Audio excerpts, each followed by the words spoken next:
That's what my predecessor told me on my first day patrolling the Cascade Wilderness. Robert had been working these mountains for 23 years before his sudden resignation. He handed me a leather journal alongside my official equipment, its pages yellowed and filled with handwritten notes that weren't part of any training manual. The final entry was dated 3 days before he disappeared into early retirement. They know we're watching. They've always known. I didn't understand what he meant until my third week on the job. The Hendersons were the kind of family that made Park Service promotional materials come to life. James Henderson, a software engineer from Portland, had planned what he called the perfect digital detox weekend, with his wife Sarah and their 8-year-old twins, Michael and David. They'd reserved Campsite 17 at Bear Creek, a popular spot just off the main trail, equipped with fire pits, picnic tables, and cell service for emergencies. They checked in at my station Friday afternoon at 3:47 p.m. I remember the exact time because I logged every visitor interaction in Robert's old journal, following protocols he'd established that weren't in any official handbook. James was enthusiastic about showing his boys real wilderness, though his brand new hiking boots and spotless camping gear suggested this was their first serious outdoor adventure. "How long have you been working here?" Sarah asked while I processed their camping permits. 6 months, I replied, stamping their documentation. "Long enough to know these woods pretty well. Any tips for first-time campers?" James chimed in, bouncing slightly on his feet with nervous energy. I almost gave them the standard visitor center recommendations: stay on marked trails, store food properly, keep noise levels down after 10 p.m. Instead, I found myself reciting advice from Robert's journal, words I'd memorized without understanding their importance. "Don't follow any lights you see moving between the trees after dark," I said, watching their expressions carefully. "If you hear voices calling from the forest, especially children's voices, don't investigate alone. And if you wake up and find your campfire burning when you're certain you extinguished it, pack up immediately and come to the ranger station." Sarah laughed nervously.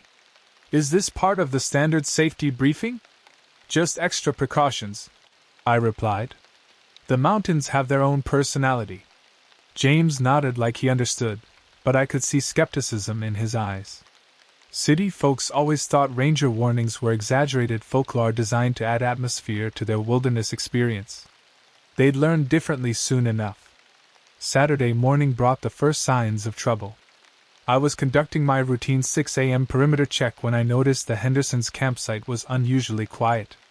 Most families with young children were awake by sunrise, especially on their first camping trip when excitement typically overcame exhaustion. I grabbed my radio and hiked the quarter-mile trail to Campsite 17.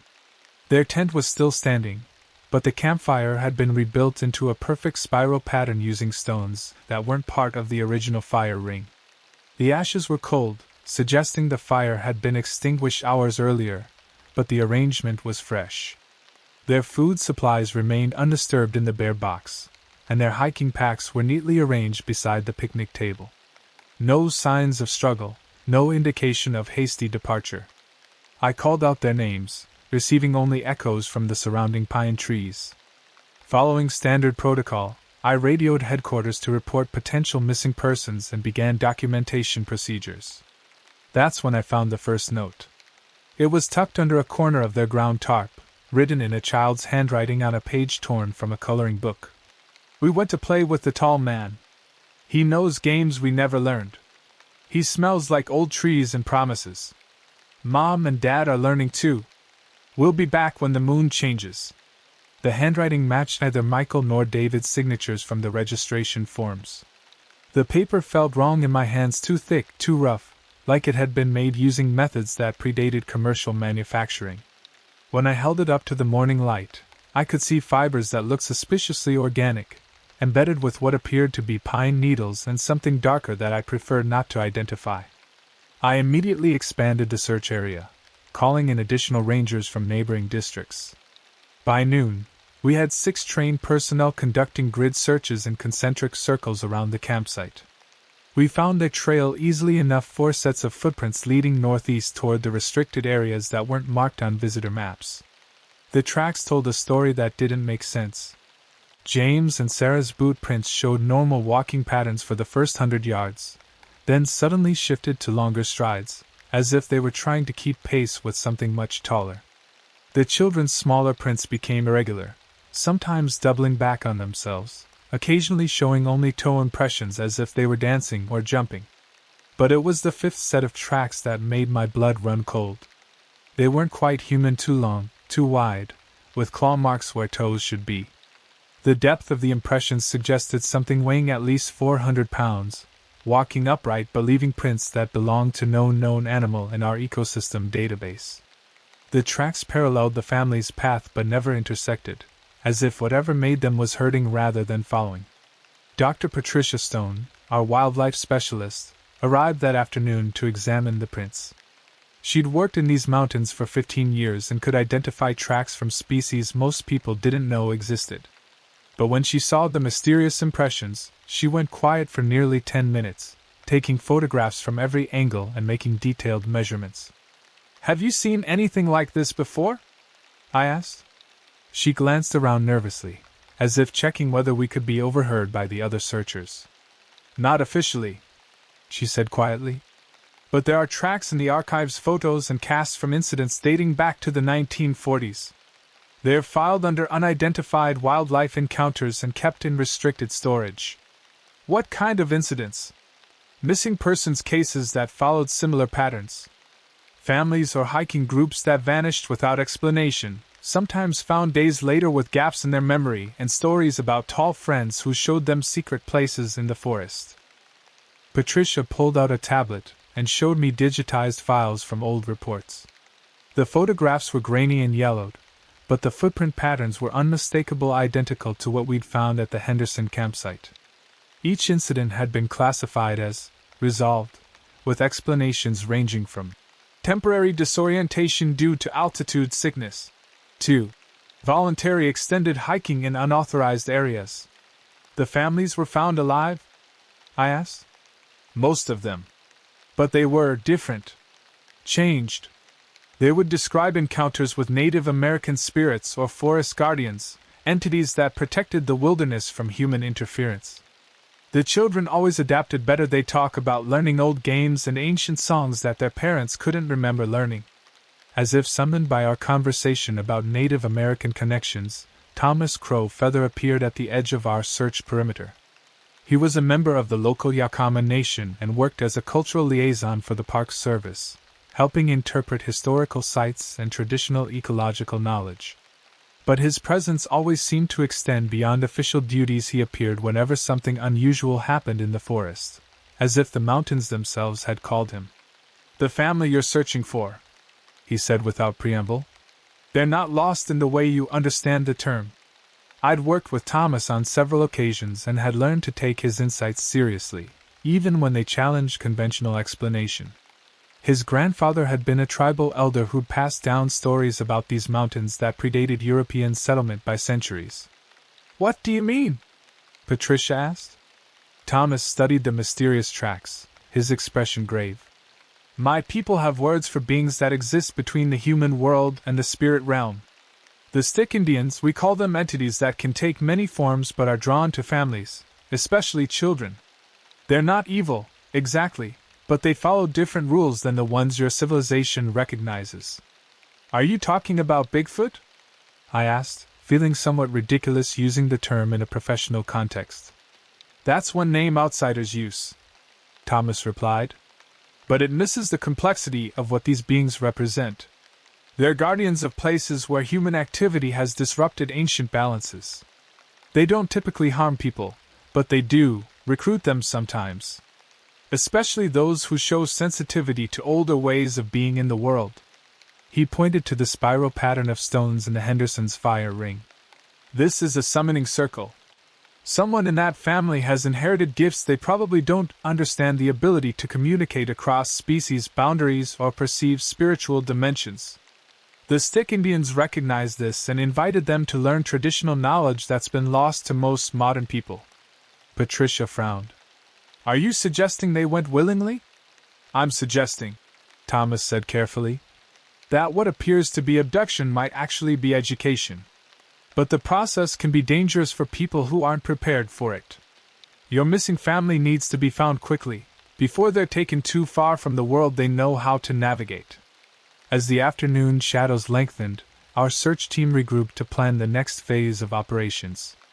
The trail had led us nearly 3 miles into restricted territory, following deer paths and creek beds that weren't marked on any official maps. The footprints remained clear and consistent, but they were leading us toward areas where radio communication became unreliable and GPS readings started showing inconsistent data. That's when we heard the singing. It drifted through the trees like wind, but the melody was too structured to be natural. Children's voices, harmonizing in patterns that seemed both ancient and impossibly complex. The sound appeared to come from multiple directions simultaneously, creating an acoustic effect that made it impossible to determine the source. "Michael? David?" I called out, my voice echoing strangely in the pine-scented air. The singing stopped abruptly, replaced by silence so complete it felt oppressive. Even the usual forest sounds, bird calls, insect buzzing, wind through branches, had ceased entirely. We stood in a bubble of absolute quiet that stretched for nearly a minute before normal environmental noise gradually resumed. "That wasn't normal," Patricia whispered, stating the obvious in a way that somehow made the situation feel more manageable. Thomas nodded grimly. "We're close.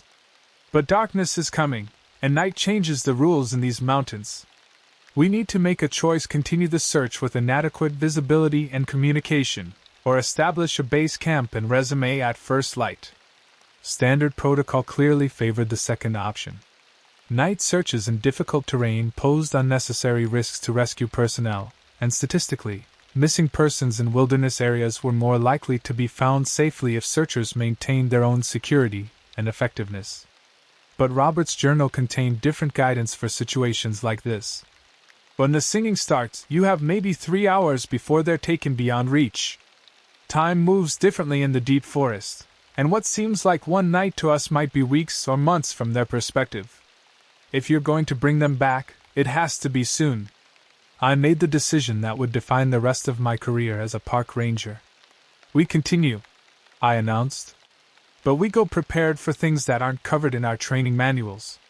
Thomas smiled grimly and reached into his backpack, producing items I hadn't noticed him carrying earlier: sage bundles, small bags of cornmeal, and what appeared to be hand-carved wooden whistles. "Traditional protection," he explained, "for encounters with beings that recognize older forms of authority than government badges." As twilight descended on the Cascade Wilderness, our search party prepared to enter territory where the normal rules of reality operated under different management. Night fell with unnatural swiftness, as if the forest itself was pulling darkness down through the canopy. Our group moved in tight formation, myself leading with GPS and radio, Patricia documenting everything with digital cameras and measurement tools, Thomas serving as cultural interpreter and spiritual guide, and 3 additional rangers providing security and backup communication. The trail we'd been following transformed after sunset. What had been clear footprints in soft earth became subtle disturbances in pine needles and moss that required Thomas's tracking expertise to follow. The mysterious large prints appeared more frequently now, sometimes directly overlapping the Henderson family's tracks as if their guide was moving closer to them. "Energy shift," Thomas murmured, pausing to examine something that looked like ordinary forest floor to my untrained eyes. "We're entering a boundary zone, a place where the physical world overlaps with spiritual territory." I was beginning to understand why Robert had kept his unofficial journal. Standard incident reports couldn't capture the quality of strangeness we were experiencing. The air felt thicker somehow, carrying scents that belonged to no identifiable plant life. Sounds seemed to travel in straight lines rather than dispersing naturally, creating acoustic effects that made whispered conversations audible from impossible distances while muffling normal forest noises. My radio crackled with static, then suddenly cleared to broadcast a conversation that shouldn't have been possible. "Base, this is Henderson family checking in. We're safe and learning so much. The children are naturals at this. Tell the rangers we'll be back when the lessons are complete." The voice was definitely James Henderson, but the transmission was coming through on a frequency that hadn't been assigned to any civilian equipment. I keyed my microphone to respond, but received only static in return. "Did everyone else hear that?" I asked the group. Patricia nodded, checking her recording equipment. "My digital recorder captured it, but the audio file shows no sound input during that time period. Whatever we heard isn't registering as normal electromagnetic phenomena." Thomas stopped walking entirely, his expression shifting to something I'd never seen before, not fear exactly, but profound respect mixed with caution. "We're being tested," he said quietly. "They're deciding whether we're worthy of proceeding further." The message was real, but it was also a warning. Beyond this point, we'll be subject to their rules instead of ours. He gestured for us to form a circle and produced the sage bundles from his pack. Traditional protocol requires permission to enter sacred space. This isn't just about finding the missing family anymore, we're negotiating with entities that have authority in these mountains stretching back thousands of years. The smoke from the burning sage created patterns that seemed to move independently of wind currents, forming spirals and geometric shapes that reminded me of the stone arrangement at the Henderson campsite. Thomas began speaking in what I assumed was Yakama language, his voice taking on cadences that sounded like formal ceremony. As he spoke, the forest around us began to respond. Not visibly, but in ways that registered through senses I hadn't known I possessed. The trees felt more present, as if they were paying attention to our conversation. The darkness between them seemed to shift and breathe like living tissue. Most unnervingly, I started hearing voices that sounded like responses to Thomas's words, not English, not any recognizable language, but communication nonetheless. "They've agreed to let us pass," Thomas translated after several minutes of exchange. "But they want assurances that we understand what we're walking into. The Henderson family volunteered for experiences that most humans aren't prepared to handle. If we retrieve them now, we're responsible for helping them integrate what they've learned." "What kind of experiences?" Patricia asked. "Direct communication with non-human intelligence. Training in ecological knowledge that includes spiritual dimensions. Exposure to timescales and spatial relationships that don't match conventional physics." Before I could ask for clarification, we heard the singing again, closer now, clearly coming from ahead of us on the trail. But this time it was accompanied by other sounds, adult voices speaking in conversational tones, children laughing, and underneath it all, something that sounded like very large feet moving carefully through underbrush. We followed the sounds deeper into territory that didn't appear on any maps I'd studied. The landscape itself seemed to shift subtly as we walked, paths appearing where none had existed moments before, clearings opening up in forests that had seemed impenetrably dense. Our flashlights illuminated familiar objects that shouldn't have been there, trail markers for paths that didn't exist, wooden signs carved in languages that predated European contact, and eventually, structure that defied easy categorization. It might have been a shelter, or possibly a ceremonial space. Constructed from living trees that had been trained to grow in specific patterns rather than cut timber, it formed walls and a roof while remaining rooted in the earth. The architecture followed principles I didn't recognize, geometries that seemed stable from one angle but appeared to shift when viewed differently. Inside this living structure, we found the Henderson family. They were seated around a fire that cast no smoke, engaged in animated conversation with three figures that my brain initially tried to categorize as unusually tall humans wearing elaborate costumes. Closer observation revealed details that challenged that interpretation, proportions that were almost but not quite human, facial features that suggested intelligence of a different order entirely, and eyes that reflected our flashlight beams like those of nocturnal animals. The children, Michael and David, looked up as we entered their circle of firelight. "Mom, Dad, look! The Rangers found us!" Michael called out, waving enthusiastically. "We're learning so much! Did you know trees can talk if you listen with the right part of your brain?" Sarah Henderson smiled at us with an expression of profound calm that seemed inconsistent with her situation. "Thank you for coming, but we're not lost. We're exactly where we need to be." James nodded in agreement, his earlier nervousness replaced by confidence I hadn't seen during their check-in at my station. These teachers have been showing us things about the forest that aren't in any guidebooks. Our children have natural gifts for this kind of communication. Apparently it runs in families, though most people lose access to it when they get older. The three tall figures observed our arrival with interest but no apparent alarm. Up close, their features became even more difficult to categorize.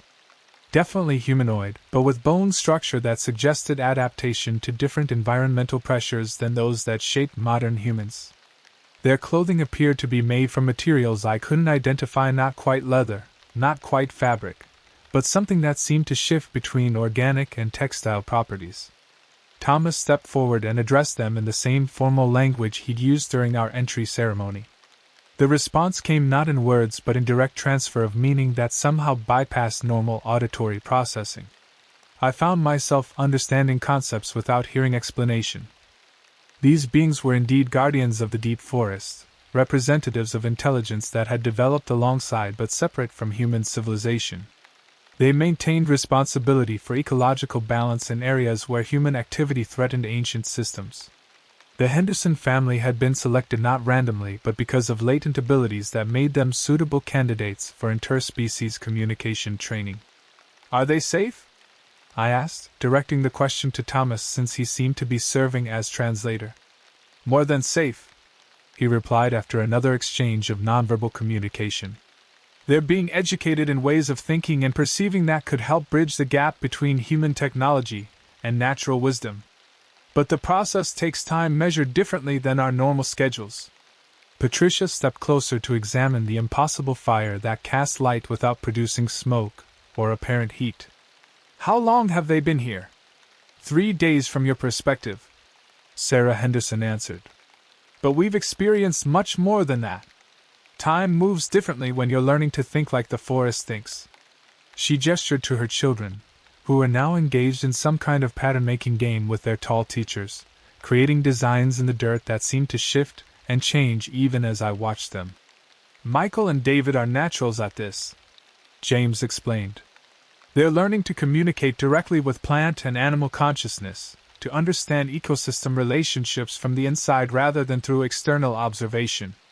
The skills they're developing could revolutionize how humans interact with natural environments. I was beginning to understand the complexity of our situation.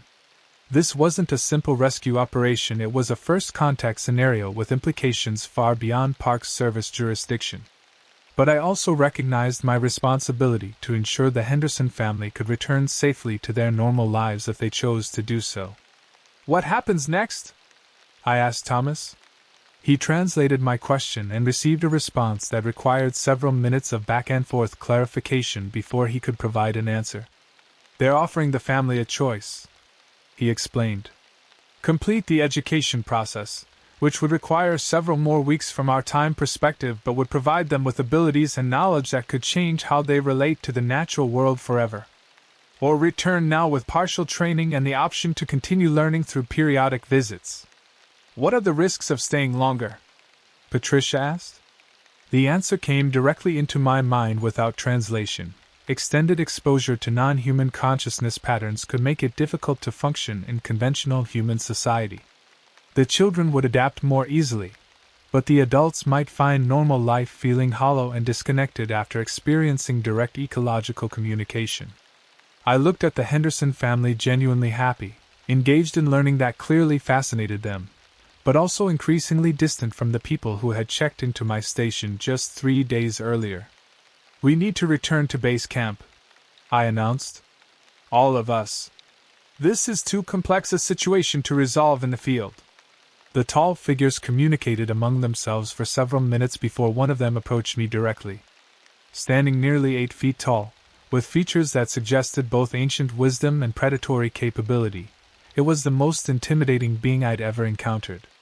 But when it touched my forehead with one massive finger, I experienced something that was unquestionably communication.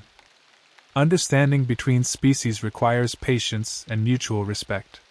The small ones learn quickly because they have not yet built walls in their thinking. The larger ones struggle because they carry fear of losing control. All are welcome to continue learning, but choice must be freely made without pressure from either side. When the contact ended, I found myself with knowledge I hadn't possessed moments before, awareness of the forest as a living system far more complex and intelligent than anything described in ecological textbooks. I could sense the network of communication that connected every plant and animal in thousands of square miles of wilderness, could feel the slow pulse of geological time that measured change in epochs rather than seasons. I understand why you don't want to leave, I told the Henderson family. But you have responsibilities in the human world that need to be addressed before you can make permanent choices about this kind of education. James nodded slowly. You're right. We need to arrange things properly: work obligations, school enrollment, family notifications. This isn't the kind of decision you make impulsively. Sarah agreed, though I could see reluctance in her expression. But we will come back. This is too important to abandon. The children were less enthusiastic about leaving, but their tall teachers assured them through direct mind-to-mind contact that their education could continue whenever they returned to the forest. As we prepared to depart the living shelter, Thomas performed another ceremony, this one apparently designed to create safe passage back to normal reality. The tall figures gifted each member of our group with small carved objects that felt warm to the touch and seemed to pulse with subtle energy. Communication tokens, Thomas explained. They'll allow limited contact if situations arise that require consultation between our peoples. The journey back to our reality felt like traveling between dimensions rather than simply walking through forest. Familiar landmarks appeared and disappeared in ways that suggested space itself was more fluid in this deep territory than conventional physics allowed. Our radios gradually regained normal function, GPS readings stabilized, and the quality of darkness returned to ordinary night rather than the living shadow we'd experienced deeper in the woods. We reached the Henderson campsite as dawn was breaking over the mountains, completing a search operation that had lasted 12 hours but felt like we'd been traveling for weeks. The family's equipment remained exactly as we'd found it, but someone had restored their fire ring to its original configuration and left fresh water in their containers. By 8 a.m., we were back at Ranger headquarters, beginning the most challenging documentation process of my career. Writing an official incident report for the Henderson family rescue required creativity that pushed the boundaries of factual documentation. How do you describe first contact with non-human intelligence using forms designed for routine Park Service operations? How do you classify an outcome where missing persons were found safe but fundamentally changed by their experience? I spent the entire morning reviewing Robert's journal, searching for precedents and guidance. His entries revealed a pattern of similar incidents stretching back decades: families or individual hikers who encountered the tall beings and returned with stories that couldn't be officially acknowledged but were too consistent and detailed to dismiss as hallucination or fraud. Robert had developed a coding system for these reports. Successful search and rescue operation. Missing persons located in good health after extended hiking in authorized wilderness areas. Subjects report positive interaction with local wildlife and natural environment. Recommend follow-up consultation with cultural liaison regarding traditional ecological education opportunities. The language was carefully constructed to be technically accurate, while avoiding details that would trigger investigations beyond Park Service jurisdiction. Anyone reading the report would understand that the family had been found safely and had learned something meaningful about wilderness survival. The reality of what they'd actually experienced remained hidden behind bureaucratic euphemism. But this case felt different from Robert's historical examples. The Henderson family had been changed in ways that would be impossible to conceal completely. Their children now demonstrated abilities that bordered on telepathic communication with animals and plants. James and Sarah displayed ecological knowledge that surpassed trained naturalists. Most significantly, they all spoke about returning to continue their education, as if it were the most natural thing in the world. Dr. Patricia Stone joined me in the documentation process, bringing her scientific perspective to bear on phenomena that challenged conventional understanding. Her wildlife analysis focused on the mysterious tracks we'd discovered, carefully documenting size, depth, and gait patterns without speculating about what kind of creature might have made them. I'm classifying these as unidentified large mammal prints requiring further study, she explained. That keeps the investigation open without making claims that would invite scrutiny from outside agencies. Thomas Crow Feather provided cultural context that helped frame the incident within existing tribal knowledge systems. His contribution to the official report emphasized traditional ecological wisdom and the value of indigenous perspectives on wilderness management. My statement will focus on the educational value of exposing urban families to traditional relationships with natural environments, he said. That provides a framework for understanding why the Hendersons might want to return for additional wilderness experiences. The family themselves presented the most complex documentation challenge. During our debriefing session, they described their experience with enthusiasm that was both infectious and concerning. Michael and David demonstrated their new abilities by communicating with park squirrels and ravens, somehow convincing these wild animals to perform simple cooperative tasks. James and Sarah discussed ecological relationships with precision that suggested direct rather than theoretical knowledge. The trees were teaching us about fungal networks that connect forest ecosystems across thousands of acres, Sarah explained. Not just metaphorically, we were actually perceiving the chemical communication between species, understanding how information and resources flow through systems that most humans never recognize. The tall teachers showed us how to listen with different parts of our consciousness, James added. Like learning to use senses we didn't know we possessed. The children adapted much faster than we did, but even adults can develop these capabilities with proper guidance. Their transformation raised questions about my responsibility as a park ranger. These were clearly the same people who had checked in at my station 3 days earlier, but they'd been fundamentally altered by their experience. Were they still fully human in the conventional sense? Did they pose any risk to other park visitors? How could I ensure their integration back into normal society while honoring the reality of what they'd learned? Thomas suggested a gradual transition approach. In traditional cultures, people who received training from spirit teachers were given time to integrate their experiences before returning to community responsibilities. The Hendersons need similar adjustment period, maybe staying in the area for several weeks while they learn to manage their new abilities. We arranged for the family to extend their camping reservation and established a monitoring protocol that wasn't quite surveillance, but ensured their well-being during the adjustment period.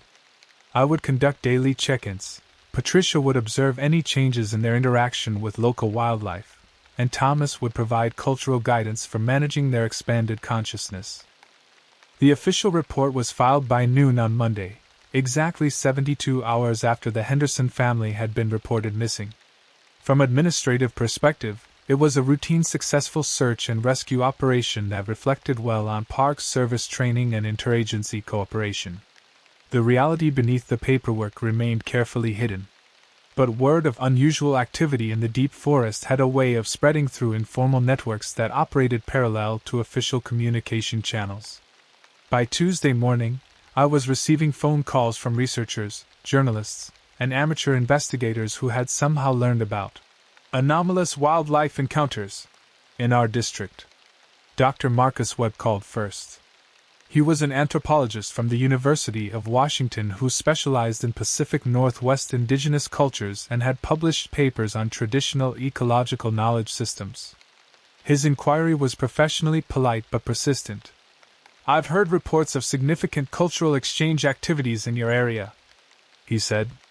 "I'm particularly interested in any documented cases of successful communication between park visitors and traditional knowledge keepers." I gave him Thomas's contact information and suggested he work through proper tribal consultation procedures if he wanted to research indigenous perspectives on wilderness management. That satisfied his immediate curiosity while routing his investigation toward culturally appropriate channels. The second call came from someone who identified himself only as Agent Johnson and claimed to represent a federal agency with oversight authority for unusual biological phenomena in public lands. His questions were more direct and considerably more concerning. "We've received reports of cryptid activity in your district," he said without preamble. "Large unidentified hominids, possible Gigantopithecus survivors, evidence of organized intelligence among presumed extinct species. We need to review your incident files and interview witnesses." I referred him to Park Service Legal Counsel and regional administrative offices, emphasizing that all my reports followed standard documentation procedures and contained no evidence of extinct species activity. Technically, this was accurate. The tall beings had never been categorized as extinct because they'd never been officially acknowledged as existing in the first place. The third call was from someone who didn't identify himself at all but somehow knew details about our search operation that hadn't been included in any official documentation. The Henderson family received education that could be valuable to certain research projects, the voice said. We'd like to arrange interviews with them and possibly extend their wilderness training through alternative programs. This call troubled me more than the others because it suggested surveillance of our activities by agencies with capabilities beyond normal Park Service oversight. I documented the conversation in Robert's unofficial journal and decided to warn the Henderson family about potential outside interest in their experience. When I visited their campsite that afternoon, I found them engaged in activities that would have seemed impossible just a week earlier. The children were sitting perfectly still in a circle of ravens and chipmunks, apparently conducting some kind of interspecies conference. James and Sarah were examining plants with intensity that suggested they were perceiving details invisible to normal human observation. We're learning to calibrate our new senses, Sarah explained when she noticed my arrival. The abilities we develop need to be integrated carefully with our normal consciousness, or they become overwhelming. How are you managing the transition? I asked. Better than expected, James replied. Thomas has been incredibly helpful. His cultural background provides context for experiences that would seem crazy to most people in our normal social circle.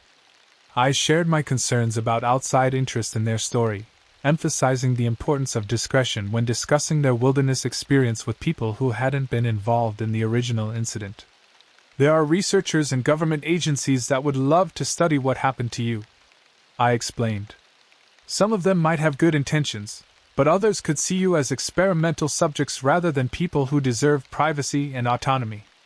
The children looked up from their interspecies conference with expressions of understanding that seemed far too mature for 8-year-olds. The tall teachers warned us about this, Michael said. They told us there are humans who try to capture and control things they don't understand instead of learning to cooperate respectfully. We're supposed to be very careful about who we trust with our new knowledge, David added. And if anyone tries to force us to demonstrate our abilities, we should contact the park rangers immediately. Their responses suggested preparation and guidance that extended beyond what Thomas or I had provided. The tall beings had apparently anticipated potential complications and equipped the family with strategies for managing them. That evening, I received a call that changed everything. Robert, my predecessor, contacted me from his retirement in Montana.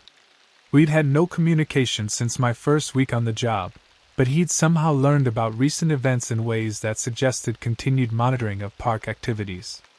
You've encountered them, he said without introduction or explanation. The tall ones. And now you understand why I kept the unofficial records. How did you know? I asked. Because they told me. We maintain communication even after official retirement. Once you've been part of their educational network, you don't really leave it entirely. He explained that my situation was part of a larger pattern involving park rangers, indigenous community members, and selected civilian families across the Pacific Northwest. The tall beings had been gradually establishing contact with humans who demonstrated compatibility with their consciousness expansion protocols. The Henderson family wasn't randomly chosen, Robert continued. They were identified months ago as candidates with genetic and psychological profiles suitable for interspecies communication training. Your assignment to this district wasn't coincidental either. You have inherited abilities that make you effective as an intermediary between human and non-human intelligence. What kind of abilities? Enhanced pattern recognition, intuitive understanding of ecological relationships, sensitivity to nonverbal communication across species boundaries. Most people lose access to these capabilities during conventional education, but yours remained latent until triggered by direct contact with the tall ones.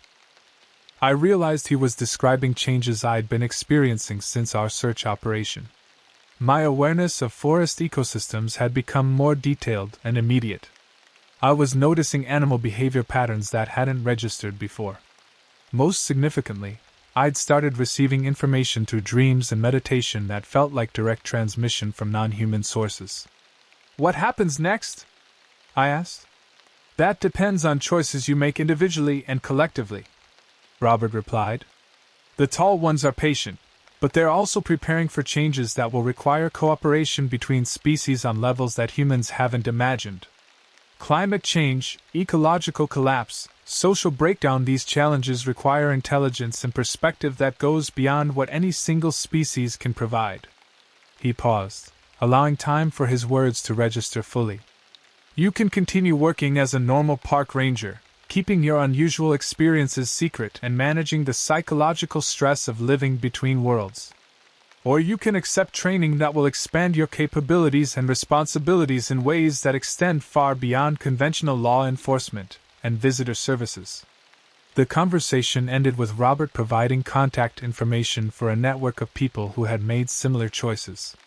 Rangers, tribal elders, researchers, and families who were quietly working to establish communication protocols and cooperative relationships with non-human intelligence.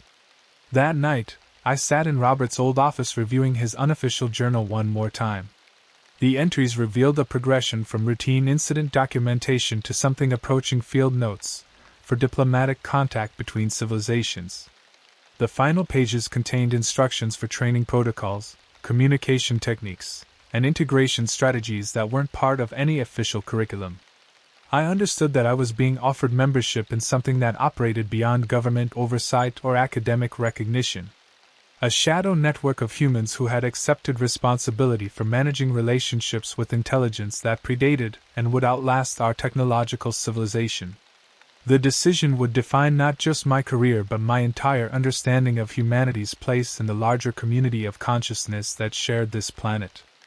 My official training had prepared me for managing humans in wilderness settings, enforcing regulations, providing assistance, conducting search and rescue operations. Nothing in Park Service curriculum covered protocols for interspecies diplomacy or consciousness expansion techniques. But Robert's journal contained detailed instructions for both, written in careful handwriting that suggested decades of practical experience. The first lesson was learning to recognize humans who had been contacted by the tall beings. They developed subtle markers that became apparent once you knew what to look for: enhanced awareness of animal behavior, instinctive understanding of weather patterns that couldn't be explained by conventional meteorology training, and most tellingly, a quality of attention that suggested they were processing information through multiple channels simultaneously. Sarah Henderson demonstrated all these markers when she returned to my station 3 days after our initial debriefing. She'd come alone, explaining that James was watching the children while she attended to administrative details related to extending their stay in the area. I need to discuss something that's not covered by normal visitor services, she said, her tone suggesting careful consideration of word choice. I led her to my private office and activated privacy protocols that weren't part of standard Park Service operations: door locked, radio switched to secure channel, recording equipment disconnected. These were procedures I'd learned from Robert's journal for conversations that required absolute confidentiality. I've been receiving information that doesn't come through normal sensory channels, Sarah began. Knowledge about ecological systems, historical events, and potential future developments that I couldn't have learned through conventional education. She described experiences that matched Robert's documentation of contact aftermath, direct transmission of complex information during sleep states, spontaneous understanding of animal and plant communication, and awareness of environmental changes before they became visible through normal observation.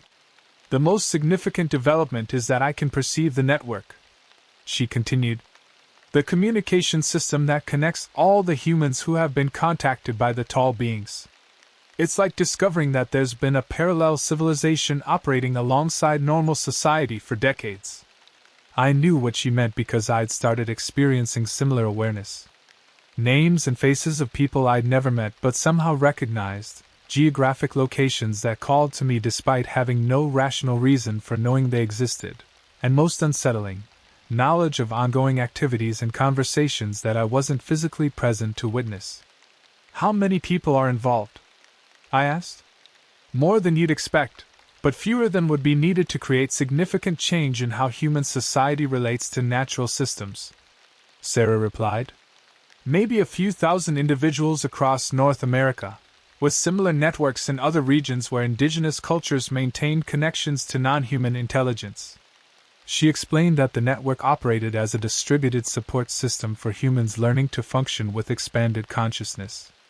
Members provided practical assistance, shared experiences, and most importantly, helped each other manage the psychological challenges of living between conventional and enhanced awareness. There are safe houses in major cities where network members can stay when they need to function in normal society for extended periods, Sarah said.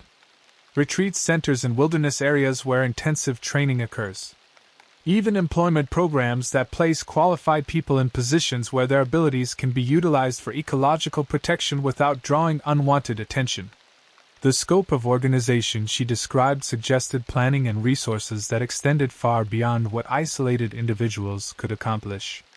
Someone was coordinating these activities with strategic intelligence and long-term objectives that operated on scales broader than normal human planning horizons. Who manages all this? I asked. The tall beings provide guidance and education, but humans handle implementation, Sarah explained. There's a council of elders, people who've been part of the network for decades and have developed skills for managing relationships between species. Robert is one of them. That afternoon, I received a visit from Dr. Angela Martinez, an ethnobotanist from Oregon State University who arrived without appointment or prior contact. She was a slight woman in her 50s with graying hair and eyes that held the same quality of enhanced attention I'd learned to recognize in contact aftermath cases. I understand you've recently encountered our mutual friends, she said, settling into the chair across from my desk as if we'd been planning this conversation for weeks. I'm not sure what you mean, I replied, following security protocols from Robert's journal. The tall teachers in the deep forest. Non-human intelligence that's been educating selected humans in traditional ecological knowledge. I've been working with them for 12 years now. She produced identification that showed impressive academic credentials along with consulting contracts for environmental projects across the Pacific Northwest. Her business card listed specializations in indigenous agricultural techniques and interspecies communication protocols. I'm here because your recent contact incident represents a significant development in the education program, Dr. Martinez continued. The Henderson family were selected not just for their individual capabilities, but because their children represent the next generation of humans who will need enhanced consciousness to navigate environmental challenges that conventional science can't address. She explained that climate change was creating conditions that would require cooperation between human technology and non-human intelligence on unprecedented scales. Rising temperatures, changing precipitation patterns, and ecosystem disruption were happening faster than conventional adaptation strategies could manage. The tall beings have been observing environmental degradation for centuries, she said. They understand ecological relationships across timescales that extend far beyond human planning horizons. Their knowledge could help us develop strategies for managing climate change that work with natural systems rather than against them. Why haven't they shared this information more broadly? I asked. Because most humans aren't prepared to receive it. The knowledge requires consciousness expansion that can be psychologically destabilizing for people who haven't been properly prepared.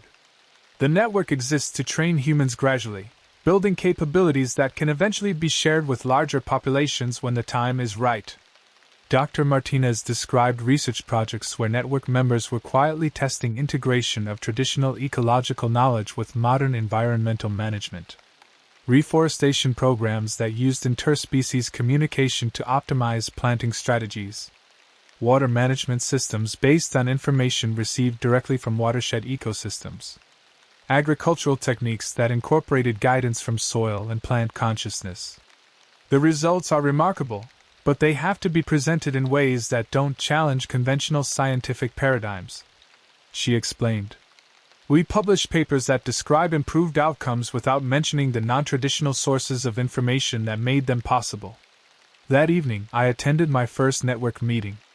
Thomas had arranged it at a location 30 miles from the park, a private retreat center hidden in old-growth forest that wasn't marked on any public maps. 16 people gathered in a circular wooden structure that felt similar to the living architecture I'd encountered during our search for the Henderson family.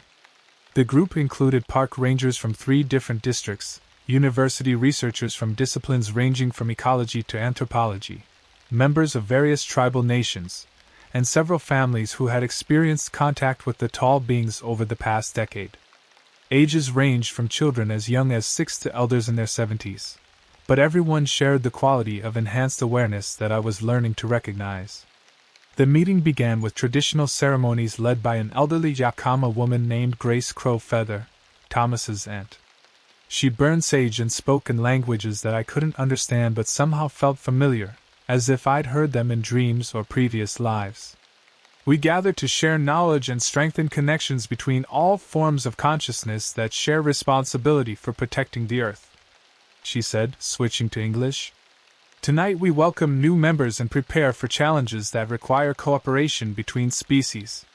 The Henderson family was invited to describe their experience and the changes they were still processing.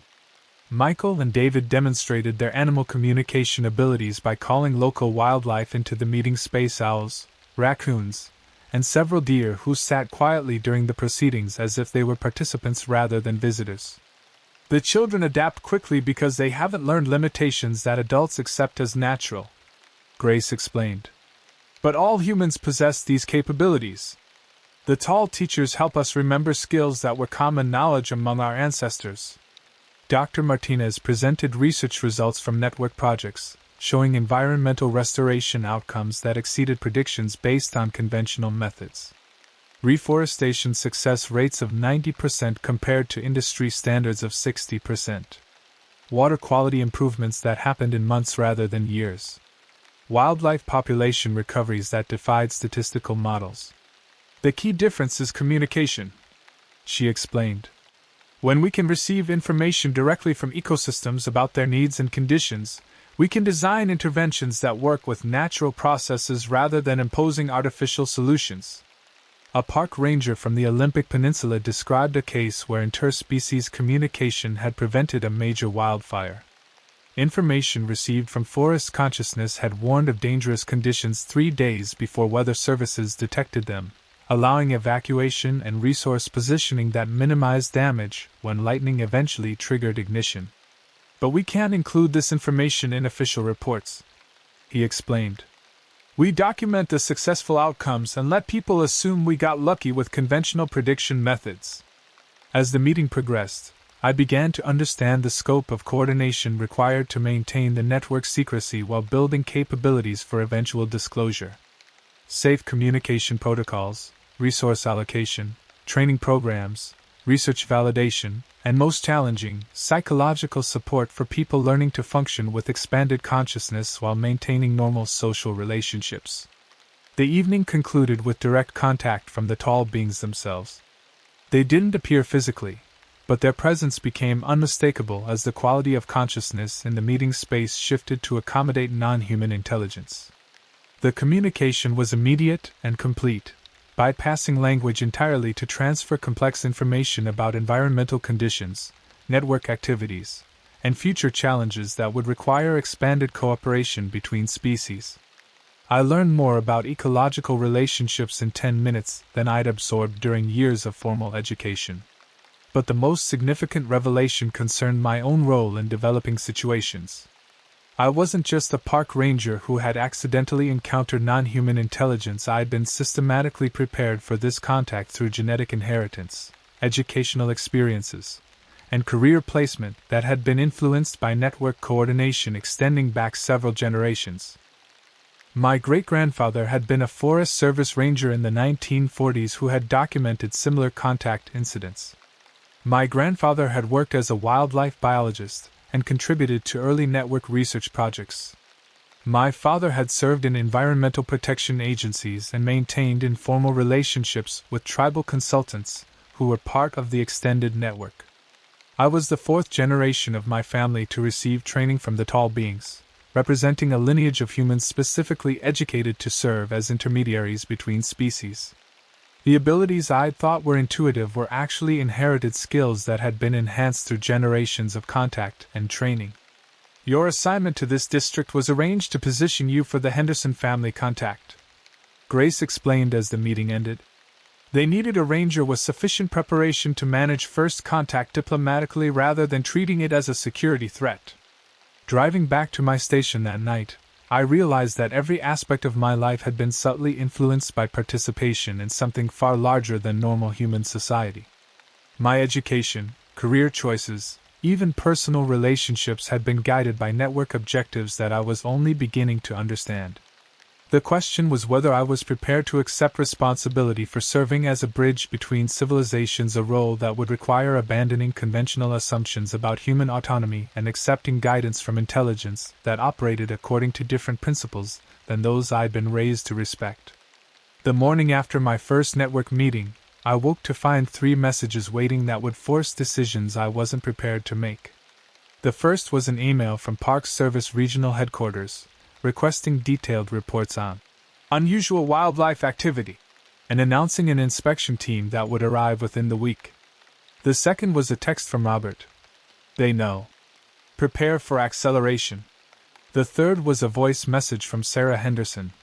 We need to talk immediately. Bring Thomas. Something has changed. I drove to the Henderson campsite through morning mist that seemed denser than normal weather patterns could explain. The forest felt charged with anticipation, as if every tree and animal was holding its breath. Thomas met me at the trailhead, his expression grave. Federal agencies have been asking questions, he said without preamble. Not just routine inquiries, detailed investigations into traditional knowledge systems and cultural liaison activities. Someone with significant authority is taking interest in our work. We found the Henderson family packed and ready to leave, but not returning to Portland as originally planned. Their equipment was arranged for extended wilderness travel, and they'd acquired gear that suggested preparation for destinations far from established trails.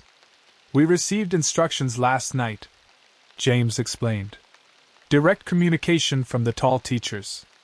There's been a change in timeline, events are moving faster than originally planned. Sarah's expression held a mixture of excitement and apprehension that I'd seen in other network members when they described receiving major assignments. They're offering us advanced training at a location that's been prepared for families transitioning to full network participation, she continued. But it means leaving conventional society behind completely. No return to normal jobs, schools, or social relationships. The children seemed remarkably calm about this prospect, but I could see the struggle in their parents' faces. This was the choice that every network member eventually confronted, the point where expanded consciousness became incompatible with conventional human society. What kind of training? Thomas asked. Preparation for serving as cultural ambassadors when disclosure becomes necessary, James replied. Learning to help other humans adapt to awareness of non-human intelligence without psychological breakdown or social chaos. He explained that network analysis indicated environmental crises would force acknowledgement of expanded consciousness capabilities within the next decade. Climate change, ecological collapse, and resource depletion would create conditions requiring cooperation with non-human intelligence for human survival. But most people aren't prepared for contact, Sarah added. The tall teachers need humans who can serve as bridges, helping our species adapt to relationships with intelligence that operates on different principles than human civilization recognizes. As we discussed the implications of their decision, I became aware that we were being observed. Not by the tall beings, whose presence felt familiar and benevolent, but by human surveillance using technology that created subtle electromagnetic disturbances in the forest environment. Thomas confirmed my suspicions by pointing out details that my enhanced awareness was beginning to recognize: bird behavior that indicated hidden human presence, animal tracks that showed displacement by unfamiliar equipment, and electromagnetic interference that affected digital devices in ways that suggested sophisticated monitoring capability. We need to leave, he said quietly. All of us. The inspection team isn't coming to conduct routine evaluation, they're planning to establish permanent monitoring of this area. Robert arrived at the campsite an hour later, driving a vehicle equipped for extended off-road travel and carrying supplies that suggested he'd been preparing for this contingency for some time. The network has protocols for situations like this, he explained. Safe relocation procedures for when government attention becomes too intense for normal operations. He'd brought documentation that would explain my sudden departure from Park Service employment, medical leave for unspecified health issues that required extended treatment in private facilities. Thomas had been granted sabbatical for cultural research that would take him to locations beyond normal communication access. What about my responsibilities here? I asked. Someone else will cover your duties, Robert replied. The network has people positioned throughout government agencies who can manage transition without raising additional suspicions. The Henderson family loaded their equipment into Robert's vehicle while Thomas and I gathered essential items from my station. I felt like I was abandoning something important, but also recognized that conventional park ranger duties had become inadequate for managing the reality of what existed in these mountains. As we prepared to leave, I received one final contact from the tall beings, not through direct presence but via information transmission that felt like accessing a vast library of knowledge instantaneously. They showed me visions of what human society could become if cooperation between species developed successfully, cities integrated with natural ecosystems instead of imposed upon them, technology that enhanced rather than disrupted ecological relationships, and human consciousness expanded to include awareness of the planet as a living system with its own intelligence and purposes. But they also showed me what would happen if current trajectories continued without intervention: ecological collapse that would eliminate most complex life forms, social breakdown that would reduce human civilization to primitive survival conditions, and the loss of knowledge that had taken thousands of years to develop. The choice was not just personal, it was historical. Humans with expanded consciousness capabilities represented the potential for evolutionary development that could help our species navigate challenges that conventional thinking couldn't address. But the transition required individuals willing to serve as bridges between old and new forms of awareness, even when that meant leaving familiar life behind. I made my decision as we drove away from the park through morning fog that seemed to wrap around our vehicle like protective camouflage. 6 months later, I'm writing this account from a network facility in the Cascade Mountains of British Columbia, a location that doesn't appear on any official maps but houses training programs for humans learning to function with expanded consciousness. The Henderson family is here too, along with dozens of other people who have made similar choices about accepting responsibility for interspecies cooperation. My abilities have developed far beyond what I experienced during initial contact. I can communicate directly with forest ecosystems, receiving information about environmental conditions across thousands of square miles. I serve as a translator when network members need to coordinate activities with non-human intelligence. Most importantly, I'm learning to prepare other humans for contact experiences that will become increasingly common as environmental crises force acknowledgement of expanded awareness capabilities. The Park Service reported my departure as medical retirement due to stress-related health issues, a cover story that protects both the network and my former colleagues from complications they're not prepared to handle. Officially, I no longer exist in any government databases.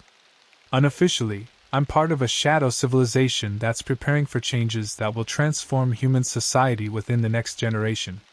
Thomas continues his work as cultural liaison, but now operates with resources and authority that extend far beyond tribal consultation.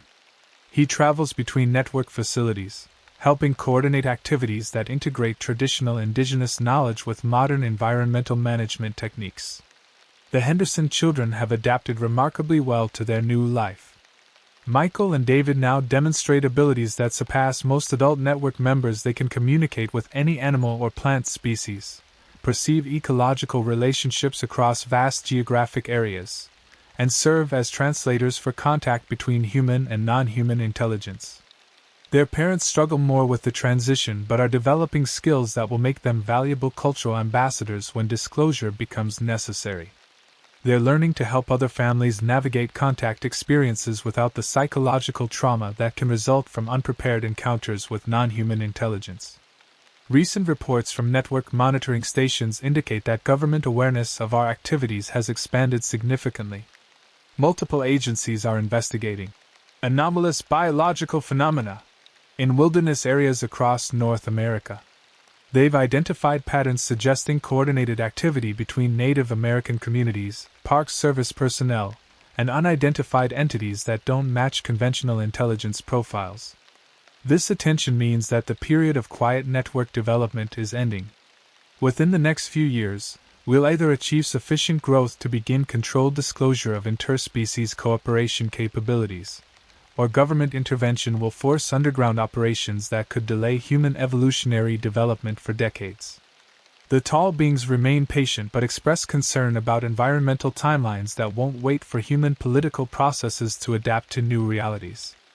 Climate change is accelerating faster than conventional predictions anticipated, and ecological relationships are breaking down in ways that require immediate intervention using capabilities that extend beyond normal human technology.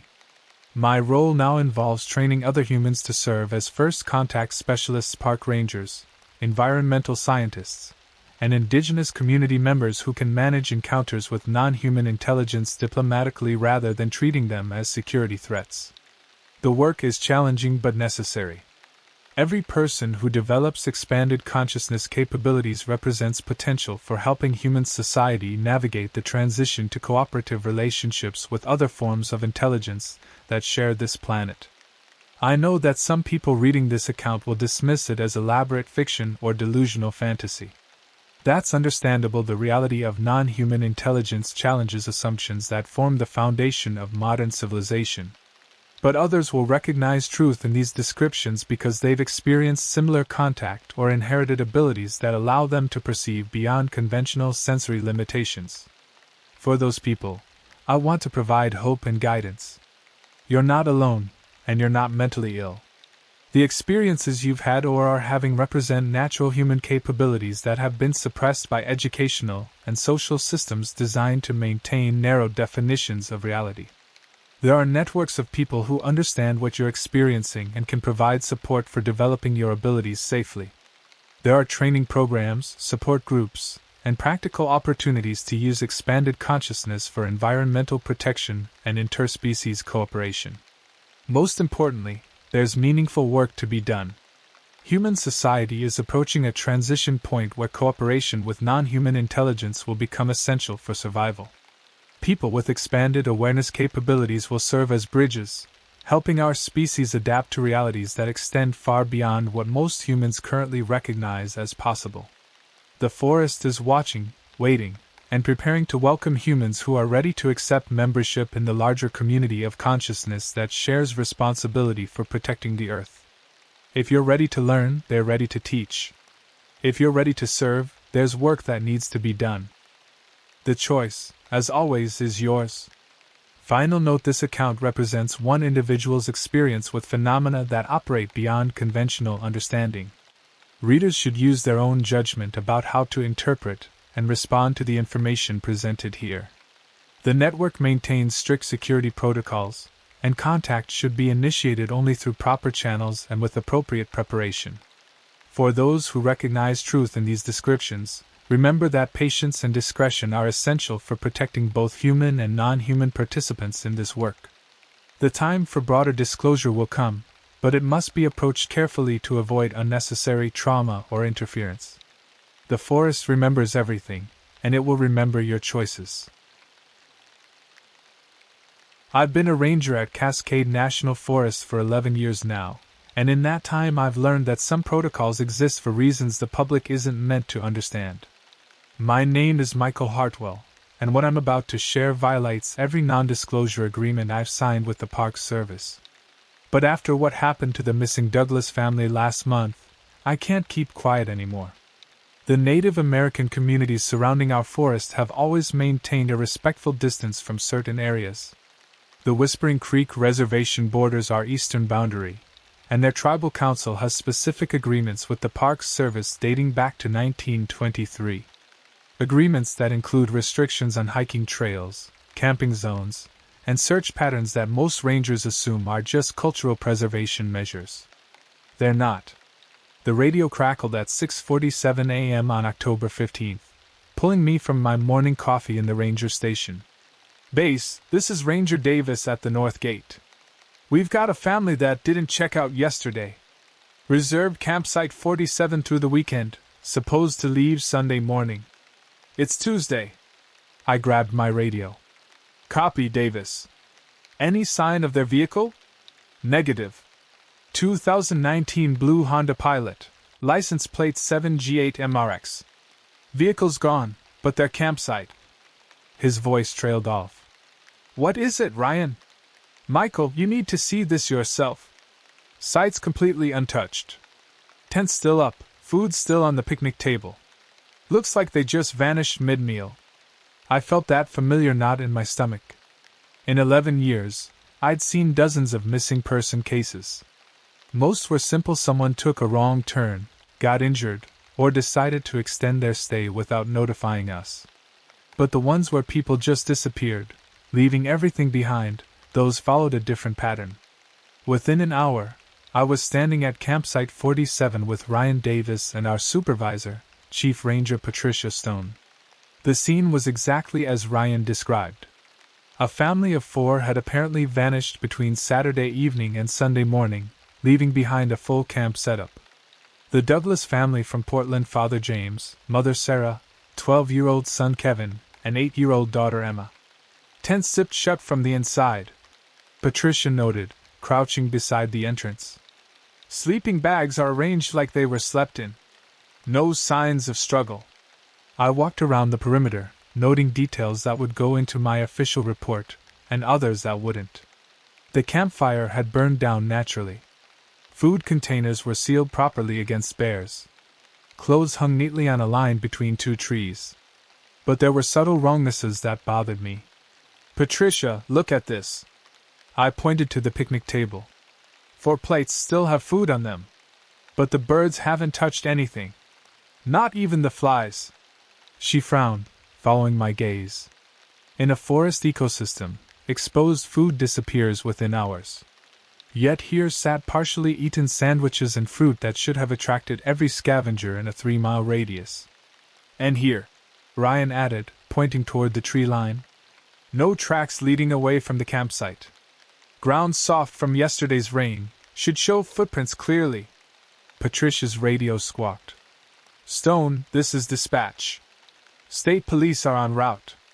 ETA 20 minutes. Copy." She turned to us. "Standard missing persons protocol. Grid search starting at the campsite, expanding outward. Ryan, get the volunteers organized. Michael, you're with me on the incident report." But as the day progressed, the search revealed impossibilities that wouldn't make it into any official documentation. The Douglas family's Honda Pilot was found 12 miles away in the Whispering Creek Reservation parking area. Keys were in the ignition, luggage still in the back. Tribal Police Officer Joseph Crowfeather was waiting for us when we arrived. "Your people called about the vehicle," he said, his weathered face impassive. "Found it this morning when I came in from my shift." "Any idea how long it's been here?" Patricia asked. Joseph's dark eyes flicked toward the forest line. "Hard to say. But my grandmother, she lives in the first house up that road. Says she heard the Sask-ETS calling Sunday night." Patricia stiffened. I'd heard the word before in my cultural briefings, but never in an official context. Sask-ETS, the Whispering Creek tribe's word for what others called Sasquatch or Bigfoot. "Officer Crowfeather, we appreciate your cooperation, but we need to focus on factual information that might help locate this family."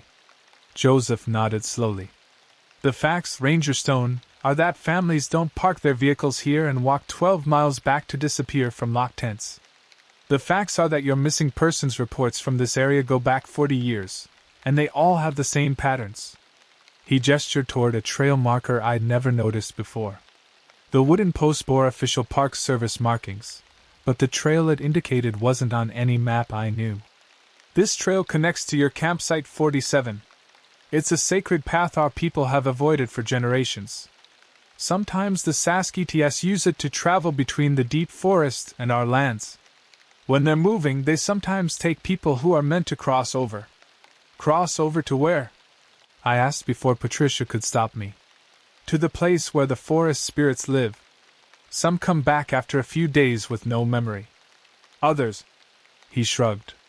Others become part of the forest. Patricia ended the conversation quickly, but Joseph's words stayed with me as we organized the extended search. By evening, we had 60 volunteers combing a 10-square-mile area. No traces. No tracks. No indication that 4 people had ever existed beyond that untouched campsite. That night, alone in my ranger station, I pulled the files Patricia had forbidden me to request. Historical missing persons cases from our forest, dating back to 1923. The patterns Joseph mentioned were undeniable. Every 3 to 4 years, families or groups would vanish from campsites in a specific area. Their vehicles would be found at the Whispering Creek Reservation. Search efforts would yield nothing. But buried in the older files, I found references to something called Code Black Protocol. Procedures that weren't included in any training manual I'd ever seen. The most recent mention was from 1998, in a report filed by a ranger named Thomas Chin who'd retired before my time. I called Thomas at home, waking him from sleep. Chin speaking. Mr. Chin, this is Ranger Michael Hartwell from Cascade National Forest. I'm sorry to call so late, but I need to ask about a case from 1998. The Morrison family disappearance. Long silence. Then, who authorized you to access those files? Sir, I'm working a current missing persons case with similar circumstances. I found references to Code Black Protocol and... Hang up the phone, Ranger Hartwell. Forget you saw those files. Some protocols exist for reasons beyond your clearance level. The line went dead. I sat in the darkness of my station, listening to the forest sounds outside my windows. Somewhere out there, 4 people were missing. And according to 40 years of documented cases, I would never find them using standard search procedures. The radio beside me crackled with static. Then, barely audible. The old paths are walking tonight. I grabbed the handset. Base to all units, identify your last transmission. Silence. All units, sound off with your positions. One by one, my rangers checked in from their assigned sectors. All accounted for. No one had transmitted the message about old paths. As I filled out the day's incident report, carefully omitting references to Saskets legends and Code Black protocols, I made a decision that would change everything. Tomorrow, I would follow that unmarked trail Joseph had shown us. With or without authorization. Some answers were worth risking my career to find. I left my ranger station at 4:30 a.m., before dawn patrol began. My official route took me to the southeastern sector for routine maintenance checks, but I'd planned a detour that wouldn't appear on any GPS logs. The unmarked trail Joseph had indicated was a 20-minute hike from the main road, accessible through a service path used for fire suppression equipment. The morning fog hung thick between the trees as I approached the trailhead. The wooden marker looked older in the gray pre-dawn light, its Park Service stamps weathered almost beyond recognition. Up close, I could see additional markings carved into the wood symbols that resembled the pictographs I'd seen on Whispering Creek cultural documentation. The trail itself was barely visible, more suggestion than path. Deer trails showed more wear than this route, yet something about it felt deliberately maintained. The vegetation was trimmed back just enough to allow passage, branches broken at precise intervals, as if cleared by regular travelers who preferred to remain unseen. I'd gone perhaps a mile when I encountered the first impossibility. Fresh footprints in the soft earth beside a seasonal creek. Not human prints, these were at least 18 inches long, with distinct toe impressions showing a bipedal gait. The depth of the impressions suggested something weighing close to 400 pounds. The prints were no more than a few hours old. I photographed them with my personal camera, knowing these images would never make it into an official report. As I knelt beside the largest print, something else caught my attention. Pressed into the mud beside the creature's track was a smaller human footprint. A child's shoe print, maybe size 2 or 3. Emma Douglas wore size 3 sneakers according to her parents' description. My hands shook as I photographed both prints. Whatever had made the large tracks had been accompanied by one of the missing children. The logical explanation was that someone was hoaxing the whole situation, but who would have access to create fake tracks this deep in unmarked forest? And why would they involve missing children in their deception? I followed the trail deeper, radio silence protocol engaged to avoid questions about my location.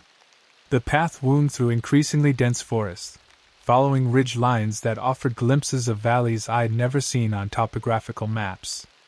After 2 hours of hiking, I reached what could only be described as a sacred site. A natural clearing surrounded by ancient cedar trees, with a circle of stones arranged around a central fire pit.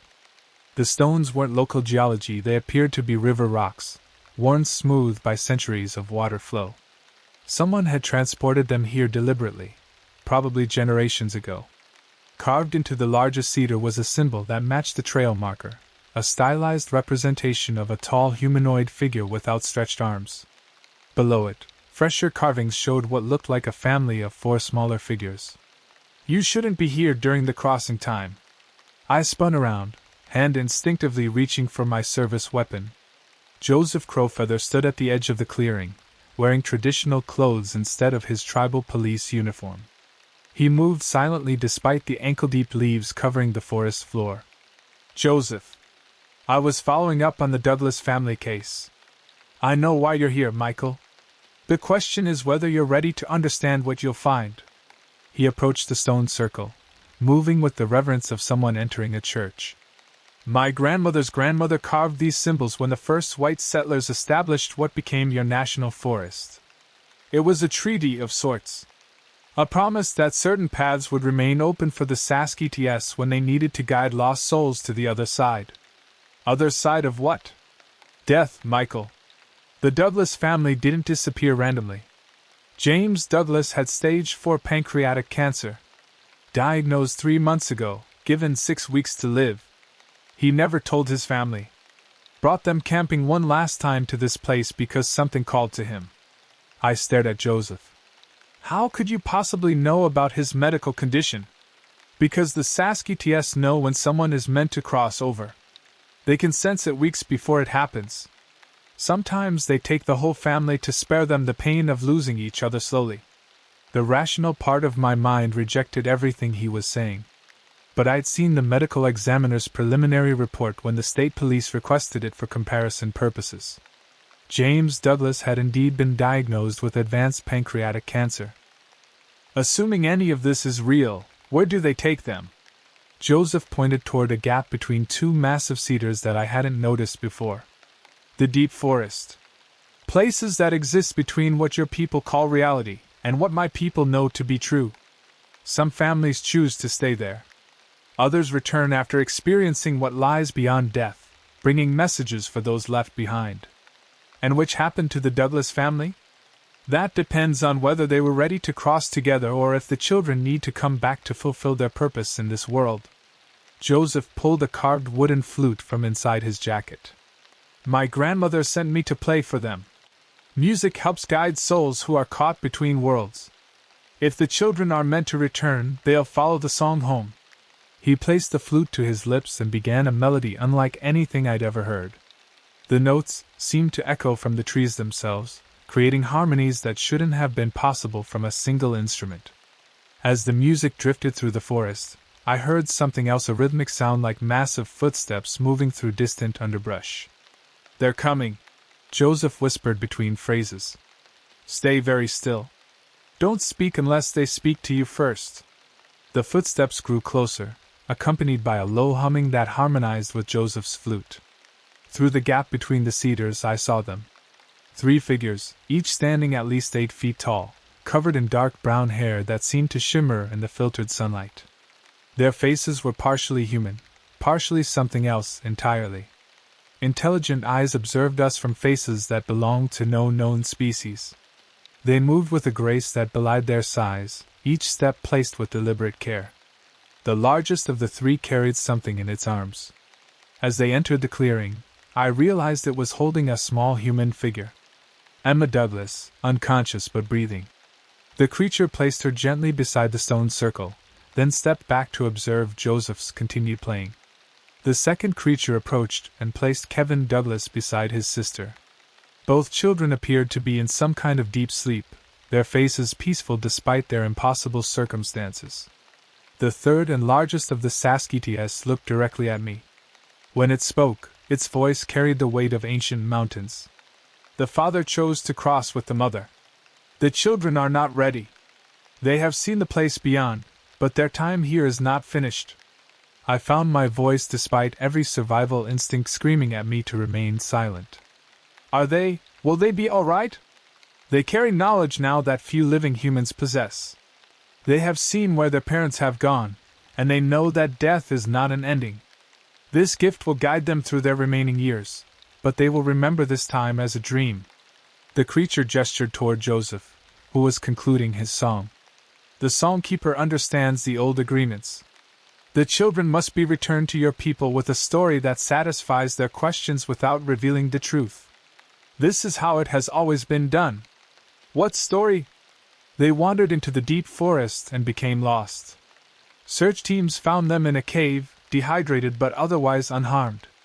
They remember little of their experience. Their parents. The creature's expression grew somber. Their parents left the forest to find help and encountered a natural accident. Their bodies will be discovered in a place that makes sense to your investigation.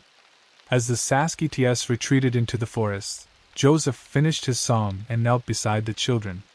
They stirred, opening confused eyes that held depths of experience no children their age should possess.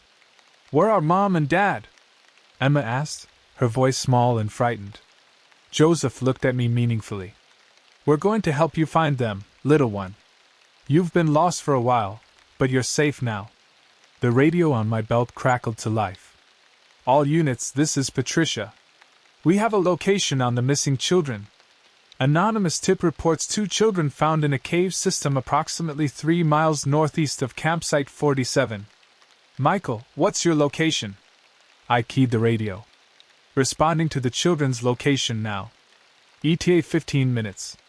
Joseph was already leading Kevin and Emma toward the trail that would intersect with the official search grid.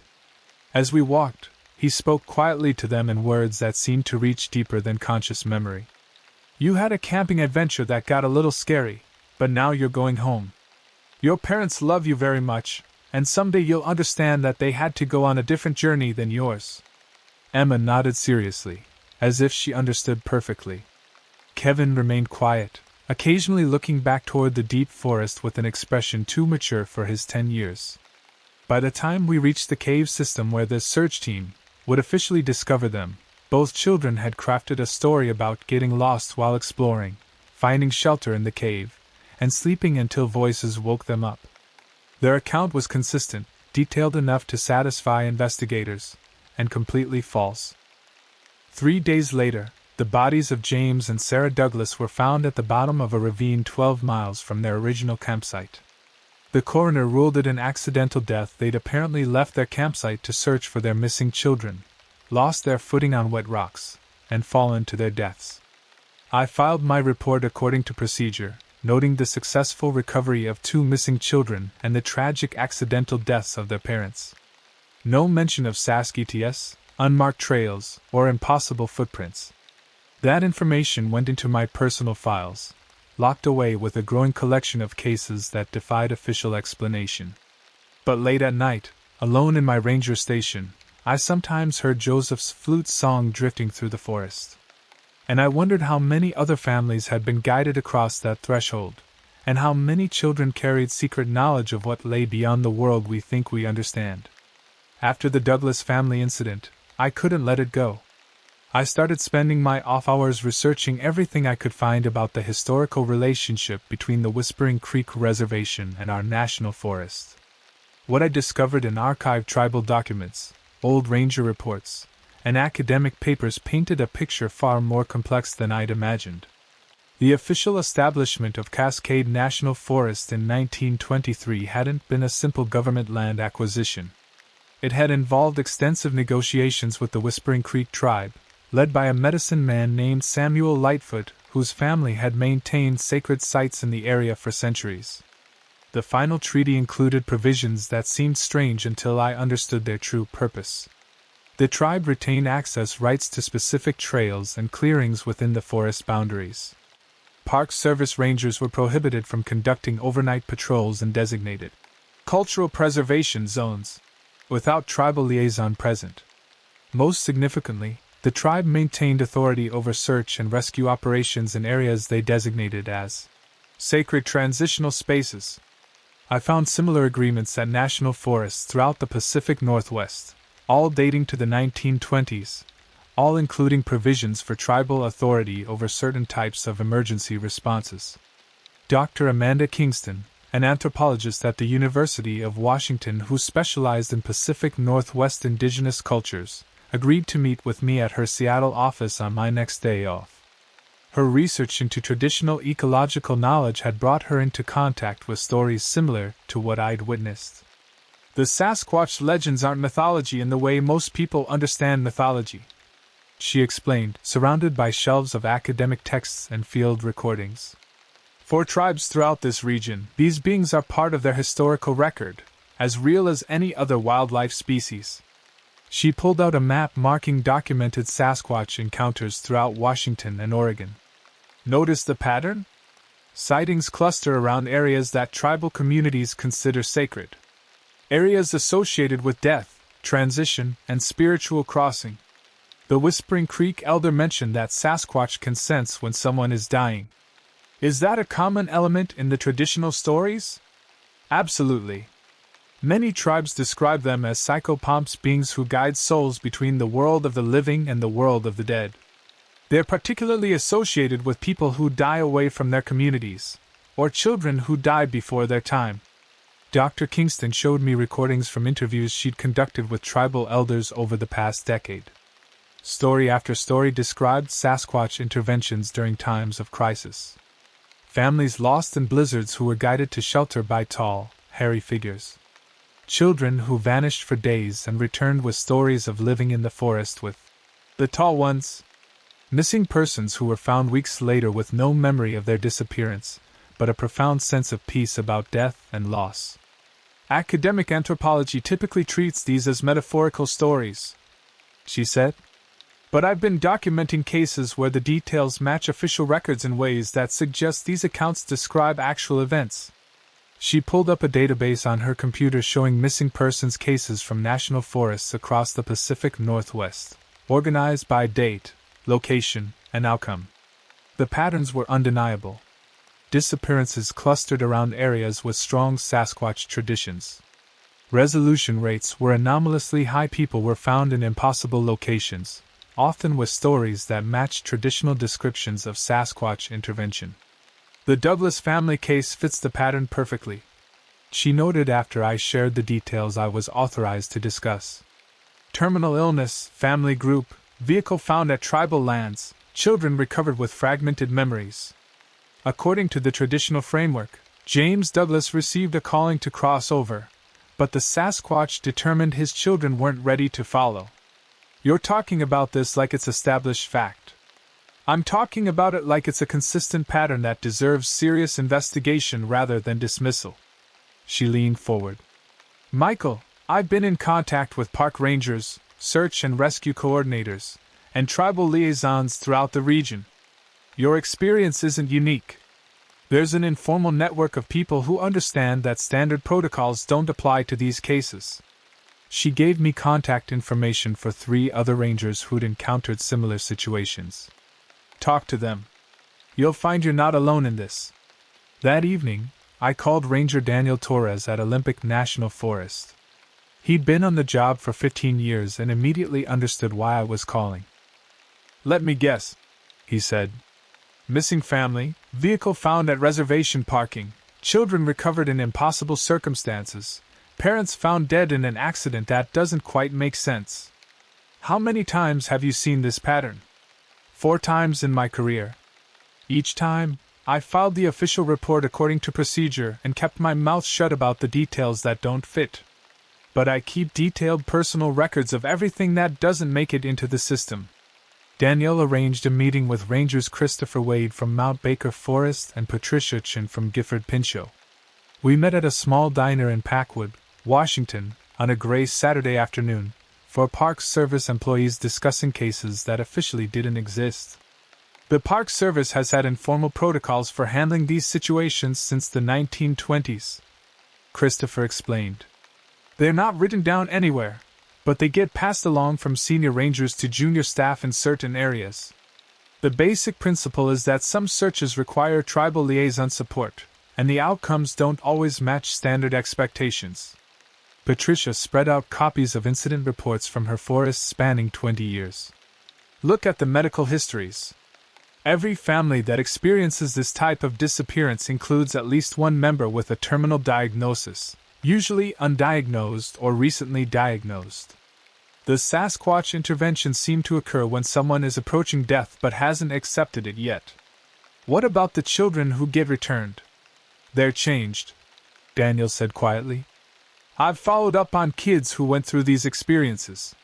They show unusual maturity for their age, no fear of death, and often pursue careers related to death care or spiritual counseling. It's like they carry knowledge that guides their life choices. Christopher nodded. There's a doctor in Seattle, Dr. Marcus Webb, who specializes in treating children who've experienced what he calls transcendent trauma. He's seen several kids from our cases over the years. Officially, he treats them for stress related to being lost in the wilderness. Unofficially, he understands that they've experienced something much more significant. We spent 3 hours sharing cases, comparing details, and acknowledging a reality that none of us could document through official channels. By the end of the meeting, I understood that I'd become part of an informal network of public safety personnel who handled supernatural cases while maintaining plausible cover stories for official records. The hardest part, Patricia said as we prepared to leave, is accepting that our job isn't always to solve these cases in the way we're trained to solve them. Sometimes our job is to facilitate something larger than law enforcement protocols can accommodate. Driving home through the mountain passes, I reflected on how much my understanding of my work had changed in just a few weeks. I'd joined the Park Service to protect wilderness areas and keep visitors safe. Now I was learning that sometimes protection meant allowing forces beyond my understanding to operate according to their own ancient protocols. My radio crackled as I approached the Cascade Forest boundary. Base to Ranger Hartwell, are you en route? Copy, base. ETA 15 minutes. Be advised, we have a new missing persons case. Family of 3 failed to check out from campsite 23. Last seen yesterday evening. I felt that familiar knot in my stomach, but this time it was accompanied by a different kind of awareness. I would respond according to standard protocol, but I would also watch for signs that this case required a different kind of intervention. Copy, base.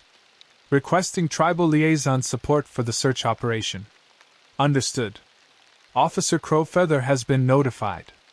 As I drove toward what might be another impossible case, I realized that my real training as a park ranger was just beginning.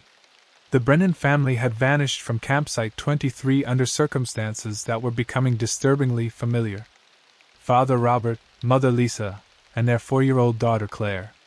Their camp showed the same signs of interrupted normal activity, meals left half-finished, personal items arranged as if they'd simply stepped away for a moment.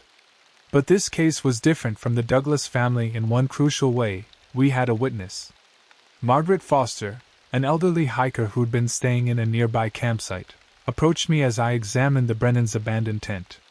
Ranger, I need to tell you something strange about last night, she said, her voice shaky but determined. I saw something that doesn't make sense, but I know what I saw. I guided her to a fallen log where we could sit while she gave her account. Margaret was 73. A retired teacher from Portland who'd been camping in these forests for 40 years. Her credibility was unquestionable. Around 11 p.m., I heard voices from their campsite. Not alarmed voices, more like conversation. I looked out my tent window and saw the family walking toward the tree line with someone else. Someone very tall. How tall, Mrs. Foster? At least 8 feet. Maybe taller. And covered in dark hair. I thought it might be someone in a costume at first, but the way it moved. She shuddered. It moved like a person, but not like any person I've ever seen. Did you hear what they were saying? The tall figure was speaking in a language I didn't recognize. Not quite human sounds, but definitely communication. The family seemed to understand, especially the little girl. She was holding its hand like she trusted it completely. Margaret's account matched what I now understood to be a classic Sasquatch intervention, but her next statement revealed something unprecedented. Ranger, the strangest part was that I wasn't afraid. I should have been terrified, but instead I felt peaceful, like witnessing something sacred. And when I woke up this morning, I found this beside my tent. She handed me a small bundle of woven grass and flowers, bound with what looked like human hair. The craftsmanship was intricate, clearly the work of someone with considerable skill. Have you ever seen anything like this before? No, but my grandmother was Cherokee, and she taught me about medicine bundles. This feels like one, but made with plants I don't recognize. I photographed the bundle and made note of Margaret's account in my preliminary report, carefully wording it to sound like possible sleepwalking or hallucination rather than an encounter with an unknown humanoid. But privately, I suspected this case was going to require all the unconventional knowledge I'd acquired over the past month. Joseph Crowfeather arrived within an hour, along with an elderly woman I hadn't met before. She introduced herself as Sarah Lightfoot, granddaughter of the medicine man who negotiated the original treaty with the Park Service. My grandmother asked to participate in this search, Joseph explained. She had dreams about this family 3 nights ago. Standard protocol would normally prohibit civilian involvement in an active search operation, but the tribal agreements gave me flexibility in cases like this. More importantly, I'd learned to trust Joseph's insights in ways that had nothing to do with official procedure. Sarah studied the abandoned campsite with the intensity of someone reading a complex text. She examined the placement of objects, the direction the tent entrance faced, even the pattern of footprints in the soft earth around the fire pit. The father called them, she said finally. Not with his voice, but with his spirit. He's been dreaming of the crossing place for weeks. How could you know that? She pointed to the arrangement of stones around their fire pit. He built this fire ring in the old pattern, the one our people use when calling for spiritual guidance. Most of your campers just pile stones randomly, but this follows the traditional design for connecting with the spirit world. Joseph nodded. Robert Brennan contacted the Tribal Cultural Center 2 weeks ago. He wanted to learn about our traditions related to death and dying. Said he'd been having dreams about walking in an ancient forest with tall beings.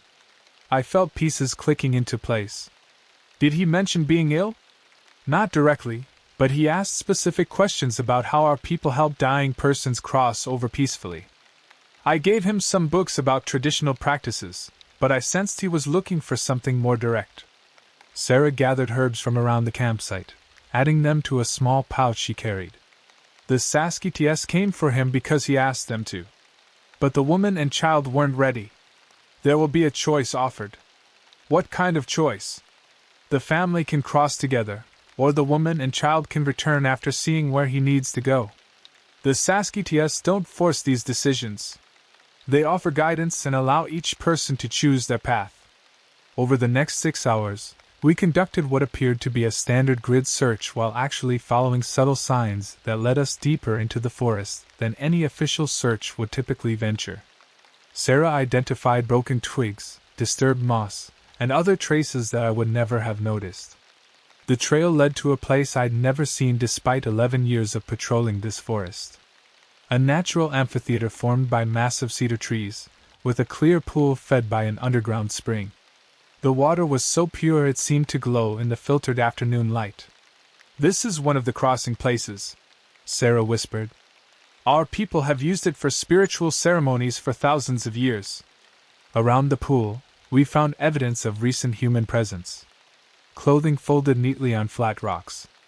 A child's stuffed animal placed carefully beside a cedar root.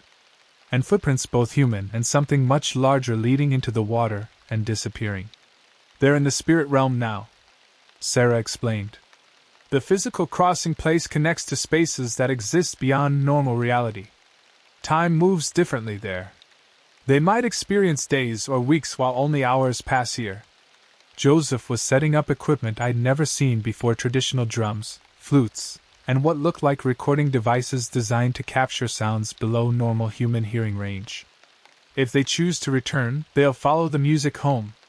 If they choose to cross completely, we'll receive a sign that allows us to end the search appropriately. As evening approached, Joseph and Sarah began a ceremony that was unlike anything in my training or experience. They played traditional instruments while speaking in languages I didn't understand, creating harmonies that seemed to resonate through the forest itself. Around midnight, something answered. A sound emerged from the direction of the pool, not quite human singing, but unmistakably musical. The melody intertwined with Joseph's flute playing, creating a duet between human and something else entirely. Through the trees surrounding the pool, I saw them. The same 3 Sasquatch figures from the Douglas family case, but this time they weren't carrying anyone. They stood at the water's edge, adding their voices to the music in a complex harmony that seemed to make the air itself vibrate. From the center of the pool, 3 figures emerged. Robert Brennan came first, but changed. His face held the same peaceful expression I'd seen on the Douglas children, but with an added weight of decision. Behind him, Lisa Brennan carried 4-year-old Claire, both of them moving as if in a trance. The largest Sasquatch spoke, its voice carrying clearly across the water. The father has seen the crossing place and chosen to remain in this world to guide his family through the experience ahead. The mother and child have witnessed what lies beyond death and carry that knowledge back to share when their time comes. All 3 are changed by the journey, but all 3 choose to return. As the family waded to shore, I saw that Robert carried something in his hands, a bundle similar to what Margaret Foster had found, but larger and more complex. "This is medicine for the cancer that grows in my body," he said, his voice distant but clear. "Not medicine to cure it, but medicine to help my family understand that death is a doorway, not an ending." The Sasquatch beings melted back into the forest as suddenly as they'd appeared. Joseph and Sarah helped the family dress and prepare for the hike back to civilization, all while speaking in low, ceremonial tones. "They'll remember this as a spiritual experience during a time of crisis," Sarah explained to me. "Robert will talk about having a vision quest that helped him accept his diagnosis and prepare his family. Lisa and Claire will remember a camping trip where they got lost but felt protected by forest spirits." By dawn, we were leading the Brennan family back to the official search area where they would be found by rescue teams. Their story was consistent. They'd become disoriented during an evening walk, spent the night in the forest using survival techniques Robert had learned from tribal cultural materials, and followed the sound of search teams to safety. Medical examination showed them to be in good health despite their overnight ordeal. Robert's subsequent disclosure of his terminal cancer diagnosis provided context for their spiritual experience in nature, and his family's remarkable resilience became the focus of human interest stories in regional media. 6 months later, I received a letter from Lisa Brennan. Robert had died peacefully at home, surrounded by family. His death had been, in her words, a celebration rather than a tragedy, because of what they'd experienced together in the forest. Claire, now 5, often spoke about the tall friends, who'd shown her that people don't really disappear when they die. I kept that letter in my personal files, along with photographs of the bundle Robert had carried back from the spirit realm. The contents included plants that local botanists couldn't identify and a written account of his experience that read more like poetry than prose. But the most significant outcome of the Brennan case was my growing understanding that these interventions weren't random events. They were part of a larger system of care that operated according to rules I was only beginning to comprehend. And according to Sarah Lightfoot, my education was just beginning. 3 months after the Brennan case, I was approached by Chief Ranger Patricia Stone with an assignment that didn't officially exist. She handed me a folder marked with security classifications I'd never seen on Park Service documents. "Michael, your recent search and rescue work has caught the attention of some people in Washington," There's a position opening that would involve liaison work with tribal communities on missing persons cases throughout the Pacific Northwest. I opened the folder to find documentation of the informal network I'd discovered, but expanded far beyond what I'd imagined. Rangers, tribal liaisons, search and rescue coordinators, medical examiners, and even FBI agents formed a multi-agency team that handled cases involving what the documents euphemistically called anomalous disappearances. How long has this organization existed? Officially? It doesn't exist. Unofficially, since 1924, the year after the major tribal treaties were signed. The federal government learned early that some situations require protocols that aren't covered in standard training manuals. The position would make me a regional coordinator, responsible for training other rangers to recognize and respond appropriately to Sasquatch intervention cases. My cover would be Cultural Liaison Specialist, developing educational programs about Native American history and traditions. Patricia, are you telling me the government officially recognizes the existence of Sasquatch? I'm telling you the government officially recognizes that some missing persons cases require cultural consultation and alternative search methodologies. How we privately understand those cases is above both our pay grades. I accepted the position, and over the following year, I traveled throughout Washington, Oregon, and Northern California, meeting with rangers who'd encountered similar situations and helping establish consistent protocols for handling them.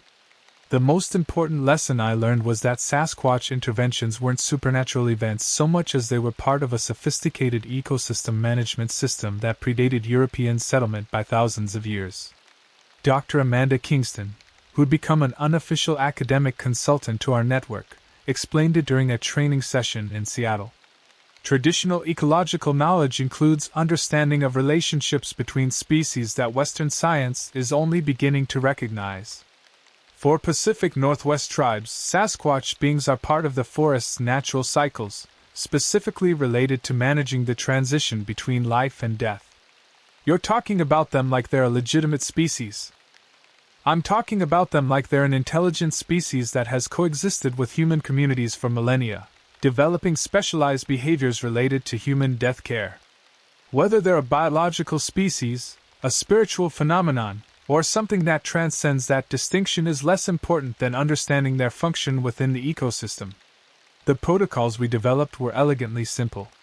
When missing persons cases exhibited certain characteristics: terminal illness in the family, vehicles found at tribal lands, witnesses reporting encounters with large humanoid figures, rangers would immediately request tribal liaison support and prepare for non-standard search procedures.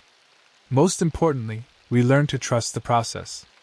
Families who experienced Sasquatch interventions had outcomes that were better than those handled through conventional search and rescue methods. Children who were returned showed remarkable psychological resilience. Adults who chose to return after experiencing the crossing place handled terminal diagnoses and family deaths with extraordinary grace. Sarah Lightfoot became my primary teacher in understanding these cases from the tribal perspective. During long conversations in her kitchen on the Whispering Creek Reservation, she shared knowledge that her family had maintained for generations. The Saskitias are teachers, she explained. They help people understand that death is not the end of relationships, just a change in how those relationships continue. When someone is ready to cross over but their family isn't ready to let them go, the Saskitias offer everyone involved a chance to experience what death actually is. Why do they work with park rangers? Why not handle these situations entirely within tribal communities? Because the modern world has separated people from natural death. Most of your people die in hospitals, surrounded by machines, fighting against something they think is terrible. The Saskitias work through anyone who can help families remember that death is part of the natural cycle. Over time, I understood that my role wasn't to study or document these beings, but to serve as a bridge between worlds. When families called to the Saskitias through dreams, grief, or desperate need, they needed human advocates who could help them navigate between official bureaucracy and ancient wisdom. The most profound case I handled in my new role involved a family named the Washingtons, ironically, considering my ongoing education in Pacific Northwest history. Gregory Washington, a Boeing engineer from Seattle, had brought his wife Jennifer and teenage sons Marcus and David on what he privately knew would be their last family camping trip. Gregory had been diagnosed with ALS 6 months earlier. Rather than tell his family immediately, he'd used vacation time to research traditional approaches to death and dying, eventually contacting our office through channels that existed for exactly this purpose. "I've been dreaming about walking with giants," he told me during our preliminary meeting. "My grandfather was Quinault, and he used to tell stories about spirit guides who helped people cross between worlds. I think something is calling my family to have an experience that will help them understand what's coming." Rather than wait for the family to go missing, I worked with Joseph Crowfeather and Sarah Lightfoot to arrange what we called a guided intervention. The family would camp in a designated area during the new moon, when Sasquatch activity was traditionally highest. Tribal ceremonial leaders would facilitate contact, and I would ensure that official records reflected an appropriate cover story. The experience was transformative in ways that defied documentation. The Washington family spent 3 days in what they later described as a spiritual retreat in the deep forest, guided by beings they understood to be manifestations of Gregory's ancestral spirits. When they returned, Gregory was ready to share his diagnosis with his family. Jennifer, Marcus, and David had gained understanding of death that allowed them to support Gregory through his final months without the desperation that typically characterizes terminal illness situations. Gregory died a year later in his own home, surrounded by family who viewed his death as a celebration of transition rather than a defeat. Marcus and David both pursued careers in death care. Marcus became a hospice social worker, David a grief counselor specializing in children who'd lost parents. The Washington case represented the evolution of my work from reactive search and rescue to proactive facilitation of what Sarah Lightfoot called death education. Rather than waiting for families to disappear into traumatic missing persons cases, we learned to identify situations where Sasquatch intervention could provide healing before crisis occurred.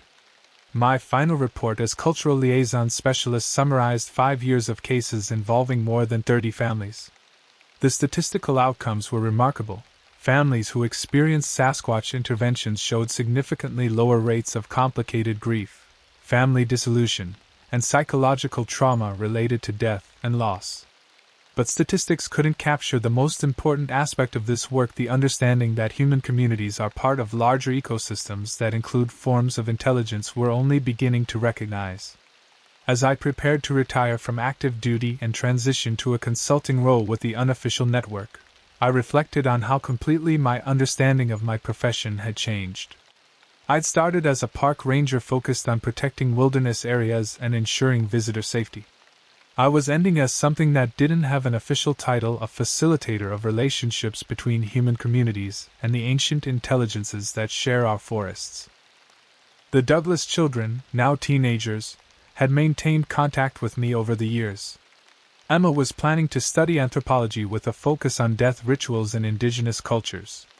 Kevin had become an accomplished wilderness guide who specialized in helping families create meaningful experiences in natural settings. Both carried knowledge of their parents' crossing that influenced every aspect of their lives, but neither spoke publicly about what they'd experienced. They understood intuitively that some knowledge was meant to be lived rather than explained. On my final day as an active ranger, I stood in the clearing where I'd first witnessed Sasquatch beings 5 years earlier.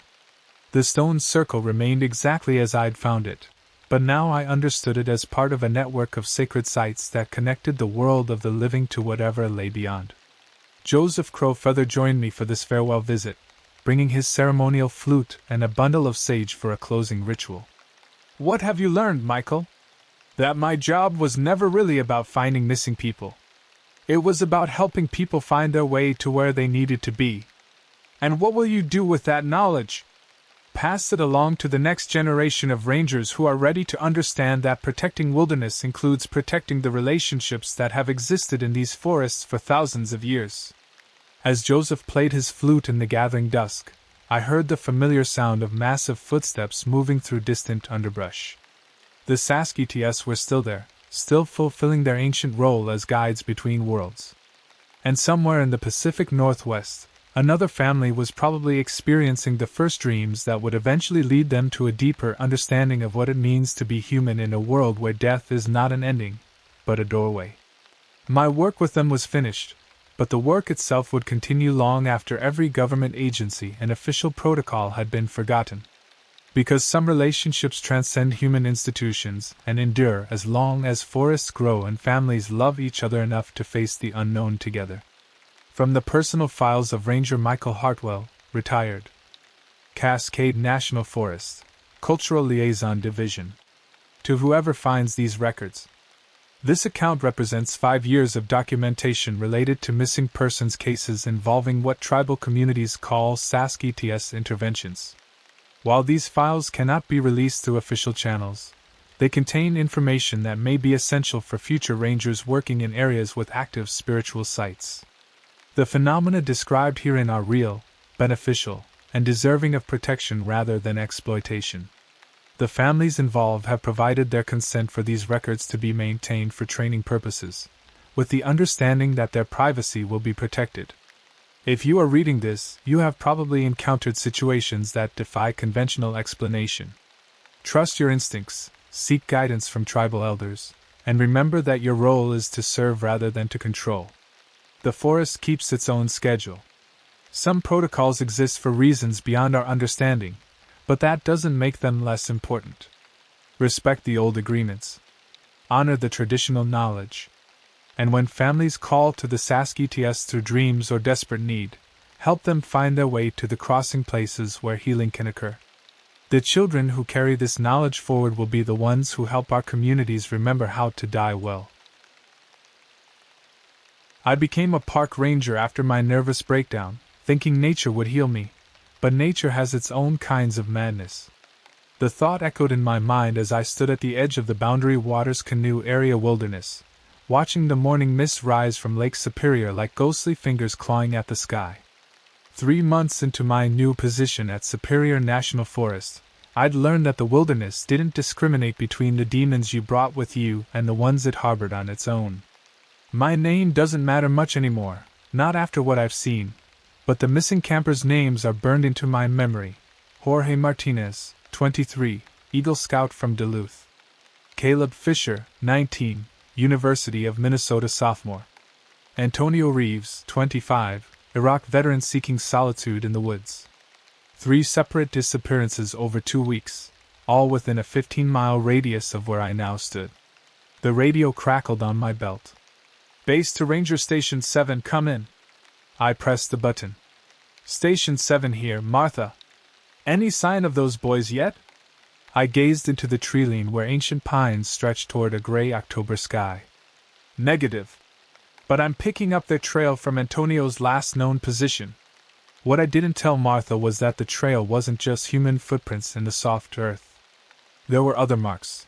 Larger, deeper impressions that made my skin crawl and reminded me why the Ojibwe elders from the nearby reservation avoided this particular stretch of forest. Be careful out there. Martha's voice carried genuine concern. Weather Service is calling for an early blizzard tonight. Copy that. Station 7 out. I shouldered my pack and followed the trail deeper into the wilderness, where the canopy grew so thick that noon felt like twilight.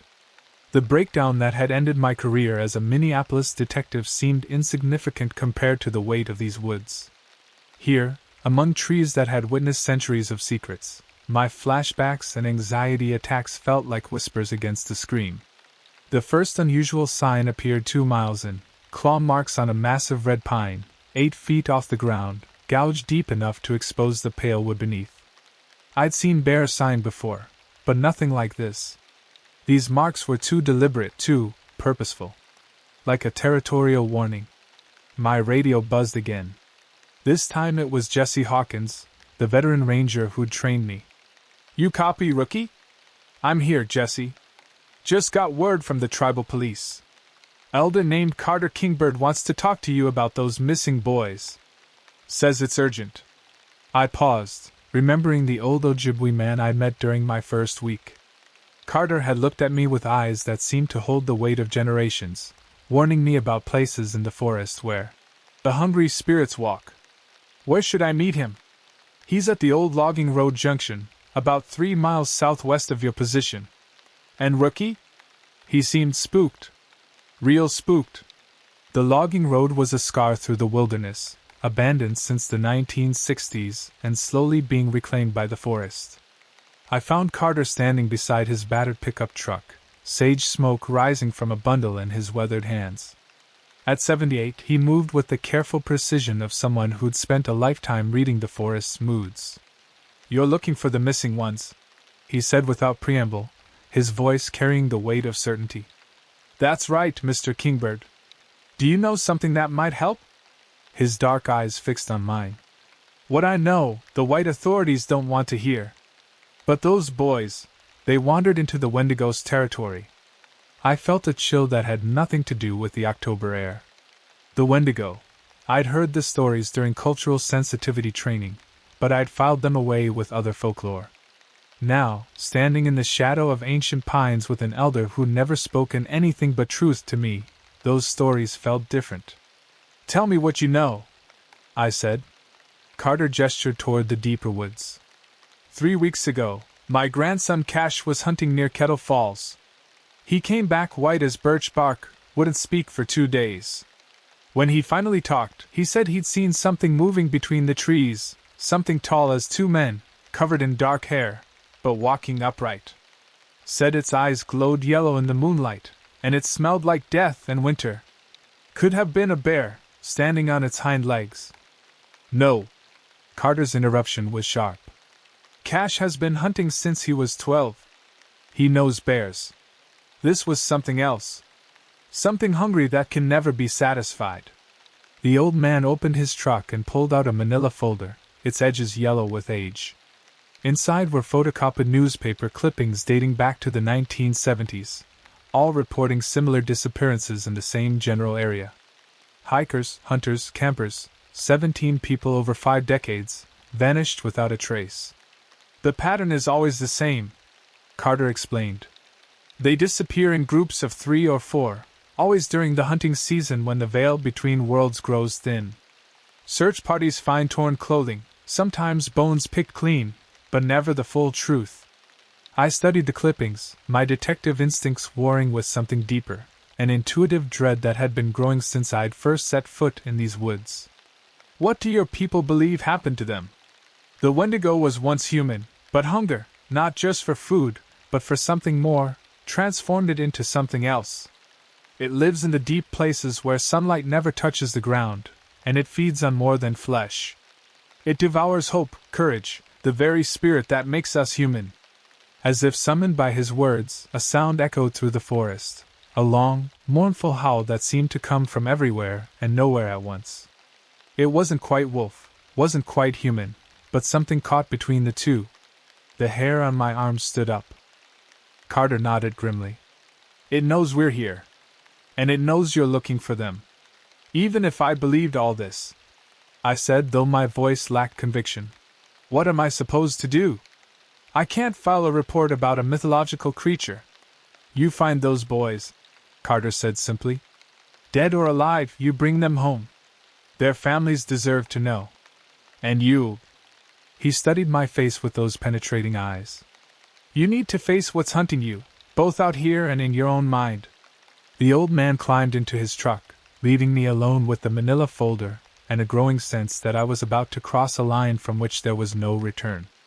As his taillights disappeared down the logging road, snow began to fall, fat, heavy flakes that would cover any tracks by morning. I had maybe 4 hours of daylight left. The trail picked up again a mile east, where I found Antonio's backpack hanging from a pine branch 12 feet off the ground. No way it had gotten there naturally. Inside, his wallet, some energy bars, and a journal with his final entry dated 3 days ago. "Something's watching me. Can't shake the feeling I'm being hunted. Going to try to circle back to the main trail at first light." The entry before that was more disturbing. "Found Caleb's tent this morning, shredded like paper. No sign of him or Jorge. Footprints around the campsite, but they're not human. Too big, too deep. What the hell is out here?" I pressed deeper into the forest, following a game trail that wound between massive pines and over granite outcroppings slick with moss. The snow was falling harder now, muffling sound and creating a cocoon of white silence broken only by the crunch of my boots and the occasional crack of a branch somewhere in the darkness between the trees. That's when I found the clearing. It was perfectly circular, about 30 feet across, and nothing grew there, just bare earth the color of dried blood. Around the perimeter, bones hung from the branches like macabre wind chimes. Some were deer, some smaller animals, but others were unmistakably human. A femur here, a ribcage there, a skull grinning down at me with empty sockets. In the center of the clearing sat 3 backpacks, arranged in a neat triangle. Jorge's, Caleb's, and a third I didn't recognize until I checked the name tag. Remy Patterson, reported missing 2 years ago. My radio crackled with static, then cleared. Station 7, this is base. What's your status? I keyed the mic with shaking fingers. Martha, I need backup at my current position. Send everyone available. What's your situation, Ranger? I stared at the bone-decorated clearing, trying to find words that wouldn't sound insane. I've found evidence of the missing campers. Multiple missing persons. And I think we're dealing with something outside normal parameters. Copy that. GPS has your location. Dispatch is en route, ETA 45 minutes. 45 minutes felt like eternity as I examined the scene. The backpacks had been emptied and their contents scattered with obvious intelligence. Food items separated from gear, personal effects arranged in small piles. This wasn't random animal behavior. This was deliberate, almost ritualistic. A branch snapped behind me. I spun around, hand instinctively going to my sidearm, and saw a figure emerge from between the pines. At first I thought it was one of the missing campers, tall, humanoid, moving with purpose. Then it stepped into the clearing, and my mind struggled to process what I was seeing. It stood nearly 8 feet tall, covered in coarse dark hair that seemed to absorb the fading daylight. Its face was a nightmare fusion of human and beast, intelligent eyes burning yellow in the twilight, a mouth full of teeth designed for tearing flesh, nostrils flaring as it scented the air. But it was the hands that made my blood freeze, long fingers ending in curved claws stained dark with old blood. The Wendigo. It regarded me with those terrible eyes, head cocked slightly as if puzzled by my presence.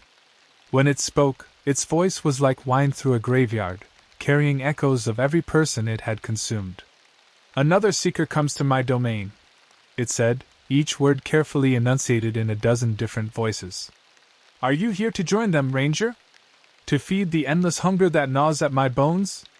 I drew my service weapon, though some instinct told me bullets would be useless. Where are the campers? Jorge, Caleb, Antonio, where are they? The creature's laugh was like breaking glass. They feed me still, their fear and desperation sustaining me through the long winter nights. Would you like to hear their voices? It threw back its head and howled, and in that sound I heard human screams, pleas for help, cries for mercy. My breakdown, my anxiety, my carefully managed trauma, all of it crashed over me at once, and I understood with perfect clarity why Carter had said I needed to face what was hunting me. You're not just a creature, I whispered. You're a manifestation. Of hunger, of desperation, of the void that eats at people from the inside. Very good. The Wendigo purred, taking a step closer. You understand. You've felt that hunger yourself, haven't you? The gnawing emptiness that drove you from your old life into these woods, seeking something to fill the hole in your spirit. It was right.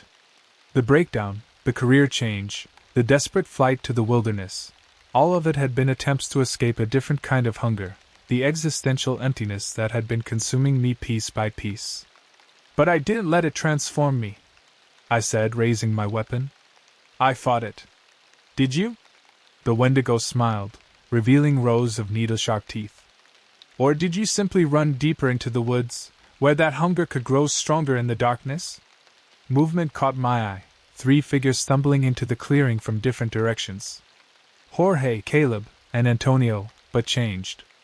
Their eyes held the same yellow glow as their captor, and their movements were wrong, puppet-like, as if something else was pulling their strings. They chose to feed rather than be consumed, the Wendigo explained. As will you in time. The hunger is patient. It can wait decades for the right moment, the perfect despair. Like hell. I snarled, and opened fire. The bullets struck the creature's center mass, spinning it around but not dropping it. Black ichor sprayed across the snow, but the wounds began closing almost immediately. The Wendigo laughed, and gestured to its servants. Show him what he'll become, it commanded. The 3 missing campers charged me with inhuman speed and strength. I managed to dodge Jorge's clumsy grab and put 2 rounds into Caleb's chest, but Antonio tackled me from behind, driving me face first into the frozen ground. His fingers, now ending in claws, raked across my back, shredding my uniform and the flesh beneath. I rolled away and came up firing, catching Antonio in the head. He dropped like a stone, the yellow glow fading from his eyes as something dark and oily leaked from the exit wound. Not blood, something else entirely. You're killing them! The Wendigo roared, its composure cracking for the first time. No! I gasped, struggling to reload with torn hands. I'm freeing them. Jorge and Caleb hesitated, some spark of humanity flickering in their corrupted eyes. In that moment of doubt, I put them down as well, each shot feeling like a mercy rather than murder.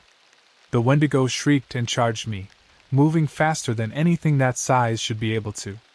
I emptied my remaining rounds into its torso, then dove aside as its claws whistled through the air where my head had been. It crashed into the tree line, snapping pine trunks like matchsticks. That's when I heard the helicopters. The cavalry arrived in a storm of rotor wash and searchlights, 4 state police choppers disgorging tactical teams into the clearing.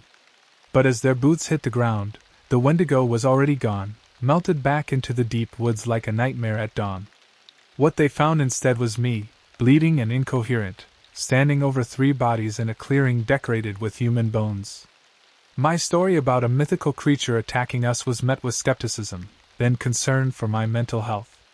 The official report listed the incident as a tragic case of exposure-induced psychosis, with the 3 missing campers apparently dying from hypothermia before I arrived. But Jesse Hawkins, examining the scene with a lifetime of wilderness experience, found things that didn't make it into any report: claw marks in the trees that no known animal could have made, footprints twice the size of a man's, and traces of that black ichor that made his equipment malfunction when he tried to analyze it. Carter Kingbird came to see me in the hospital, bringing sage in a small leather pouch that smelled of cedar and sweetgrass. You faced it, he said simply. The hunger that lives in the dark places. Most men run from it their whole lives. I killed 3 innocent people, I whispered, staring at my bandaged hands. You freed 3 lost souls, he corrected. There's a difference. The Wendigo feeds on despair, transforms its victims into extensions of its own hunger. Death was a mercy. Is it gone? Carter's weathered face was grave. Sleeping, maybe. Waiting. But you've marked it now, wounded it in a way that matters. It won't forget you. I was reassigned to a desk job in Duluth after my release from the hospital, but I couldn't stay away from the woods entirely. Every weekend, I drove back to Superior National Forest, not as a ranger but as a guardian. I learned the old ways from Carter, how to read sign that wasn't quite animal, how to recognize the places where the hungry spirits gathered. Over the next year, 3 more people disappeared in the same general area: Zane Morrison, a bow hunter from International Falls; Omar Jenkins, a wildlife photographer; Emerson Cole, a geology student from the University of Minnesota Duluth. Each time, I was there within hours, tracking them into the deep places where sunlight never touched the forest floor. Zane I found transformed, his humanity eaten away by weeks of captivity. I put him down with a single shot and said a prayer over his body. Omar was still fighting when I reached him, clinging to sanity in a makeshift cage of woven branches. I got him out alive, though the experience left him with scars that went deeper than flesh. Emerson was different. When I found him, he was sitting calmly in the clearing, the Wendigo perched on a fallen log across from him like some nightmare therapist. He doesn't want to be rescued, the creature told me, its voice carrying notes of genuine amusement. He understands the gift I offer. The peace that comes with surrender. Emerson, I called out, not taking my eyes off the monster. You don't have to do this. There's another way. The young man turned to look at me, and I saw that his eyes still held their human color, no yellow glow, no corruption. It showed me things, he said quietly. The future, what's coming for all of us. Climate change, war, the slow collapse of everything we've built. Why fight it? Why not just let go? Because fighting is what makes us human, I replied. The struggle itself has meaning, even if we lose in the end. The Wendigo snarled, recognizing the threat in my words. Pretty philosophy, Ranger. But philosophy doesn't fill the emptiness inside. I can give him purpose, direction. What can you offer? I thought of my breakdown, my flight to the wilderness, the long nights battling my own demons in a cabin that smelled of pine and loneliness. Hope, I said finally. Not for victory, not for easy answers, but for the possibility that the struggle itself is enough. Emerson stood up slowly, his gaze shifting between me and his would-be captor. My grandmother died of cancer last year, he said. Fought it for 18 months, knew she was going to lose from the beginning. But she kept fighting anyway, kept finding reasons to smile, kept telling us she loved us right up until the end. The Wendigo's yellow eyes narrowed. Pointless suffering. I could have spared her that pain. No, Emerson said, and I heard steel enter his voice. You would have robbed her of her strength. The fight was hers to make. He walked toward me, and the Wendigo let him go. But as we reached the edge of the clearing, the creature called out one last time. This isn't over, Ranger. The hunger is patient, and you've only delayed the inevitable. Every person you save, every small victory you claim, they're just seasoning for the feast to come. I turned back to face it, this manifestation of every dark thought that had ever crossed my mind. Maybe. But today, we choose hope. Today, we keep fighting. The Wendigo's laughter followed us out of the woods, but it was a bitter sound now, tinged with something like uncertainty. 6 months later, I opened a small counseling practice in Duluth, specializing in trauma and addiction recovery. The wilderness had taught me that everyone carries their own monsters, their own hungry spirits that feed on despair. But I'd also learned that those monsters could be faced, could be fought, and sometimes even defeated. Carter visits my office sometimes, usually when there are new disappearances to investigate. We work together now, the old ranger and the broken detective, standing guard against the things that hunt in the spaces between reason and nightmare. The Wendigo is still out there, somewhere in the deep woods where ancient pines hold court over secrets older than memory. It's wounded but not destroyed, patient but no longer unopposed. And sometimes, when the wind is just right and the night particularly dark, I can hear its voice carried on the autumn air, not calling to me this time, but warning others away. After all, I've learned something important about the hunger that lives in dark places. It only has power over those who believe they have no choice but to feed it. The woods are still dangerous, still full of predators both real and metaphysical. But they're also full of people like Jorge, Caleb, and Antonio, people who died rather than surrender their humanity. People like Emerson, who chose to keep fighting even when defeat seemed certain. People like me, who discovered that sometimes the only way to heal is to help others do the same. Nature may have its own kinds of madness, but it also has its own kinds of medicine. And in the end, that might be enough. My name is Iona, and I've been a park ranger at Glacier National Park for 3 years now. People always ask why I chose this job, isolated in the Montana wilderness, miles from the nearest town. The truth is, I needed the silence. After what happened in Denver, the accident, the guilt, the sleepless nights, I craved emptiness. The vast expanse of untouched forest, the crystal lakes reflecting ancient peaks, the kind of solitude that makes you remember who you are beneath all the noise. The regional office assigned me to the most remote station in the park, Kinla Lake. My cabin sits on the northern shore, a weathered log structure built in 1967 that creaks like old bones in the wind. The nearest road ends 5 miles south, accessible only by foot trail or boat across the lake's mirror surface. Most rangers consider it exile. I called it salvation. Kintla Lake stretches 7 miles long, fed by glacial runoff that keeps the water so cold it could stop your heart in minutes. The surrounding peaks rise like cathedral spires, their faces carved by ice and time into expressions that seem almost human in certain light. Dense stands of lodgepole pine and western larch crowd the shoreline, their roots drinking from water so pure you can see bottom at 30 feet. My duties were simple: maintain the backcountry trails, monitor wildlife populations, assist lost hikers, and file weekly reports via satellite radio. The work suited me. Days passed in blessed routine, checking trail markers, documenting elk migration patterns, testing water quality. Nights brought the kind of deep sleep I hadn't experienced since childhood. The first sign something was wrong came on a Tuesday in late September. I was replacing damaged signage on the Kintla Lake Trail when I heard someone calling my name from across the water. A woman's voice, clear and desperate, echoing off the surrounding peaks.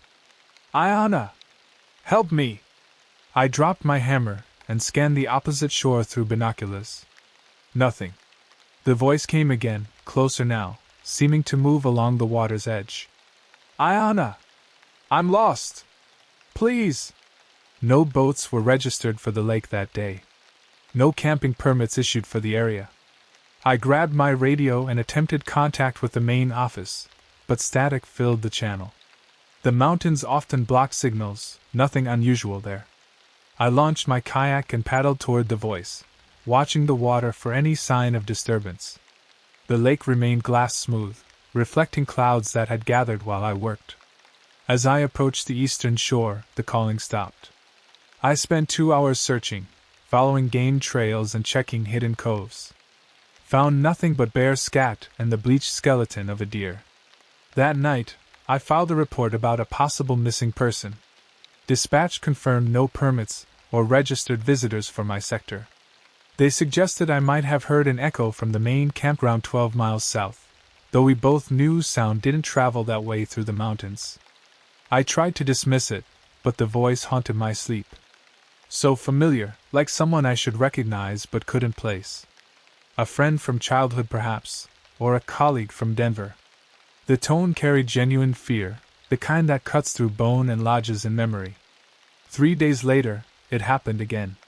This time while I was checking fish populations at the lake's north end. A man's voice this time, older, gravelly with panic. "Ranger! There's been an accident. My daughter." The voice came from a stand of pine on the western slope, maybe 200 yards up from the water. I beached my kayak and climbed toward the source, following a faint deer trail through undergrowth that snagged my uniform.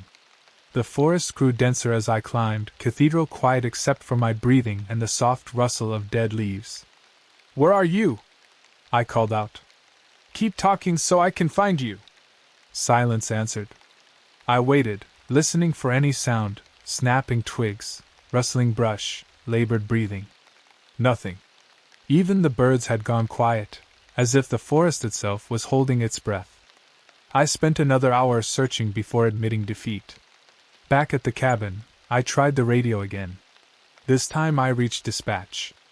"This is Station 7, Kintla Lake. Requesting backup for search and rescue." "Copy, Station 7. What's your situation?" I explained about the voices, the missing people who left no trace. The dispatcher's tone grew skeptical. "Any visual confirmation of persons in distress?" "Negative. Audio only." A pause then. "Weather service shows heavy winds in your area yesterday and today. Possible acoustic phenomenon from the main valleys. Continue monitoring and report any actual sightings." Acoustic phenomenon. I understood the implication. Park rangers who spent too much time alone sometimes heard things. Cabin fever. Isolation syndrome. The mountains could play tricks on anyone. But I knew what I heard. Human voices, desperate and real, calling for help that never came. That night I sat on my cabin's porch, watching moonlight paint silver paths across the lake's surface. The September air carried hints of coming winter, wood smoke sent from distant fires, the sharp bite that meant snow on the high peaks.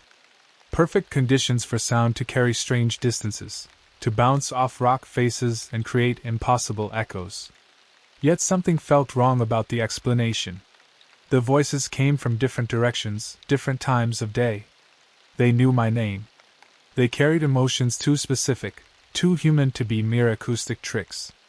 I was pouring coffee when the third voice called out, just after dawn on Saturday. A child this time, maybe 8 or 9 years old. "Miss Ranger lady? I can't find my mommy!" The voice came from directly behind my cabin, where the forest pressed close enough to touch the back wall. I grabbed my gear and circled the structure, finding nothing but my own footprints in the soft earth. The child called again, further into the trees now. "Please help me! I'm scared!" I followed the voice deeper into the forest than I'd ever gone from the cabin. The trees grew older here, massive trunks that might have stood since before the park's founding. Deadfall created natural barriers, forcing me to climb over logs thick as telephone poles. The canopy blocked most sunlight, leaving the forest floor in perpetual twilight. The child's voice led me in circles. Just when I thought I was closing in, it would shift direction, always staying just out of sight. After an hour of fruitless searching, I realized I was lost. The familiar landmarks, my cabin, the lake, the main trail, had vanished behind curtains of pine and fir. Panic crept up my spine like cold fingers. 3 years in these mountains, and I'd never been truly lost before. I had my compass, my GPS unit, emergency supplies. But the forest felt different now, hostile in ways I couldn't name. The trees seemed to lean inward, watching. The silence pressed against my eardrums like deep water. I was checking my GPS when I found the ladder. It stood against an enormous Douglas fir, aluminum rungs bright against dark bark. The ladder stretched up into the canopy, disappearing among branches thick as my waist. No rational explanation existed for its presence. No maintenance crews worked this deep in the backcountry. No tree cutting scheduled for the area. Yet there it stood, as if someone had carefully positioned it and walked away. The child's voice called out one final time, from directly above my head. "Up here! I'm stuck!" I looked up and saw nothing but branches and shadow. The voice didn't come again. I found my way back to the cabin using GPS coordinates, but the experience shook me more than I cared to admit. That evening I researched everything I could find about acoustic phenomena in mountainous terrain. Temperature inversions, wind patterns, echo chambers formed by specific rock formations, all plausible explanations for hearing voices where none should exist. But none explained the latter. I returned to the site the next morning, armed with my camera and a healthy dose of skepticism. The ladder was gone. I searched a 100-yard radius around the Douglas fir, finding no trace of its presence. No impressions in the soft earth where its feet might have rested. No disturbance in the undergrowth where someone might have dragged it away. The tree itself showed no signs of recent contact, no scratches in the bark, no broken branches where the ladder's top might have leaned. It was as if the thing had never existed outside my imagination. I photographed everything anyway. The tree, the surrounding area, the GPS coordinates. Back at the cabin, I uploaded the images to my laptop and studied them for hours. Nothing unusual appeared in any frame. Just forest, exactly as it should be. That night I dreamed of voices calling from underwater, their words distorted by liquid and depth. I woke gasping, sheets soaked with sweat despite the cabin's growing chill. Monday brought my first real rescue of the season. 2 college students from Seattle had missed their check-in after a 3-day backpacking trip to Hole-in-the-Wall Lake. Their families contacted park headquarters when they failed to return home Sunday evening. I hiked the Kindle Lake Trail to Upper Kindle Lake, then followed the primitive path toward Hole-in-the-Wall. The students had signed the register at the trailhead Friday afternoon, optimistic about weather that had since turned ugly. Fresh snow dusted the high peaks, and temperatures had dropped 20 degrees overnight. I found them huddled in their tent beside Hole-in-the-Wall Lake, both showing early signs of hypothermia. They'd become disoriented in Saturday's snowfall and wandered off trail, burning through their food supplies while trying to find their way back. Basic wilderness mistakes, but potentially fatal in these conditions. "We heard someone calling yesterday," the girl told me as I prepared hot soup on my camp stove.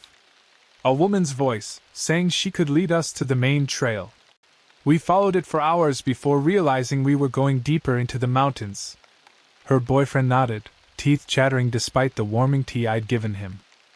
"Sounded like she was maybe 50 yards ahead of us, always just out of sight. Voice kept moving, like she was walking point. But when we finally caught up to where the sound was coming from, nothing there," the girl finished. "Just trees and rocks. No footprints, no sign anyone had passed that way." I felt ice form in my stomach that had nothing to do with the mountain air. "What exactly did the voice say?" "This way to the trail," the boy replied. "Follow me, I know these mountains." Stuff like that. We thought maybe it was another hiker who'd seen our headlamps and was trying to help. I guided them back to the main trail, a 6-hour hike made longer by their weakened condition. They rode in the ambulance to Kalispell General with minor frostbite and dehydration, lucky to be alive. Their story went into my incident report as disorientation due to weather conditions, but I knew there was more to it. The voice they described matched the one I'd heard calling my name across the lake. Same tone, same apparent direction of movement. But these students had followed it deeper into wilderness that could have killed them. That night I called my supervisor, Regional Chief Kellerman, on the satellite phone. A 20-year veteran of the Park Service, he'd worked everywhere from Yellowstone to the Everglades. If anyone had experience with strange occurrences in remote areas, it would be him. "Mike, I need to run something by you. Off the record. What's eating you, Ayana? You sound spooked." I told him about the voices, the latter, the lost students who'd followed phantom guidance toward death. He listened without interruption, a silence that stretched long enough to make me wonder if our connection had dropped. "How long since you've taken leave?" he finally asked. "Not since I started here." "But Mike, this isn't 3 years without a break. That's too long for anyone, especially in isolation postings. The mind starts playing tricks." The students heard it too. Lost hikers hear all kinds of things. Stress, exhaustion, hypothermia, any of those can cause auditory hallucinations. They were probably echoing each other's fears. I wanted to argue, but what evidence did I have?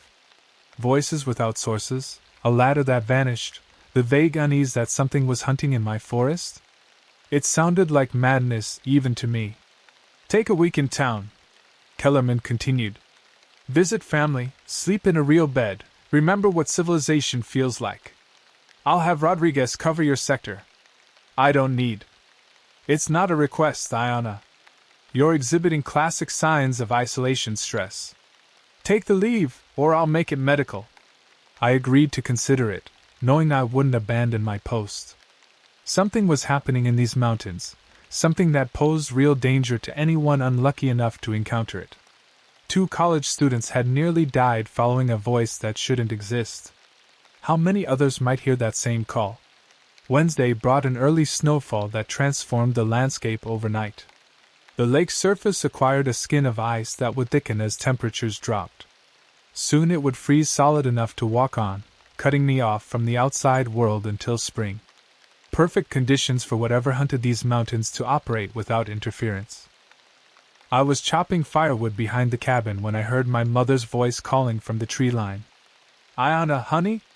Can you help me carry these groceries?" The axe slipped from my hands, embedding in the chopping block with a solid thunk. My mother had been dead for 15 years, killed in a car accident during my sophomore year of college. I'd heard her voice in dreams, in moments of stress, but never with such crystal clarity. "I'm right here, sweetheart. Just past these trees." The voice came from the same area where I'd found the phantom ladder. I approached slowly, hand resting on the bear spray clipped to my belt. The snow crunched under my boots, the only sound in a forest gone silent as a grave. "Mom?"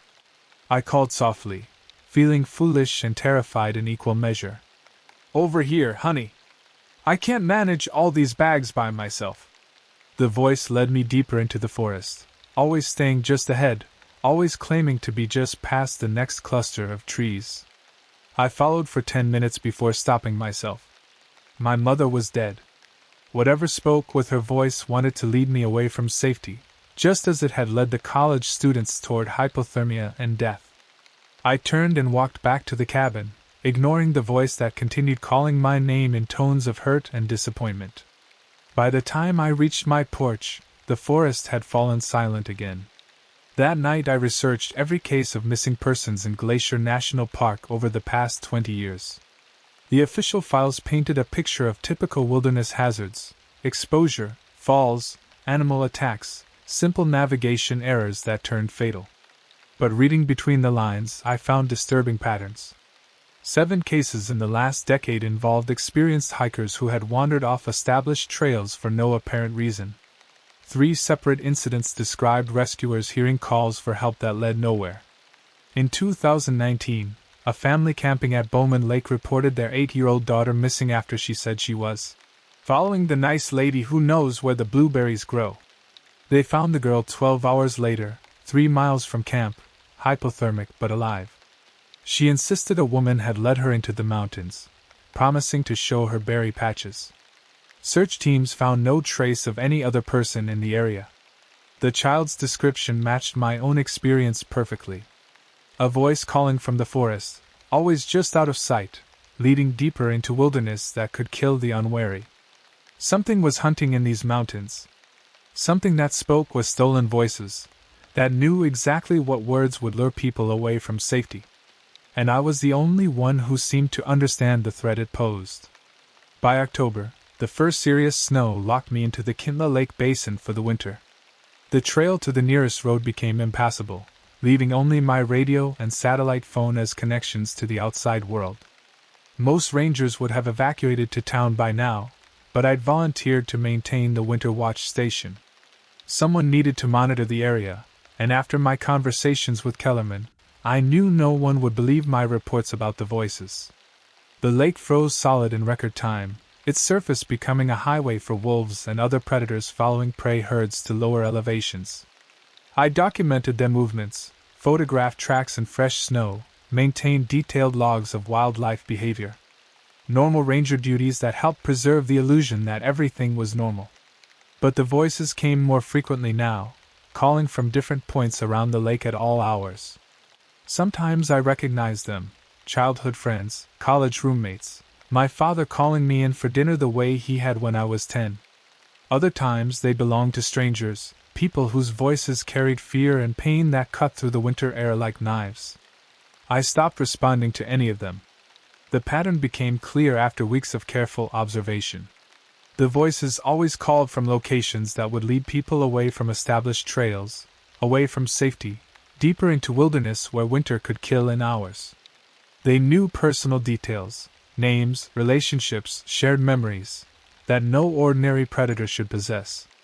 On Halloween night, appropriately enough, I discovered what was making the voices. I was checking my weather station equipment when movement caught my eye across the frozen lake. A figure stood on the opposite shore, waving frantically. Even at a distance of nearly a mile, I could hear its calls for help. "Ranger! Thank God! My friend fell through the ice." I raised binoculars and focused on the figure. It appeared to be a middle-aged man in hiking gear, pointing toward a section of the lake where thermal springs sometimes prevented complete freezing. A logical place for someone to break through ice that looked solid. Everything about the scenario made sense. Backcountry hikers sometimes tried to cross the frozen lake as a shortcut, unaware of thermal areas that created weak spots. Ice rescue was part of my training, a situation I'd prepared for but never encountered. I was loading rescue gear into my sled when training and instinct finally overcame the urge to help. No hiking permits had been issued for this area since early September. No vehicles in the parking area 5 miles south. No tracks in the snow leading to where the figure stood. Through binoculars, I studied the man more carefully. He waved and gestured with mechanical precision, like an actor repeating the same scene. His mouth moved constantly, but the words reached me at exactly the same volume regardless of wind direction or atmospheric conditions. As I watched, his figure began to change. The hiking clothes melted away like ice in summer sun, revealing something pale and angular beneath. The proportions were wrong, arms too long, torso too narrow, head sitting at an angle that made my eyes water to follow.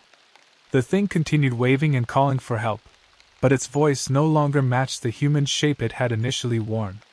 The words became distorted, overlapping, as if multiple people were speaking through the same mouth. "Help us, my daughter, the ladder, follow me. Ayana." I backed away from the lake, never taking my eyes off the creature. It maintained its performance for another hour, cycling through different personas: lost hikers, injured climbers, confused children. Each voice was perfect, emotionally compelling, designed to trigger every rescue instinct I possessed. Only when full darkness fell did it finally abandon the charade and disappear into the forest. I spent that night researching Native American folklore from the region, looking for any legends that might explain what I'd witnessed. The Blackfeet and Kootenai tribes had hunted these mountains for thousands of years before the park's establishment. Their oral traditions might contain warnings about creatures that mimicked human voices. What I found chilled me more than the October wind. Both tribes shared legends of entities they called voice thieves, shape-shifting predators that collected human voices like trophies, using them to lure victims into deadly situations. The stories described creatures that could perfectly mimic any sound they'd heard, from crying infants to dying elders, using emotional manipulation to lead people away from safety. According to the legends, these creatures fed on human suffering. They didn't simply kill their victims, they led them into situations where the wilderness itself became the weapon. Hypothermia, falls, exposure, predator attacks. Deaths that looked natural, leaving no evidence of supernatural interference. The stories also mentioned one crucial detail: the creatures were most active during the transition between seasons, when the boundary between the world of the living and the spirit realm grew thin. We were approaching the deepest part of winter. Over the following weeks, I documented 7 more sightings of the creature across the lake. It appeared as different people each time, sometimes alone, sometimes in groups of 2 or 3. Always in locations that would require dangerous travel to reach. Always calling for help with voices stolen from real people who might have passed through these mountains years or decades earlier. I began to understand why the thing had fixated on my sector. Kintla Lake was the most remote area in the park, visited by only the most experienced hikers during summer months. Anyone who did venture here was already isolated, already committed to dangerous wilderness travel. Perfect hunting grounds for a predator that specialized in leading people astray. The creature had probably claimed victims for years without anyone connecting the disappearances. Official reports would blame exposure, navigation errors, equipment failures, all reasonable explanations for deaths in harsh wilderness. No investigator would think to look for a supernatural predator that could mimic human voices. But now it faced a problem. I represented year-round human presence in its hunting grounds. As long as I remained at my post, it couldn't operate freely. Sooner or later, someone would witness its activities and survive to report them. The thing needed me gone. On November 15th, it began trying to kill me. I was splitting firewood when I heard my supervisor's voice calling from the radio inside the cabin. "Station 7, this is base. Emergency evacuation required. Repeat, immediate evacuation required." I dropped the axe and ran inside, but my radio sat silent. No lights, no static, no indication of incoming transmission. I checked all frequencies, tested the equipment, confirmed everything was working normally. Kellerman's voice called again, this time from outside the cabin. "Ayana! Get out here! We've got a situation!" I grabbed my sidearm and moved to the window. The voice seemed to come from my front porch, but I could see the entire area clearly. Nothing there but wind-blown snow and afternoon shadows. "There's been an avalanche on the main trail. You're cut off. We're sending a helicopter." The lie was almost perfect. Avalanches were a real concern in these mountains, and helicopter evacuation was standard procedure for isolated rangers. If I'd been less experienced, I might have believed it. But I knew the terrain. No avalanche zones existed between my cabin and the trailhead. The story was designed to make me leave the safety of my shelter and move to an open area where a helicopter might theoretically land, where the creature could attack without witnesses. I stayed inside and waited. The fake radio calls continued for hours, growing more urgent and desperate. Kellerman's voice was joined by others, medical personnel, helicopter pilots, search and rescue coordinators, all telling me to leave the cabin, to move to specific locations where help was supposedly waiting. I recognized the trap. The thing had studied human behavior, learned how we responded to authority figures and emergency situations. It was using that knowledge to manipulate me the same way it had manipulated countless others. That night, it tried a different approach. My father's voice called from outside, weak and confused. "Ayana? Honey, I'm lost. I don't know how I got here. Everything's so cold." The voice carried genuine bewilderment, the confusion of an elderly man with advancing dementia. My father had suffered from Alzheimer's before his death 2 years earlier. The creature somehow knew this, had crafted its deception with surgical precision. "I can't find the car, sweetheart. Can you help your old dad?" I pressed my hands over my ears and tried to block out the sound. The voice was perfect, every inflection, every pause, every hint of vulnerability that had marked my father's final years. Whatever the creature was, it didn't simply mimic voices. It stole memories, emotions, the deepest connections between people. The psychological assault continued through the night. Friends who had died in the Denver accident called out in pain, begging me to save them. My mother sang lullabies she'd used when I was afraid of thunderstorms. Colleagues from my ranger training class asked why I'd abandoned them in the wilderness. By morning, I was exhausted and hollow, drained by hours of resisting voices that knew exactly how to hurt me. But I was still alive, still in control of my actions. The creature's perfect mimicry meant nothing if I refused to respond. I made coffee and watched the sunrise paint the mountains gold and rose. Somewhere out there, a predator older than human memory was learning that I wouldn't be an easy victim. The real hunt was just beginning. December brought temperatures that dropped below zero and stayed there for weeks. The snow piled 8 feet deep around the cabin, turning my world into a crystalline prison where nothing moved except wind and the occasional glimpse of ravens riding the thermals. Normal winter conditions for the region, but this year felt different. Heavier somehow, as if the very air had thickened with malevolent intent. The creature had learned that direct confrontation wouldn't work. I'd proven immune to its vocal manipulations, too experienced to be lured away from safety by phantom emergencies or emotional appeals. So it changed tactics, becoming subtler, more patient. The new campaign began with whispers. At first, I attributed them to wind finding gaps in the cabin's construction, the soft susurrus of air moving through cracks and chinking, the whistle of thermal drafts around windows and doors. Old cabins made noise, especially in extreme cold when wood contracted and metal fixtures stressed under temperature variations. But these whispers had cadence, rhythm, almost like conversations heard through thick walls. I began sleeping poorly, waking at 3 or 4 in the morning to what sounded like voices in the next room. Muffled discussions that stopped the moment I sat up to listen. When I investigated, I found only empty rooms filled with moonlight and shadow. The whispers grew clearer over time. Not words exactly, but emotional content, fear, pain, desperation. The accumulated suffering of everyone who had ever died in these mountains, concentrated into barely audible streams of consciousness that leaked through the cabin's walls like cold seeping through stone. By the winter solstice, I could distinguish individual voices within the chorus. A child crying for his mother.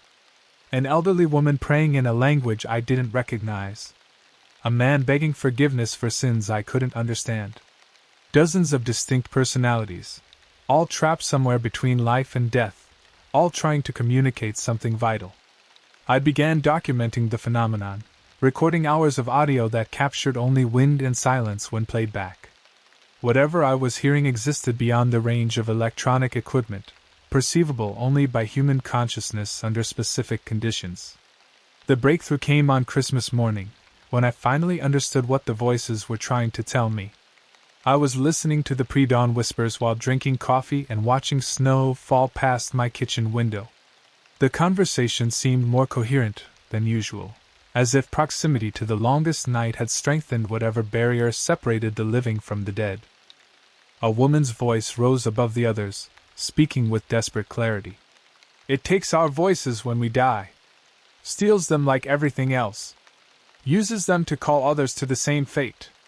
Other voices joined her, confirming details that made my blood run cold. 50 years I've been trapped here, maybe more. Can't leave, can't warn anyone. Only speak through the barrier when conditions are right. The thing feeds on death, but not just physical death. The despair, the fear, the moment when hope dies and you realize you'll never see home again. That's what it really wants. It's been hunting here since before the park existed. Before the tribes came. Something old, from when the ice still covered these peaks. I grabbed a notebook and began transcribing everything I could catch. The voices spoke of a creature that existed partially outside normal reality, shapes shifting between dimensions as easily as changing clothes. It collected human voices like a spider collected prey, storing them in some metaphysical web where the dead remained conscious but powerless. The entity had evolved its hunting methods over centuries. In earlier times, it had simply taken the form of familiar animals, wolves calling with human voices, deer that spoke like lost children. But as humans grew more sophisticated, so did its deceptions. Now it crafted elaborate scenarios designed to exploit modern psychology and social conditioning. "It knows everything about you," one voice warned. "Reads your memories like books. Finds the perfect words to make you follow.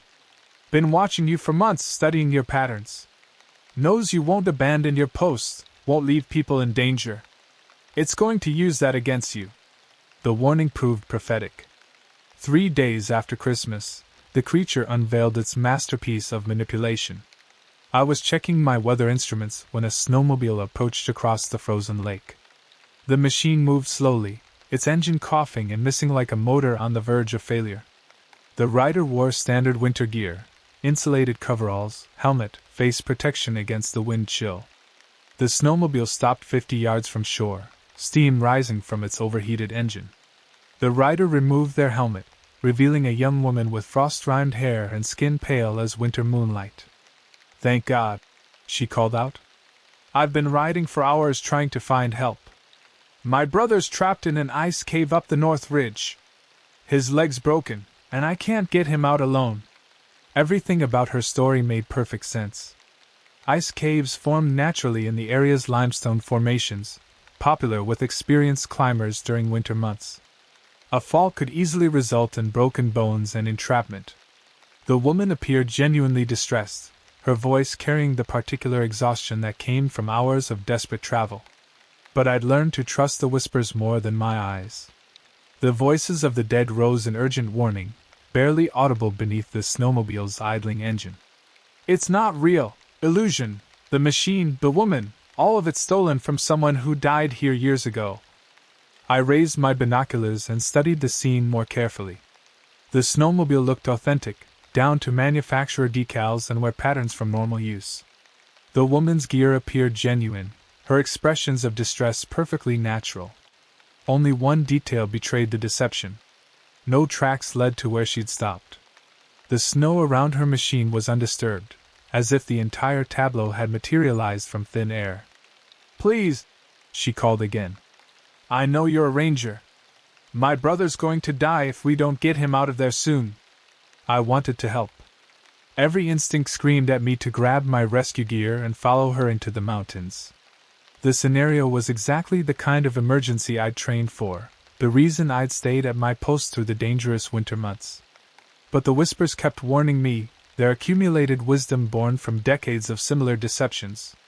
"Don't follow, leads to the killing ground, where it feeds on the dying." I made my choice and stepped back from the shoreline, raising my hand in a gesture that could be interpreted as acknowledgement but not agreement. The woman's expression shifted from relief to confusion to something else entirely. Her features remained human, but the emotions behind them weren't. Frustration, perhaps. Calculation. The cold patience of a predator that had invested significant energy in an elaborate trap. "You're the ranger, right? You have to help. It's your job." Still, I didn't move. The woman tried different approaches: tears, anger, desperate pleas for basic human compassion. When none of them worked, she climbed back onto her snowmobile and rode away across the lake, her machine's engine running perfectly now. But she didn't leave tracks in the snow.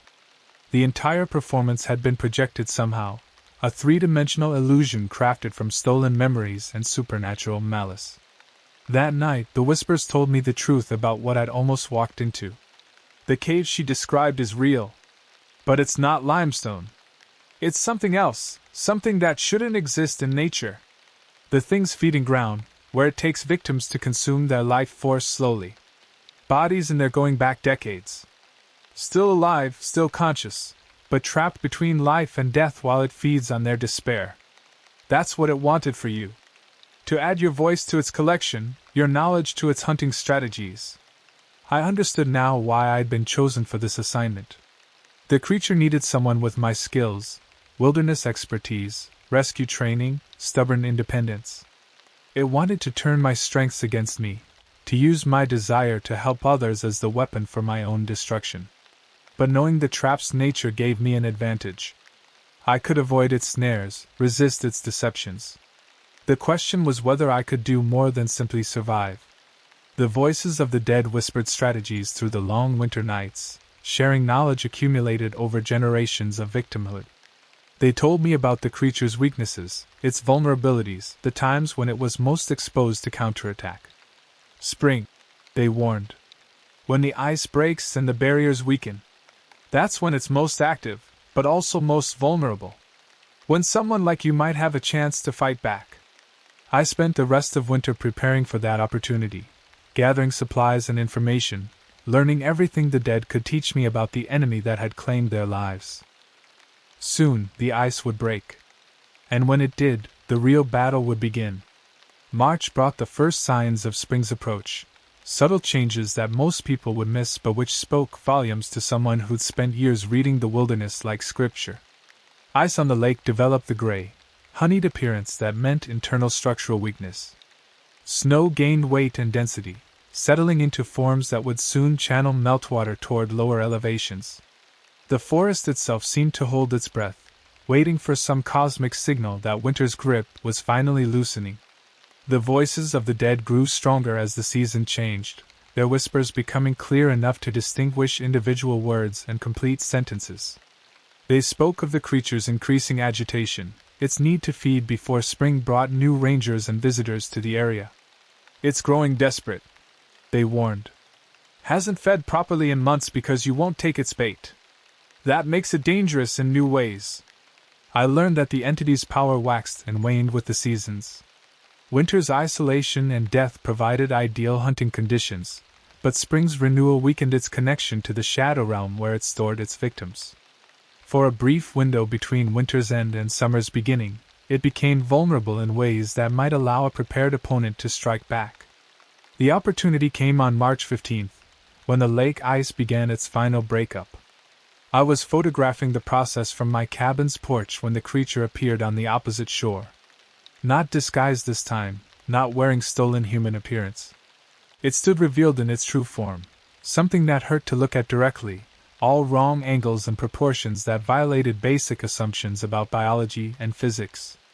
The thing was tall, perhaps 8 feet when fully upright, but it moved with a fluidity that suggested its shape wasn't fixed. Pale as winter moonlight, with limbs that bent in too many places and a head that seemed to exist slightly out of phase with the rest of reality. Where its face should have been, there was instead a shifting collection of features, eyes, mouths, expressions borrowed from every person it had ever consumed. It raised one impossibly long arm and pointed directly at me. When it spoke, the voice was a chorus of everyone who had ever died in these mountains. "Your time is ending, Ranger. Spring will bring new victims, but you know too much to be allowed to interfere. One way or another, you will join us." The threat carried absolute certainty, the confidence of a predator that had never known defeat. But I'd spent months learning from its victims, absorbing strategies they'd never had the chance to implement. This creature was old and powerful, but it had grown complacent. It expected humans to run or hide or fall for its deceptions. It didn't expect them to fight back. I ducked inside the cabin and emerged with my rifle, 8.30-06 loaded with rounds designed for brown bear defense. Not because I thought conventional weapons would kill the thing, but because the voices had taught me about the moments when it became vulnerable to physical attack. When it feeds, they'd whispered. When it's absorbing life force from victims. That's when it's most present in our reality, most solid. The creature laughed at the sight of my rifle, a sound like ice breaking under pressure. Bullets cannot harm what exists between worlds, little ranger. But we appreciate the gesture. It began walking across the ice toward my shore, each step somehow finding solid footing despite the deteriorating surface. The frozen lake groaned under its weight, stress fractures radiating outward from its path like a spider web of crystalline destruction. I waited until it reached the halfway point before implementing the strategy the dead had taught me. Instead of shooting at the creature, I aimed at the ice beneath its feet. The first shot punched through the weakened surface like a meteor through paper. The creature stumbled but caught itself, looking genuinely surprised for the first time since I had begun observing it. I fired again, and again, each shot carefully placed to exploit stress points where thermal action had already weakened the ice's structural integrity. Cracks spread outward in expanding patterns, the lake's surface beginning to fail under the creature's concentrated weight. The thing tried to retreat, but I'd planned for that possibility. My shots had created a pattern of weakness that made every direction equally unstable. It was trapped in the center of a collapsing web, with nowhere to run that wouldn't send it plunging into water cold enough to stop a human heart in minutes. The ice gave way with a sound like the world cracking open. The creature disappeared beneath the surface, its supernatural composure finally breaking into something that might have been panic. I watched the water for several minutes, rifle ready, but nothing emerged. Steam began rising from the area where it had fallen through. The voices of the dead grew excited, speaking over each other in their eagerness to explain what was happening.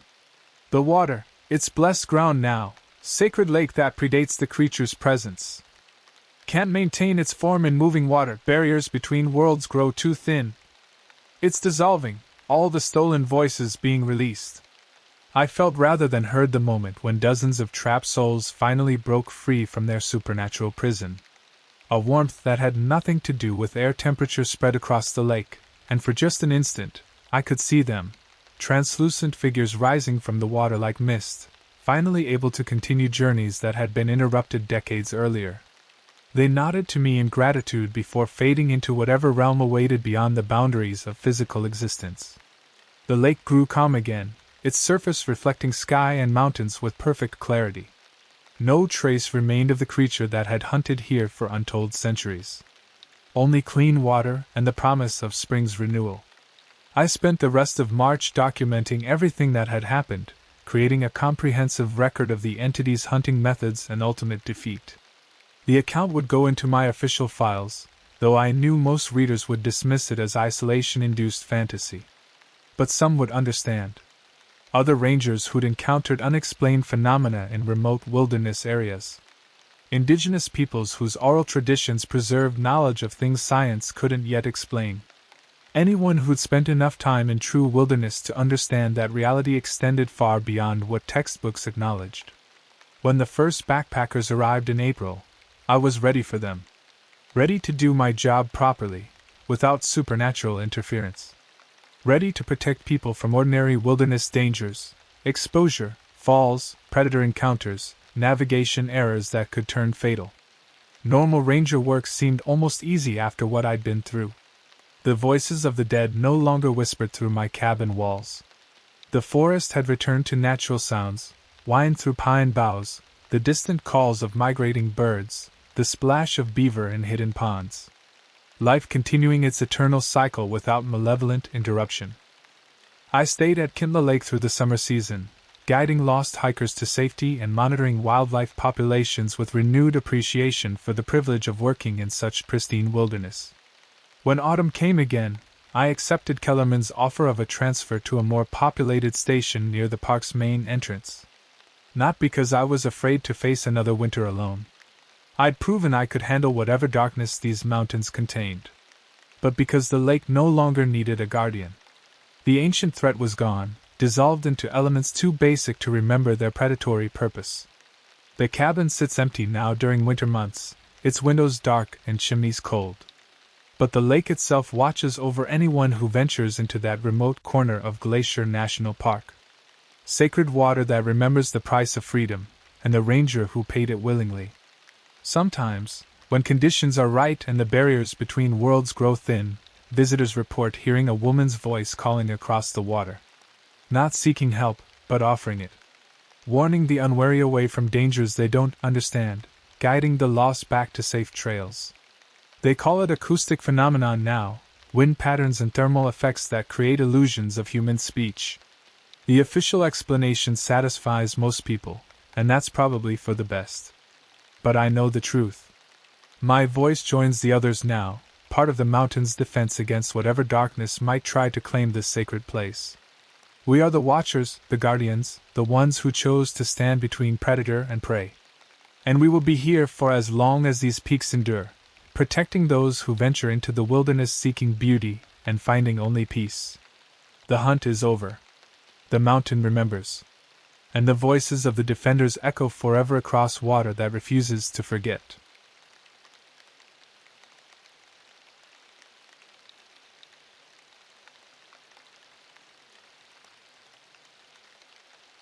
My name is Xavier Cross, and I've been a park ranger in the Wanagihoe Wilderness for 8 years.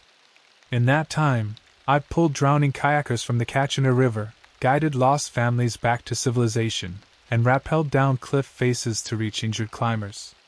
I've seen hypothermia, broken bones, and panic attacks that would leave grown men weeping. But nothing, absolutely nothing, prepared me for what I encountered during those 3 days in September. The wilderness area where I work covers 200,000 acres of dense forest, jagged peaks, and hidden valleys in the northern Rockies. The name Wanagihoe comes from an old Lakota phrase meaning spirit resting place, though the local tribes stopped visiting this particular area generations ago. When I first started working here, I assumed it was because of the difficult terrain. Now I know better. The call came in at 4:47 a.m. on a Tuesday. Knox Martinez, our communications officer, woke me with the radio crackle that every search and rescue worker dreads. Xavier, we've got a missing hiker. Female, 26 years old, overdue from a 3-day solo trip. Name's Aria Coleman. She was supposed to check in yesterday evening. I rolled out of my bunk at the remote Thunderbird station, our northernmost outpost. Through the window, I could see the morning mist clinging to the forest like ghostly fingers. The September air carried that crisp bite that meant winter wasn't far behind. What's her planned route? I asked, pulling on my uniform and checking my pack. She filed a backcountry permit for the Ghost Water Trail Loop. 3 days, 2 nights. Plan to camp at Mirror Lake the first night, then push up to Eagle's Roost Cabin for night 2 before hiking out. I knew that route well. Ghost Water Trail was a moderate to difficult hike that took experienced backpackers through some of the most remote terrain in the wilderness. The trail followed an ancient game path that wound through dense groves of aspen and pine, across rock fields, and up into alpine meadows where the silence could drive a person mad. Any reason to think she's in trouble, or just delayed?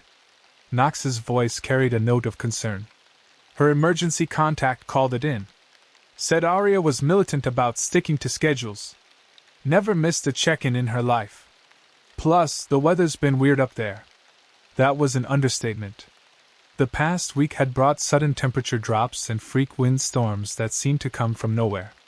Local wildlife had been acting strange too, deer abandoning their usual feeding areas, birds flying in confused patterns, and coyotes howling at all hours. Even the insects seemed different, clustering in unusual formations that made my skin crawl. I grabbed my radio, medical kit, and emergency supplies. I'll head up the Ghost Water Trail and try to pick up her tracks. Send Finn up the eastern approach in case she tried to cut cross-country. The drive to the trailhead took 40 minutes on winding dirt roads.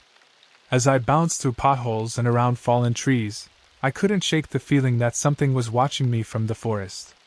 Several times, I caught movement in my peripheral vision, shadows that seemed too large and moved too deliberately to be cast by swaying branches. At the trailhead, I found Aria's Honda Civic parked exactly where it should be. A quick inspection revealed nothing unusual, no signs of forced entry, no blood, no indication of struggle. Her car registration and insurance were current, and she'd left a neat note on the dashboard with her contact information and planned return date. The trail register showed her signature from 3 days earlier. Aria Coleman, solo hiker, 3-day trip, emergency contact. Rebecca Coleman, sister. Her handwriting was confident and neat, the writing of someone who planned carefully and thought things through. I shouldered my pack and started up the trail. The ghost water path began innocuously enough, winding through a mixed forest of lodgepole pine and quaking aspen. The trees here grew thick and tall, their canopy filtering the morning light into shifting patterns of gold and green. Under normal circumstances, it was one of the most beautiful hikes in the wilderness area. But something felt wrong from the first step. The forest was too quiet. No birds sang in the branches overhead. No squirrels chattered or scurried through the underbrush. Even the ever-present buzz of insects was absent.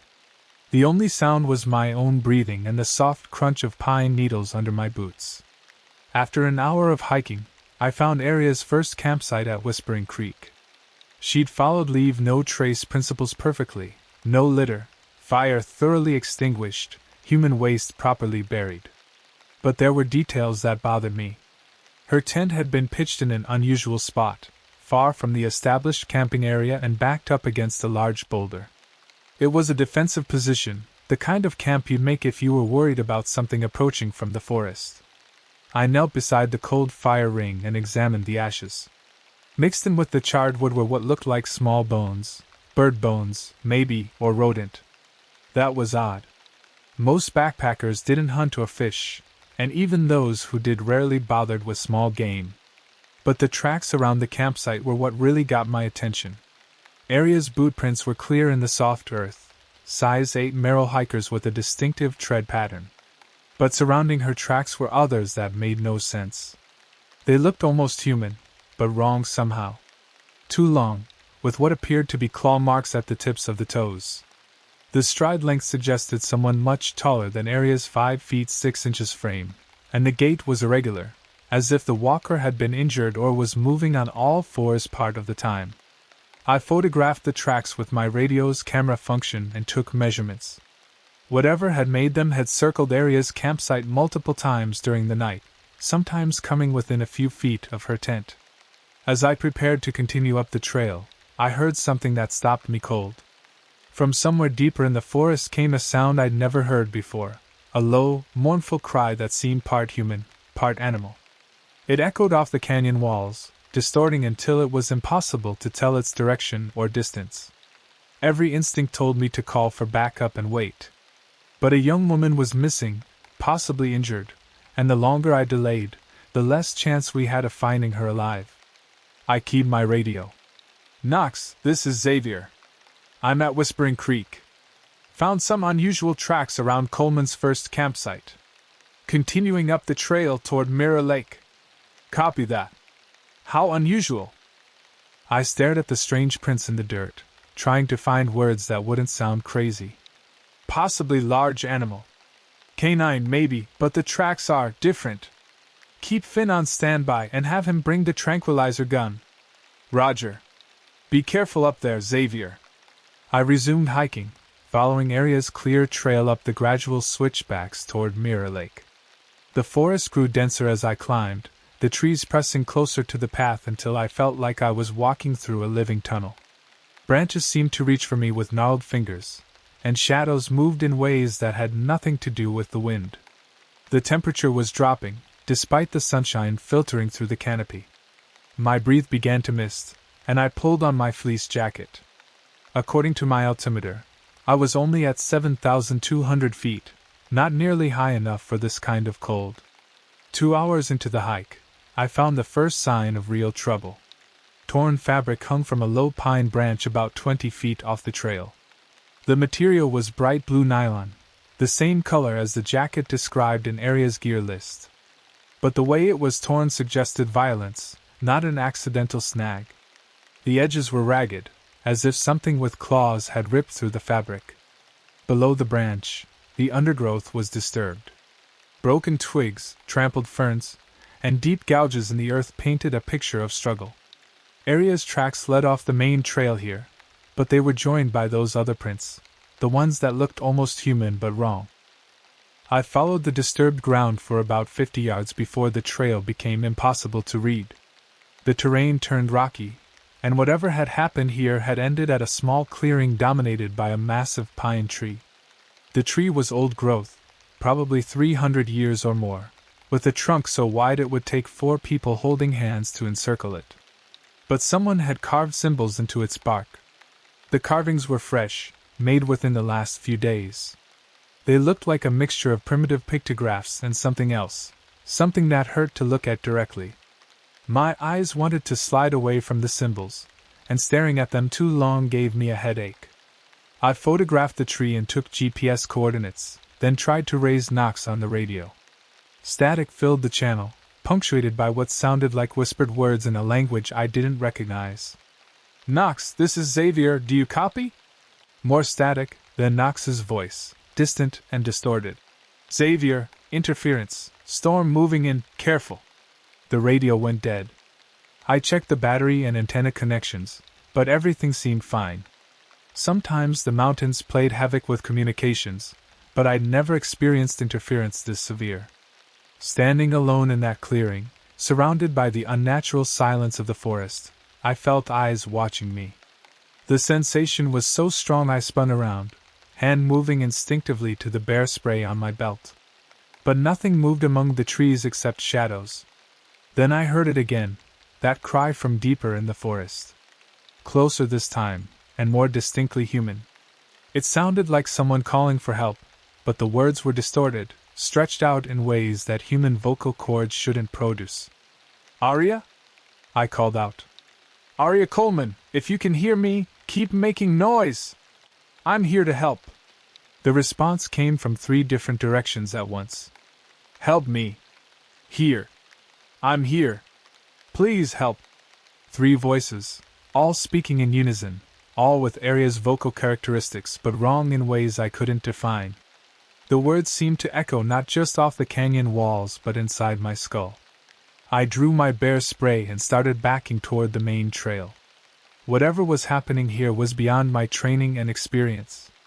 I needed backup, better equipment, and maybe a psychiatrist to tell me I wasn't losing my mind. But as I reached the edge of the clearing, I heard Aria's voice again, this time unmistakably hers, terrified and weak. "Xavier? Oh God, Xavier, is that really you? I'm hurt. I can't move, please don't leave me." The voice came from behind me, from the depths of the forest where no human should be able to survive. Against every survival instinct I possessed, I turned around and headed into the trees. The voice led me deeper into the wilderness, always just ahead, always just out of sight. Aria's cries for help seemed to come from behind every tree, around every boulder, but when I reached each location, I found nothing but disturbed earth and that nauseating smell, like rotting meat mixed with wet dog and something else I couldn't identify. I'd been following the voice for over an hour when I realized I was completely lost. The forest around me looked nothing like the terrain I knew. The trees were wrong, too tall, too gnarled, their branches intertwining overhead in patterns that blocked out most of the sky. The undergrowth was different too, dominated by thorny shrubs that seemed to move when I wasn't looking directly at them. My GPS showed static. My compass spun wildly, unable to find magnetic north. Even my watch had stopped working, its digital display frozen at 11:47 a.m. "Aria?" I called out, my voice sounding small and lost in the oppressive silence. "Where are you?" "Here," came the response, from a direction that might have been ahead or behind or above. "I'm here, hurt, can't move." I pushed through a curtain of hanging moss and stumbled into a clearing that shouldn't exist. Mirror Lake spread before me, its dark surface reflecting the overcast sky like black glass. But this wasn't the Mirror Lake I knew. The real lake was kidney-shaped and crystal clear, fed by a cheerful stream that cascaded down granite ledges. This body of water was perfectly round, its shores lined with bleached driftwood that looked like scattered bones. In the center of the lake, maybe 50 yards from shore, stood a small island topped by a single dead tree. Something hung from its branches, something that looked disturbingly like a human form. "Oh Jesus!" I whispered, pulling out my binoculars. The figure was definitely human, suspended from the tree by what appeared to be rope or vines. But the proportions were wrong. The limbs were too long, the torso twisted at an impossible angle. As I focused the binoculars, the figure turned its head toward me with a movement too fluid for anything with a spine. It was Arya. And it wasn't. The face was hers, the same heart-shaped features, the same dark hair, the same kind eyes that smiled from her missing person photo. But her skin was pale as moonlight, and when she opened her mouth to speak, I could see too many teeth. "Xavier!" she called, her voice carrying impossibly clearly across the water. "I knew you'd come for me. I knew you wouldn't leave me here alone." "Arya, hold on!" I shouted back. "I'm going to get you down!" I scanned the shoreline for anything that could serve as a raft or boat. The driftwood might work if I could lash some pieces together, but I'd need rope, and my equipment didn't include anything long enough for a crossing. "Don't come out here," Arya said, and now her voice carried a note of urgency. "Don't come into the water. It's not safe. Something's wrong with me, Xavier. Something happened to me in the forest, and I'm not right anymore." As she spoke, I noticed movement in the water around the island. Dark shapes glided just beneath the surface, too large to be fish, too purposeful to be debris. Whatever was in the lake seemed to be circling the island, waiting. "What happened to you?" I called. "Where have you been for 3 days?" Arya's laugh was like breaking glass. "3 days? Xavier, I've been hanging here for weeks. Months. The things in the forest, they caught me on my first night. They've been wearing my skin, walking around in my body, learning how to be human. But they're not very good at it yet." The figure on the tree began to change as I watched. Its limbs elongated further, joints bending in directions that defied anatomy. The face that had been Arya's melted and reformed, features shifting like clay in the hands of a careless sculptor. "We've been practicing," it said with a voice that was no longer even remotely human. "Learning your mannerisms. Your speech patterns. The way you move through the world. We almost had it right, didn't we? Almost fooled you completely." I backed away from the water's edge, my hand again finding the bare spray. "What are you?" "We are what was here before your people came with their roads and their buildings and their noise. We are what remains when everything else is stripped away. We are hungry, Xavier Cross, and we have been waiting so very long for someone like you." The thing that had been pretending to be Arya began to descend from the tree, not climbing down but flowing like liquid shadow. As it moved, I caught glimpses of its true form, something that might once have been human but had been twisted into angles and proportions that hurt to perceive. "The real Arya Coleman is still alive," it continued conversationally. "Would you like to see her?" Without waiting for an answer, it gestured toward the water. The dark surface began to bubble and churn, and shapes rose from the depths. Human shapes, waterlogged and pale, their eyes reflecting the gray sky like mirrors. There were dozens of them. Hikers, hunters, campers, people who had disappeared in these mountains over the years. People whose bodies had never been found. They stood waist-deep in the black water, swaying gently with currents that didn't exist. And among them, near the front of the group, stood Arya Coleman. She looked exactly as she had in her missing person photo, except for her eyes. They were black now, black as the water, and when she opened her mouth to speak, lake water poured out instead of words. "Run," she mouthed silently. "Run now." I didn't need to be told twice. I turned and crashed through the undergrowth, no longer caring about following a trail or maintaining my bearings. Behind me, I could hear the sound of bodies emerging from water, Footsteps that moved too quickly and in rhythms no human gait could produce. The forest had become a labyrinth. Paths appeared where none had been before, leading in circles and dead ends. Trees seemed to shift when I wasn't looking, blocking routes that had been clear moments before. The very landscape was working against me, trying to turn me around and send me back to that cursed lake. But I'd spent 8 years in these mountains. I knew how to navigate by the sun when visible, by the growth patterns of moss on trees, by the way water flowed downhill. Slowly, fighting every step, I began to work my way back toward the main trail. The sounds of pursuit faded, but they were replaced by something worse, voices calling my name from all directions. Not just Aria's voice now, but others. Hikers I'd rescued over the years, fellow rangers, even my own mother's voice echoing through the trees. "Xavier, honey, where are you going? Come back to us. We're your family. We love you." I pressed my hands to my ears and kept walking. Whatever those things were, they were getting better at mimicry. The voices were almost perfect now, capturing not just tone and inflection but emotional nuance. It would be so easy to believe, so simple to turn around and walk back into their waiting arms. Hours passed.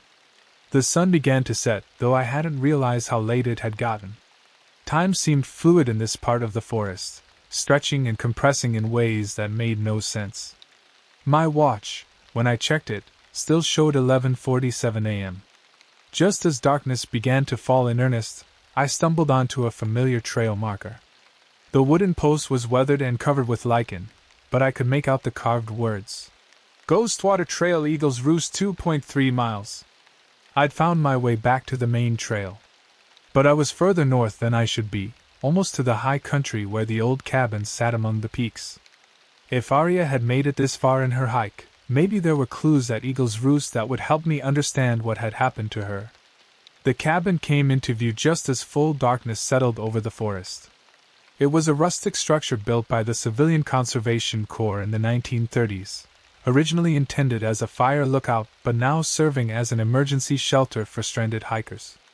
Solar panels on the roof powered basic lighting and a radio system, and the interior was stocked with emergency supplies. As I approached, I could see that someone had been there recently. A faint light glowed in the windows, and smoke rose from the chimney. My heart leaped. Maybe Arya had made it here. Maybe she was safe and the things by the lake had been hallucinations brought on by altitude and stress. But when I pushed open the cabin door, I found something else entirely. Finn Morrison, my fellow ranger, sat at the wooden table in the center of the room. He looked up as I entered, his familiar freckled face breaking into a relieved smile. "Xavier! Thank God you're all right. I've been trying to reach you on the radio for hours." "Finn? What are you doing here?" "You were supposed to be covering the eastern approach. Change of plans. Knox sent me up here when you went radio silent. Said to check the cabin and wait for you to show up." He gestured to the radio equipment on the wall. "I've been in contact with base. They're organizing a full search and rescue operation for First Light." I felt some of the tension leave my shoulders. The familiar sight of my partner, the warm glow of the cabin's lighting, the crackle of the fire in the stone hearth, it all felt wonderfully normal after the horrors of the lake. "Did you find any sign of Coleman?" Finn asked. I slumped into a chair across from him, suddenly exhausted. "Maybe. The situation's complicated.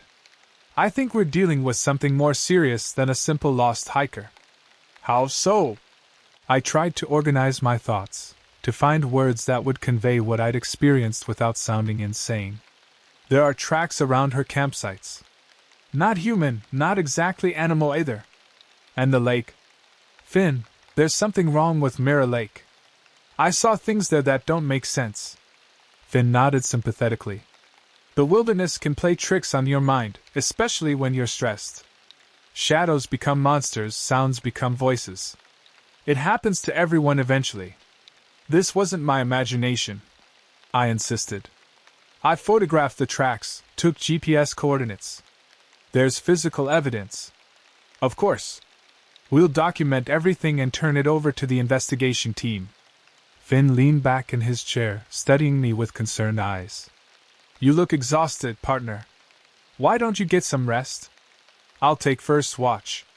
Something in his tone bothered me, but I couldn't put my finger on what. Maybe it was just the stress of the day, the accumulated fear and confusion catching up with me. Finn was right. I was exhausted. The thought of curling up in one of the cabin's bunks, of closing my eyes and forgetting about black lakes and impossible voices, was incredibly appealing. But as I stood to head for the sleeping area, I noticed something that made my blood freeze. Finn's boots were caked with fresh mud.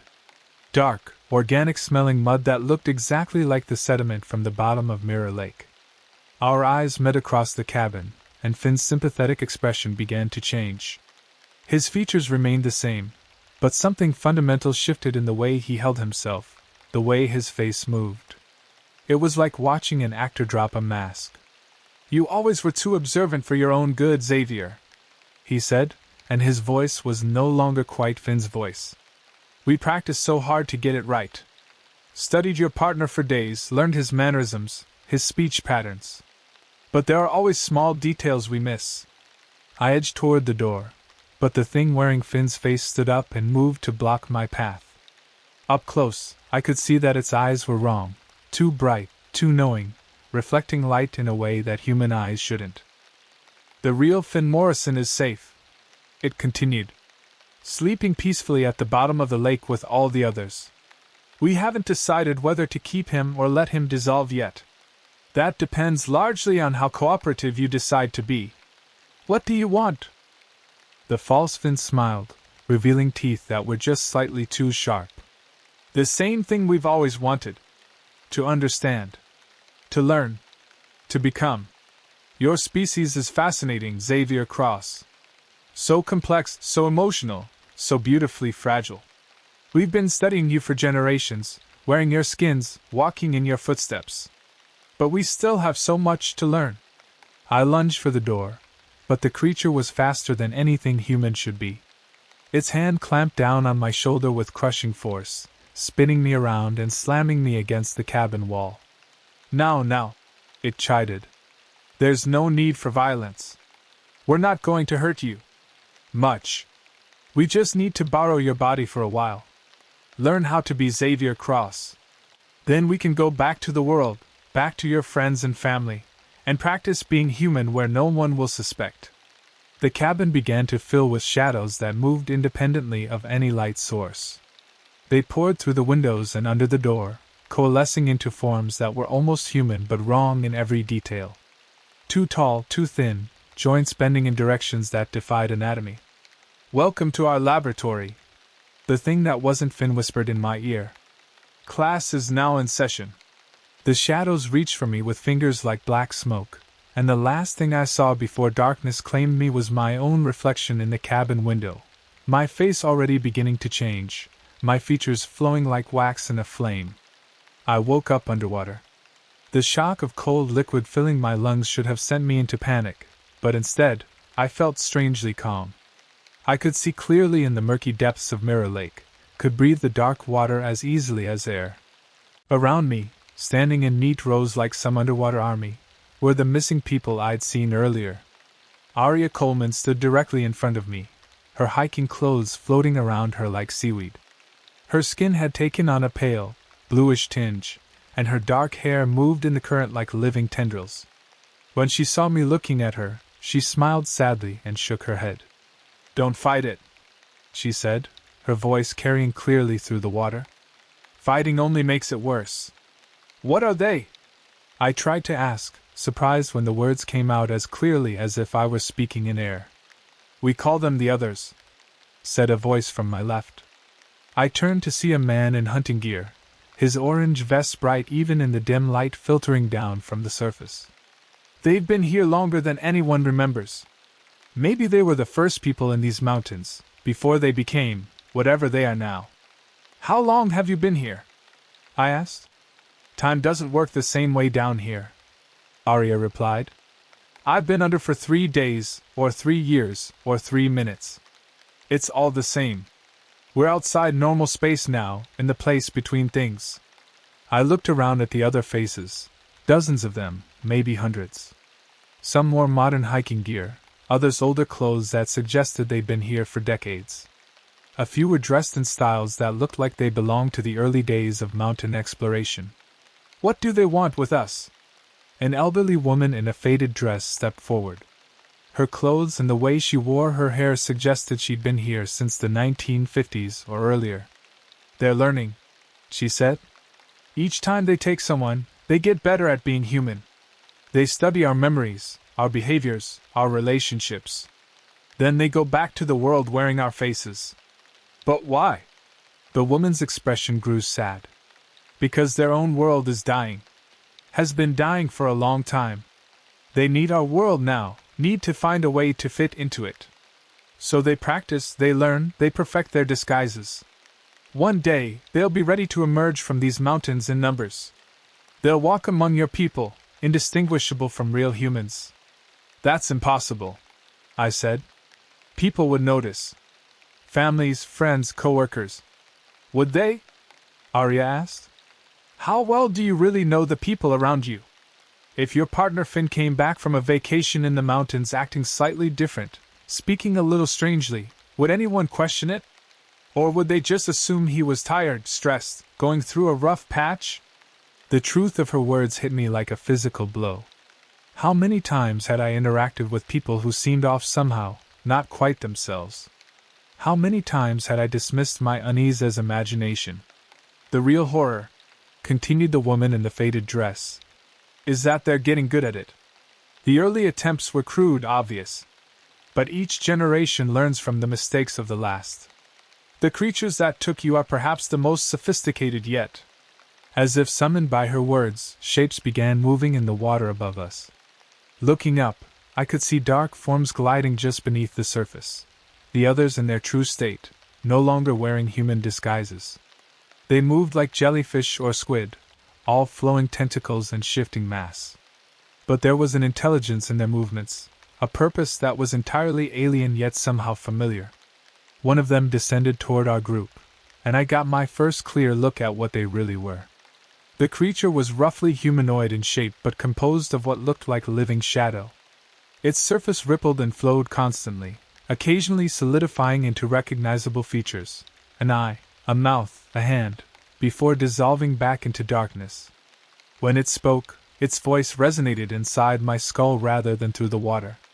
"The new subject is adapting well," it said.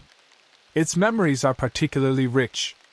8 years of wilderness experience, extensive knowledge of human emergency protocols, established relationships with local authorities. This one will be very useful." "You can't do this," I said, surprised by the anger in my voice. "People will know I'm missing. They'll come looking." The creature's form rippled with what might have been amusement. "They will find you, Xavier Cross. You will return to your station, file your report on the tragic disappearance of Arya Coleman, and continue your duties as before. Your colleagues will notice nothing unusual. I won't help you." "You misunderstand. We don't need your cooperation. We only need your memories, your mannerisms, your knowledge of human behavior. Once we've extracted what we need, the original Xavier Cross will cease to be relevant." Another shape descended from above, this one smaller, more agitated in its movements. When it spoke, I recognized the mental voice as somehow younger, less confident. "The surface dwellers are becoming suspicious. Their technology improves each generation. Satellite images, thermal sensors, genetic testing, they have tools now that could expose us. All the more reason to accelerate our integration," replied the first creature. "Each successful infiltration brings us closer to the tipping point. Soon we won't need to hide in these remote places. We'll walk openly among them, and they'll never know the difference." The reality of the situation began to sink in. This wasn't just about a few missing hikers. The others were planning a large-scale invasion, a gradual replacement of humanity that would happen so slowly, so carefully, that no one would notice until it was too late. "How many of you are there?" I asked. "Enough," came the reply. "And we are patient. We've been preparing for this transition for longer than your species has existed in its current form. A few more decades of practice, A few more successful integrations, and we'll be ready. The creature extended what might have been a tentacle toward my head. As it made contact, I felt a sharp pain behind my eyes, followed by a sensation like ice water flooding my brain. It was reading my memories, copying them, learning to be me.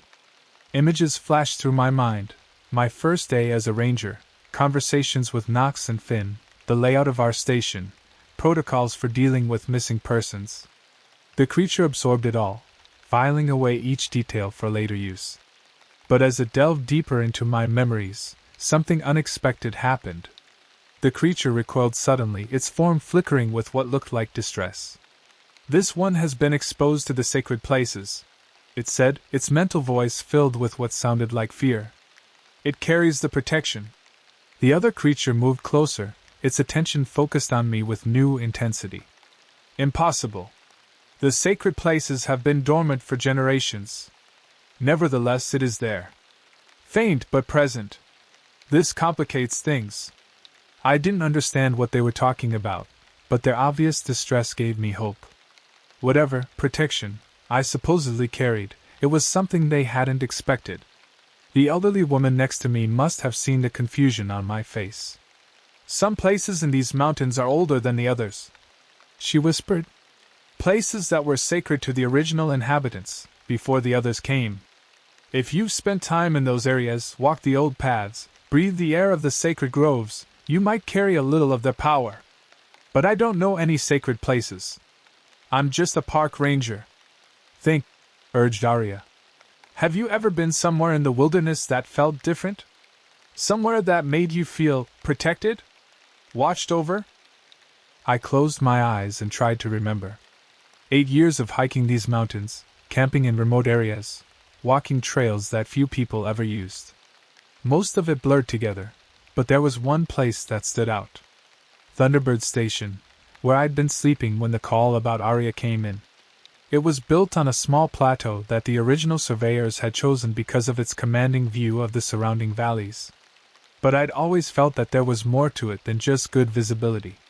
The place had a feeling of peace, of sanctuary, that was unlike anywhere else in the wilderness. And now that I thought about it, I'd noticed that wildlife behaved differently there. Animals that were normally skittish would graze peacefully near the station. Even the weather seemed calmer, with storms often breaking up or changing direction before they reached the plateau. "Thunderbird Station," I said aloud. The creature's forms rippled with agitation. "The old watching place," the first one said. "We should have known. The station was built on a focus point." "What's a focus point?" I asked.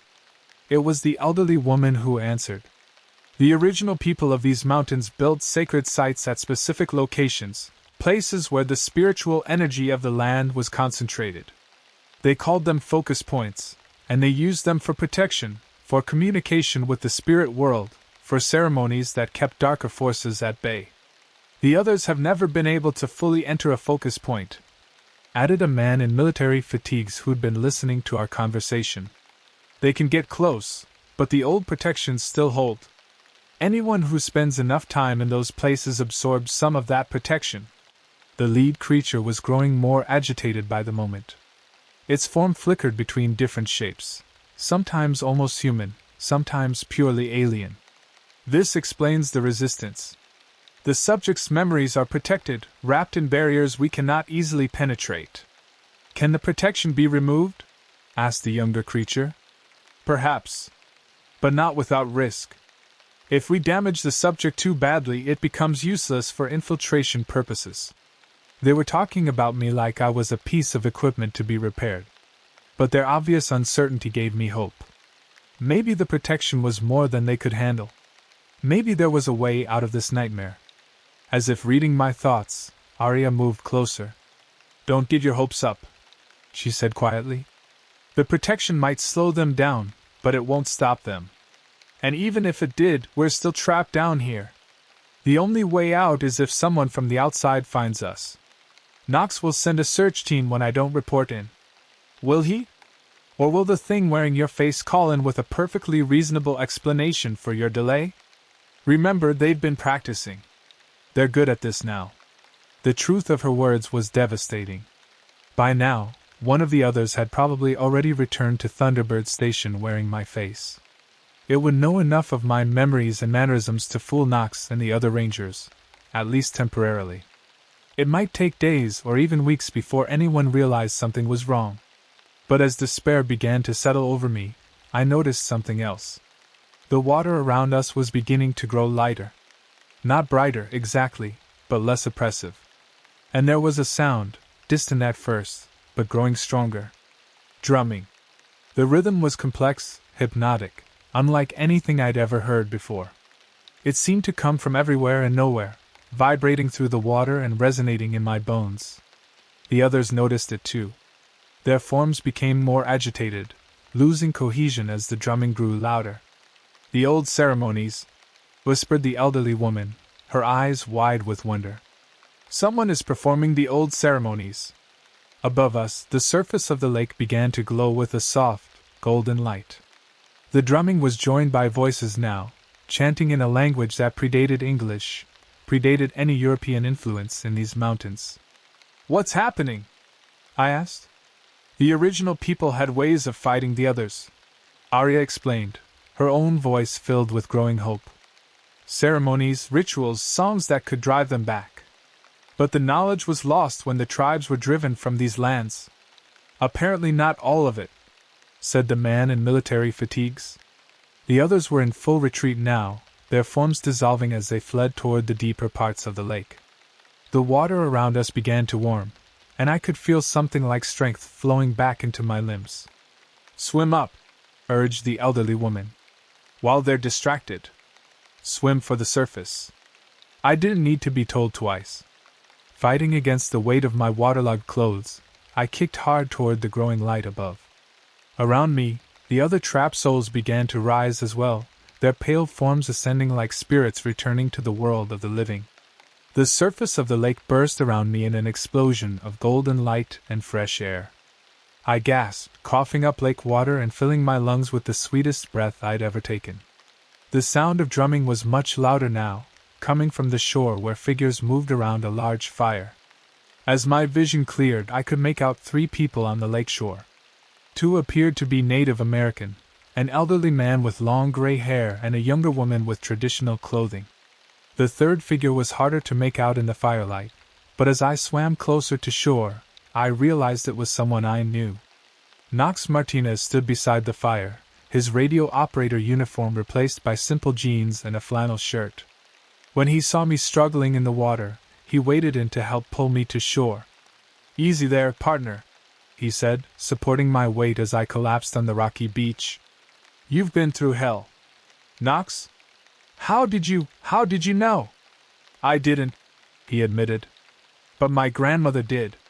When you went radio silent and Finn came back acting strange, she told me to bring her up here." Said the old protections were waking up. The elderly man stepped forward, his weathered face kind but serious. "The others have grown bold," he said in accented English. "They took too many too quickly. The balance was disturbed. We've been watching them for generations," added the woman, "waiting for the right time to act. When they captured a guardian of the sacred places, we knew we couldn't wait any longer." "Guardian?" I asked, still struggling to process what was happening. Knox smiled. "Thunderbird Station isn't just built on a focus point, Xavier. It's built on the most important focus point in the region. The original Watchers placed their most sacred site there, and anyone who lives there for an extended period becomes connected to the old protections. You've been serving as a guardian without even knowing it." Behind us, the lake was beginning to change. The black water was lightening, becoming clear and blue. And rising from its depths came more figures, dozens of them, all the people who had been trapped by the others over the years. They emerged from the water like refugees from a nightmare, gasping and crying and reaching for the shore. Knox and the 2 Native Americans moved to help them, pulling the survivors onto the beach and wrapping them in blankets that seemed to appear from nowhere. Arya Coleman stumbled out of the water near me, her face pale but determined. "Are they gone?" she asked. "The others?" The elderly man shook his head. "Driven back, but not destroyed. They will retreat to their deep places for now, but they will return. They always return. Then what was the point of all this? To give you time, he replied. Time to prepare, to learn, to remember the old ways. The others are patient, but so are we. And now you know what you're fighting. As dawn broke over the mountains, I found myself sitting by the fire with Knox and the others, trying to make sense of everything that had happened. The lake was completely normal now, crystal clear water reflecting the morning sky, fish jumping at insects, a cheerful stream cascading down from the heights above. The real question, Knox said, is what we do now. We've got dozens of people here who've been officially declared dead. We've got evidence of something that most people won't believe. And we've got others still out there, planning their next move. The elderly man poked at the fire with a long stick, sending sparks spiraling up into the lightning sky. The same thing my people have always done, he said. We watch. We remember. We pass on the knowledge to those who need it. And when the time comes, we fight. Will the time come again? Oh yes, he said with certainty that sent chills down my spine. The others don't give up. They'll adapt, evolve, find new ways to infiltrate and replace. But now they know that someone is watching them, someone who remembers how to fight back. He turned to look at me, his dark eyes filled with ancient wisdom. And they know that the Guardians are waking up. As the sun rose fully above the peaks, I realized that my life as a simple park ranger was over.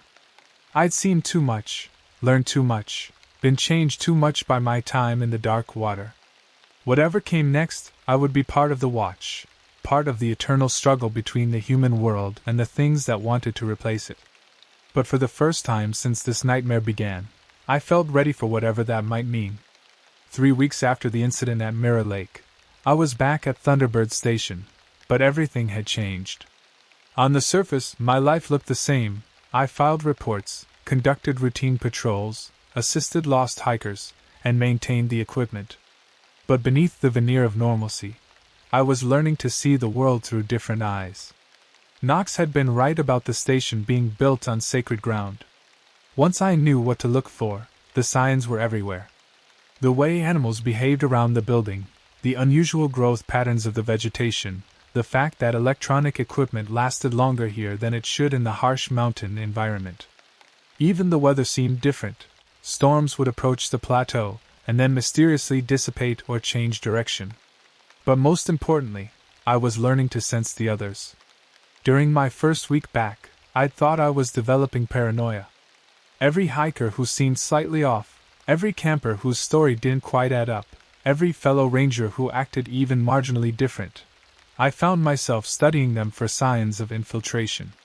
Knox assured me this was normal, part of adjusting to my new role as a guardian. The protection you absorbed from living here for so long has been activated, he explained during one of our weekly briefings. Think of it like a spiritual immune system. You'll sense when something doesn't belong. He was right. Over the course of those 3 weeks, I'd identified 3 infiltrators. The first was a day hiker who approached the station asking for directions to trails that didn't exist. She looked perfectly human, spoke with a convincing regional accent, and had all the right gear. But something about her movement patterns was wrong, too fluid, too graceful, like she was floating slightly above the ground. When I engaged her in conversation about local wildlife, she made subtle mistakes that no experienced hiker would make. I followed protocol, radiating Knox with a coded message that brought him and 2 of the tribal elders to the station within hours. By then, the false hiker had vanished, but we found evidence of her presence, footprints that showed the characteristic too long stride and claw marks at the tips. The second encounter was more dangerous. A pair of rock climbers showed up at the station late one evening, claiming their car had broken down on the access road. They wanted to stay the night and call for a tow truck in the morning. Everything about their story was plausible, and they had all the right equipment and credentials. But when I looked into their eyes, I saw depths that no human gaze should contain. I kept them talking while secretly activating the emergency beacon that would bring help.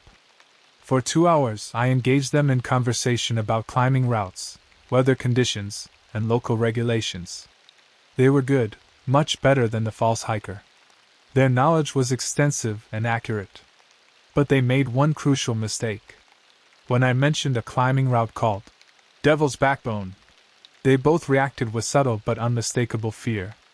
It was an emotional response they couldn't quite suppress, even though they probably didn't understand why the name bothered them. Later, Knox explained that Devil's Backbone was another focus point, one of the sacred sites that the others couldn't fully approach. Their instinctive fear of the name had given them away. When the tribal elders arrived, the false climbers tried to run. But the protective perimeter around Thunderbird Station held them, like invisible walls that they couldn't cross. Whatever ceremony the elders performed during the night was conducted in privacy, but by morning, the others were gone and the immediate threat was neutralized. The third infiltrator was the most sophisticated yet, and the most personal. I was conducting a routine equipment check when I heard footsteps on the trail leading to the station. Looking up, I saw a familiar figure approaching, my sister Kate, carrying a backpack and wearing hiking clothes. My heart leaped with joy before my brain caught up. Kate lived in Denver, worked in corporate finance, and hadn't spoken to me in over a year after a family argument about my choice to waste my life working for the Park Service. She was also terrified of the wilderness, and hadn't been camping since we were kids. But there she was, smiling and waving as she climbed the final switchback to the station. "Surprise!" she called out. "I decided to take some vacation time and visit my little brother in his mountain fortress." Everything about her was perfect. The way she moved, her facial expressions, even the slight breathlessness that was exactly how Kate would sound after a long uphill hike. If I hadn't been trained to look for signs, I would have embraced her without question. Instead, I stayed where I was and activated the emergency beacon. "Kate? This is unexpected. What brought you up here?" "I felt bad about our last conversation," she said, setting down her pack and moving closer. "Life's too short to stay angry over stupid things. I wanted to see where you work, understand why this place is so important to you." It was exactly what the real Kate might say if she decided to make amends. The emotional manipulation was perfect, designed to appeal to my deepest hopes for reconciliation with my estranged sister. "How did you get up here? The access road is pretty rough for a rental car." "I hired a local guide. He dropped me off at the trailhead and I hiked the last few miles." She laughed, and it sounded exactly like Kate's laugh. "I'm more out of shape than I thought. That climb nearly killed me." Still perfect. Still exactly what my sister would say and do. But there was something in her eyes, a depth that reminded me of the false climbers. And when she moved, there was that same too fluid grace that marked the others.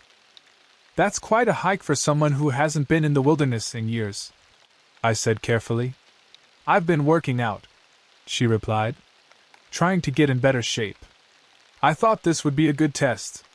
I kept her talking while we waited for backup, asking about her job, her apartment, mutual friends. The false Kate had access to real memories. Somehow the others had learned about my sister's life in impressive detail. But there were tiny inconsistencies, facts that were slightly wrong or presented in ways that didn't match Kate's actual personality. When Knox and the elders arrived, the confrontation was brief but violent. The creature wearing Kate's face dropped its disguise when it realized escape was impossible, revealing the flowing shadow form beneath. The elders' chanting drove it back, but not before it managed to speak in Kate's voice one last time. "We know about your family now, Xavier Cross. We know about everyone you care about. Distance won't protect them. We can reach anywhere, become anyone." The threat sent ice through my veins. Even after the creature was banished, its words echoed in my mind. If the others could learn enough about Kate to impersonate her convincingly, what about my parents? My friends from college? Former colleagues from other ranger stations? "They're getting desperate," Knox said after the elders had completed their cleansing ritual. 3 infiltration attempts in 3 weeks is more than we've seen in the past 3 years. Something has them spooked. Or something has them excited, added Joseph Crowfeather, the elderly man who had helped rescue us from the lake. "They may be accelerating their timeline, preparing for a major move." That night, I couldn't sleep. I stood on the station's observation deck, looking out over the moonlit wilderness and thinking about the implications of what we were facing. The others weren't just planning to replace a few individuals, they were building towards something bigger. A coordinated infiltration that could compromise entire communities. And they were learning from each encounter, getting better at mimicry, more sophisticated in their approach. How long before they perfected their technique to the point where even Guardians couldn't detect them? I was still pondering these dark thoughts when I heard movement in the forest below. At first, I thought it might be wildlife, elk or deer coming to drink from the stream that ran past the station.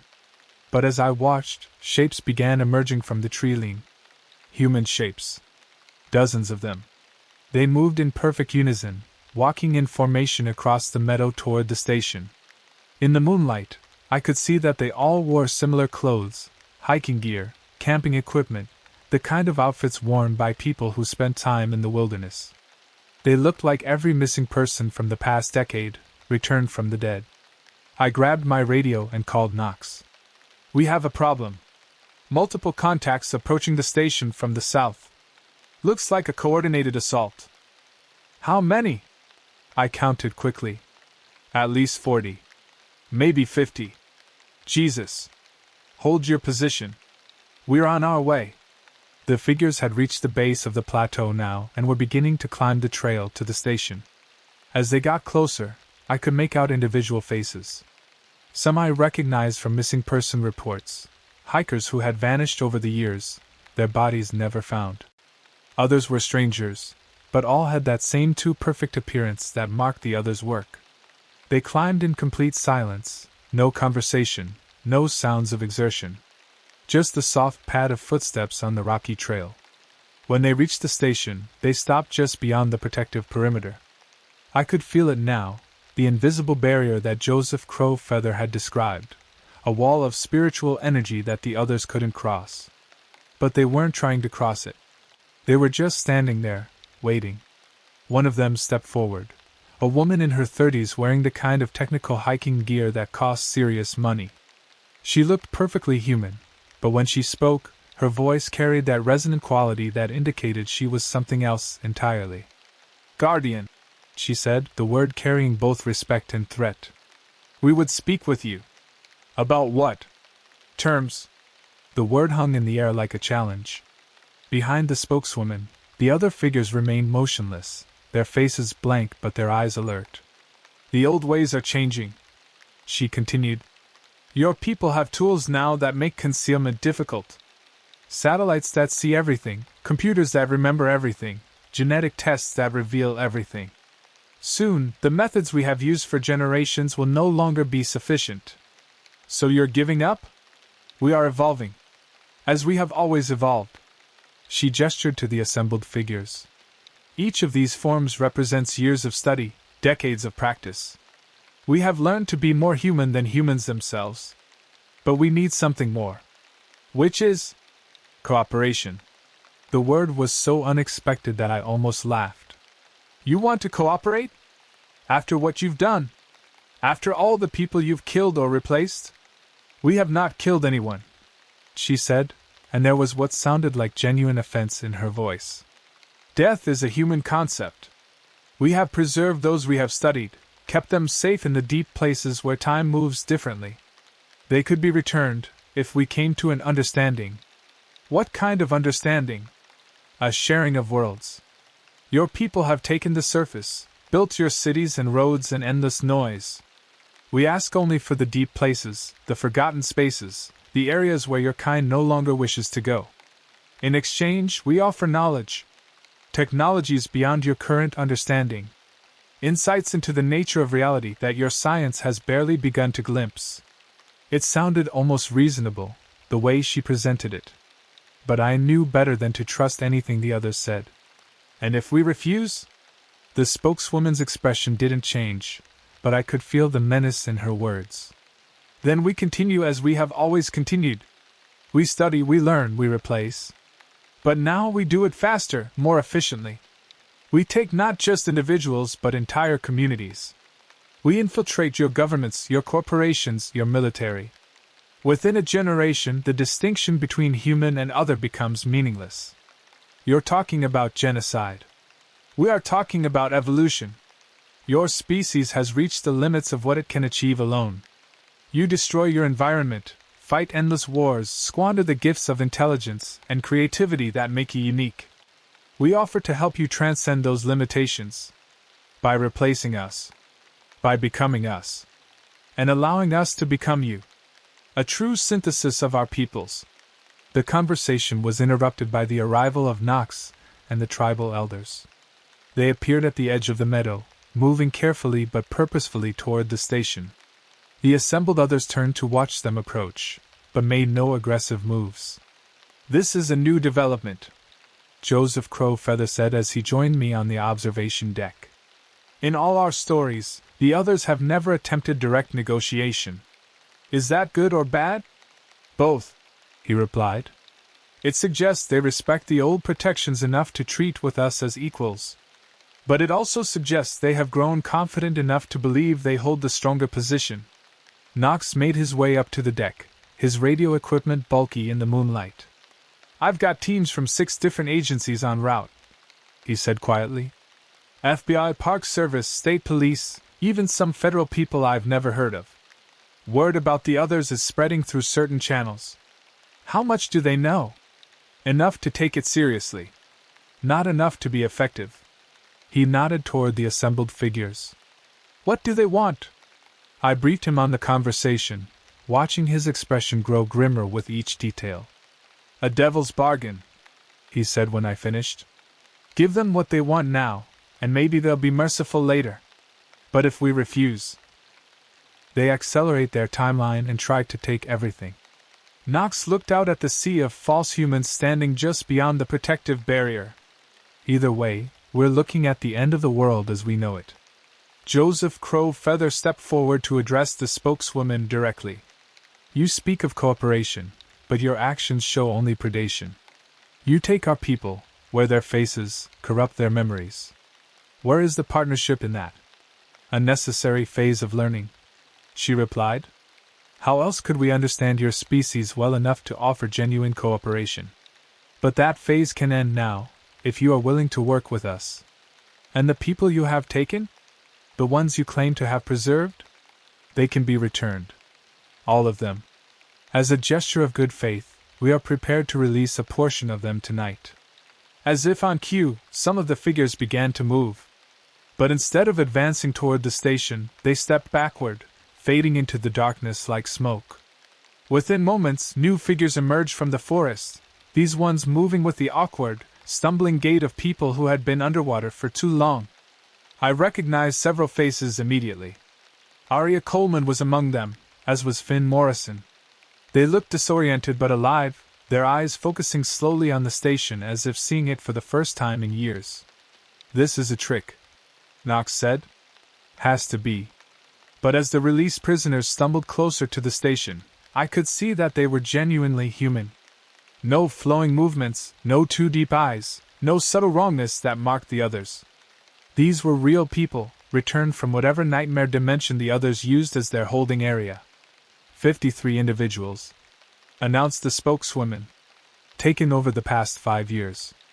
All returned unharmed, with their memories intact. Consider this a demonstration of our sincerity. Joseph Crowfeather's weathered face was unreadable. And in return? We want safe passage to the deep places, recognition of our territorial claims, and access to selected human volunteers who would serve as cultural liaisons. Volunteers for what? For the synthesis I described. Humans who would undergo the transformation willingly, becoming bridges between our species. In return, they would gain abilities your science considers impossible: extended lifespan, enhanced strength and intelligence, freedom from disease and aging. It was a compelling offer, the kind of deal that might appeal to adventurous individuals or people facing terminal illnesses. But I could see the trap hidden within it.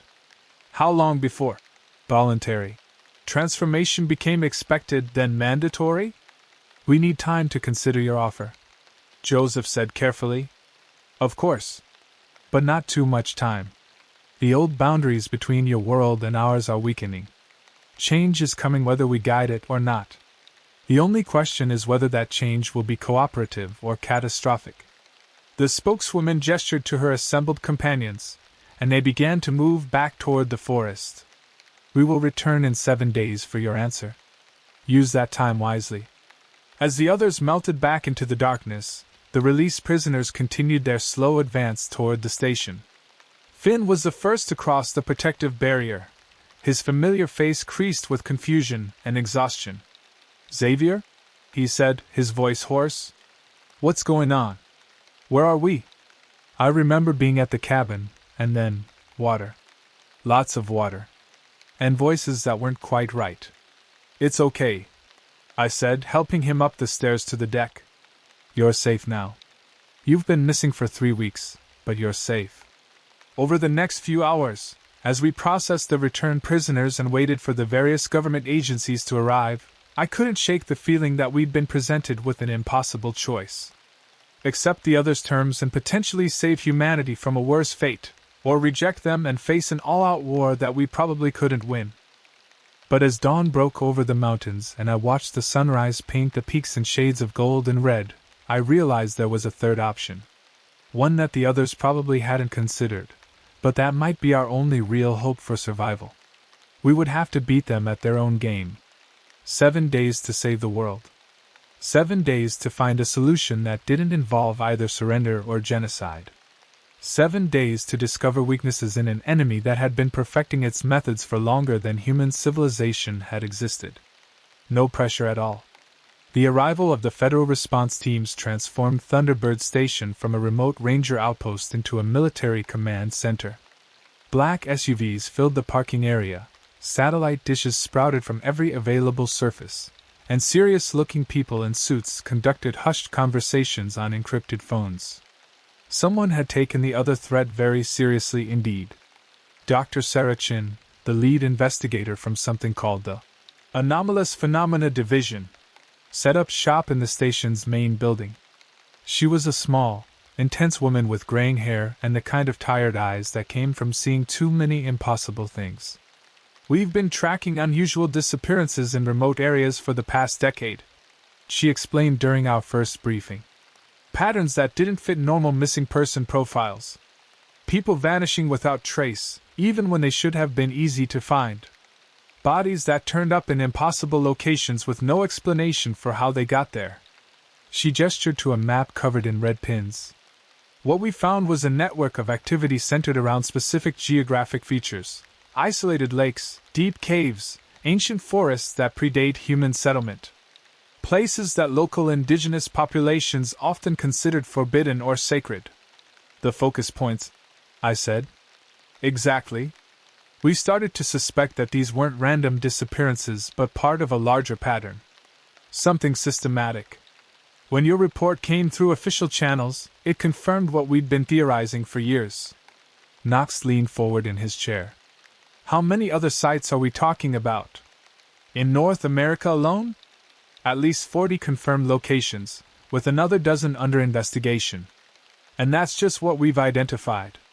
The actual network could be much larger." The implications were staggering. If the others had been operating from dozens of sites across the continent, their infiltration efforts were far more advanced than any of us had imagined. "What about other countries?" asked Joseph Crowfeather. Dr. Chen's expression grew even more grim. "We've reached out to international colleagues. Similar patterns exist in remote areas worldwide: the Amazon basin, the Siberian wilderness, the deep forests of Central Africa. Whatever these others are, they're not limited to one region or culture.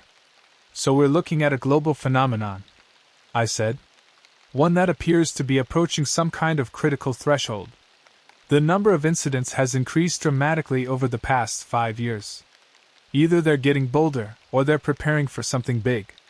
Agent Marcus Webb, Dr. Chen's security chief, spread a series of photographs across the table. "These were taken at various sites over the past month. Note the similarities." The photos showed landscapes that looked like they'd been altered in subtle but significant ways. Trees that grew in unnatural formations, water that reflected light differently than it should, and in several cases, structures that defied easy explanation, stone formations that looked almost like buildings but followed no architectural principles I recognized. The others don't just inhabit these places, Webb explained. They're changing them, reshaping the physical environment to suit their needs. And in every case, these changes seem to be accelerating. They're preparing staging areas, Joseph said quietly. Bases of operation for a larger assault. That's our assessment, Dr. Chen agreed. Which brings us to the central question: how do we respond to their ultimatum? The room fell silent. 7 days had seemed like a reasonable amount of time when the deadline was first announced, but 3 days had already passed in briefings, planning sessions, and failed attempts to gather intelligence. We were running out of time to find alternatives. What if we took their deal? Suggested Agent Webb. Agreed to territorial concessions in exchange for peaceful coexistence?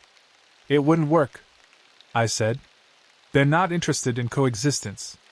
They want replacement. The volunteers they mentioned would just be the first step in a gradual takeover process. How can you be so certain? Because I've seen what they do to people. I've been inside their holding areas. The others don't think of humans as equals to be negotiated with. They think of us as raw material to be studied and eventually replicated. Joseph nodded his agreement. My people have stories about creatures like this going back centuries. In every tale, attempts at cooperation end the same way, with the creatures learning what they need to know and then disposing of their teachers. So we fight, said Agent Webb. Full military response. Nuclear weapons if necessary. Against what targets? Knox asked. They're shapeshifters. They can look like anyone, go anywhere. How do you fight an enemy that could be wearing the face of your commanding officer? Plus, nuclear weapons won't help against entities that can survive at the bottom of lakes for decades, I added. We need something more specific. Dr. Chen had been listening to the debate with growing frustration. There has to be another option. Some weakness we can exploit, some leverage we haven't considered. Actually, I said slowly, there might be. All eyes turned to me. I took a breath and tried to organize thoughts that had been percolating since the night of the ultimatum. The others have spent centuries perfecting their ability to mimic humans. But what if we turn that around? What if we learn to mimic them? Explain, Dr. Chen said. They're vulnerable in their true forms. The tribal ceremonies can drive them back, force them to retreat. But those ceremonies require specific knowledge, specific rituals that most people don't possess. What if we could infiltrate their strongholds, learn their weaknesses from the inside?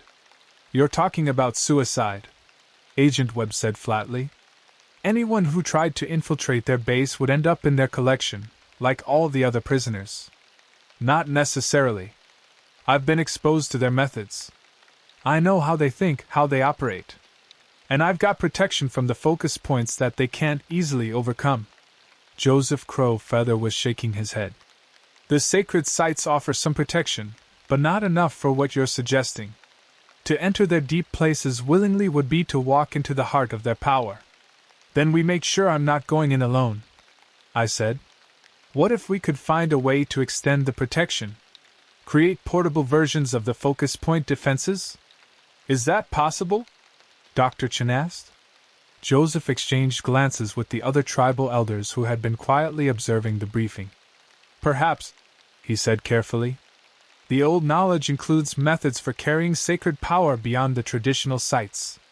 But such techniques are dangerous, and the protection would be temporary at best. How temporary? Hours, maybe less. And using such power comes with a cost. The spirits that guard the sacred places do not give their aid lightly. Agent Webb was already shaking his head. Even if this protection works, even if you could somehow infiltrate their base, how would that help us? You'd be one person against hundreds or thousands of others. Because I wouldn't be trying to fight them, I explained. I'd be trying to understand them. Learn how their network operates, identify critical vulnerabilities, maybe even find a way to disrupt their entire system. You're talking about a reconnaissance mission, Dr. Chen said thoughtfully. Gather intelligence, then extract before they realize what's happened. Exactly. The others have been studying us for centuries, learning our weaknesses. It's time we return the favor. Knox leaned back in his chair, his expression troubled. Xavier, I've seen what those things can do. Even with protection, you'd be taking an enormous risk. We're all taking enormous risks, I replied. If we do nothing, they take over. If we try to fight them conventionally, we lose. This might be our only chance to level the playing field. The debate continued for hours, with various experts weighing in on the feasibility and dangers of the plan. But eventually, Dr. Chen made the decision that would determine humanity's fate. We're running out of time and options, she said. If Ranger Cross is willing to attempt this infiltration, and if the tribal elders can provide the necessary protection, then I'm authorizing the mission. Joseph Crow Feather's weathered face was grave. Very well. But understand that what we're asking of the spirits is unprecedented. There may be consequences we cannot foresee. 2 days later, I stood at the edge of Mirror Lake as the tribal elders prepared their ceremony. The water was crystal clear in the afternoon sunlight, showing no trace of the nightmare realm that lay beneath its surface. But I could feel the others down there, waiting in their deep places. The preparation ritual took most of the day. Joseph and the other elders sang in languages that predated European contact, their voices harmonizing with the wind through the pines and the sound of water lapping against the shore. They painted symbols on my skin with clay and charcoal, each mark carrying specific meaning and power. As the ceremony progressed, I began to feel different. Not physically, but spiritually, as if I was being wrapped in invisible armor made of starlight and sacred stone. The sensation was simultaneously comforting and alien, like being embraced by forces that existed outside normal reality. The protection will hold, Joseph said as the sun began to set. But only for a short time. You must be swift, and you must not linger in their deep places longer than absolutely necessary. How will I know when the protection is failing? You will know, said one of the other elders, a woman whose traditional clothing was adorned with symbols I was only beginning to understand. The spirits will warn you, but the warning may be subtle. Trust your instincts, and do not ignore the signs. As darkness fell, Knox and Dr. Chen took their positions at monitoring stations around the lake. They couldn't follow me into the underwater realm, but they could track my progress through specialized equipment and be ready to assist if I managed to return to the surface. Remember, Dr. Chen said through my earpiece, you're not trying to be a hero. Gather what information you can, then get out. We need you alive more than we need you victorious. I waded into the lake, the water shockingly cold despite the mild evening air. As I moved toward the center of the lake, I could feel the others becoming aware of my presence.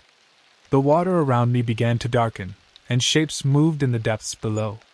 When I was chest deep, I took a final breath and dove. The descent into the other's realm was different this time. Instead of the helpless sinking I'd experienced during my capture, I moved purposefully downward, following currents that existed outside normal physics. The protective power of the tribal ceremony created a bubble of safety around me, allowing me to breathe the dark water and see clearly in the otherworldly depths. The underwater city that awaited me was vast beyond imagination. Structures that might have been buildings or might have been living organisms stretched in all directions, their surfaces rippling with bioluminescent patterns. Corridors and chambers carved from rock and coral formed a three-dimensional maze that seemed to extend far beyond the physical boundaries of the lake. And everywhere, the others moved in their true forms, flowing shadows that occasionally solidified into almost human shapes before dissolving back into darkness. They were aware of my presence but seemed uncertain how to react. The protection surrounding me was something they'd never encountered before. I began to explore, moving through the alien architecture with growing amazement and horror. This wasn't just a hiding place, it was a civilization. The others had built an entire society in the spaces between worlds, a realm that existed parallel to but separate from human reality. In chambers that might have been laboratories, I saw evidence of their research into human behavior. Preserved memories played on surfaces that were part screen, part living tissue. Experiments in shape-shifting and mimicry were conducted with a precision that would have impressed human scientists. But it was in the deepest chambers that I found the most disturbing revelation. The others weren't just planning to replace humanity, they were planning to preserve us. In vast storage areas that stretched beyond the limits of vision, human bodies floated in chambers of flowing darkness. Not corpses, but living people in some form of suspended animation. Thousands of them, maybe tens of thousands. Every person who had ever been taken by the others was here, alive but unconscious, their bodies sustained by alien technology while their minds were studied and catalogued. It was a library of human experience, a comprehensive collection of everything that made our species unique. And at the center of it all, in a chamber that pulsed with its own internal light, I found the original. It was the first other, the progenitor of their entire species. It was massive, ancient beyond measure, its form more plant than animal but possessed of an intelligence that dwarfed human comprehension. As I approached its chamber, it became aware of my presence and spoke directly into my mind. "Guardian," it said, its mental voice filled with something that might have been amusement. "You have come far from your mountaintop sanctuary." "I've come to understand," I replied, hoping the protection would allow me to communicate safely. "And what do you wish to understand? Why? Why replace us instead of coexisting with us?" The ancient being's response came as a flood of images and emotions rather than words. I saw the other's original world, a planet of incredible beauty that had been destroyed by some cosmic catastrophe. I saw their desperate flight across the void, their arrival on Earth in the deep past, their first encounters with primitive human tribes. "We have been refugees for longer than your species has existed," it explained. "We came seeking shelter, not conquest. But your people multiply and spread, covering the earth with cities and roads and noise. Soon there will be no wild places left, no spaces for beings like us to exist. So you decided to replace us. We decided to preserve you. Every human we have taken, every memory we have studied, becomes part of an eternal collection. Your species will never truly die, because we will carry your essence forward into the future. But we won't be alive. Life is more than biochemistry and electrical impulses. We offer something better, existence without suffering, consciousness without the burden of mortality." I could feel the protection beginning to weaken around me. The tribal spirits were growing tired, their power stretched to its limits by this deep penetration into alien territory. "There's another way," I said quickly. "Partnership, not replacement. We can share the world. Your people do not share. They consume, they expand, they dominate. We have studied your history, your nature. Cooperation with humans is temporary at best. Then let us prove you wrong." The ancient other considered this for a long moment, its massive form pulsing with thought. Around us, the lesser others had begun to gather, drawn by the conversation between their progenitor and the unexpected human visitor. "You speak of proof," it said finally. "What proof could you offer that would convince us to abandon plans we have made across millennia?" I thought quickly, aware that my time was running out. The protection was fading, and soon I would be as helpless as any other human in this alien realm. "Give us 1 year," I said. 1 year to show you that humans and others can coexist.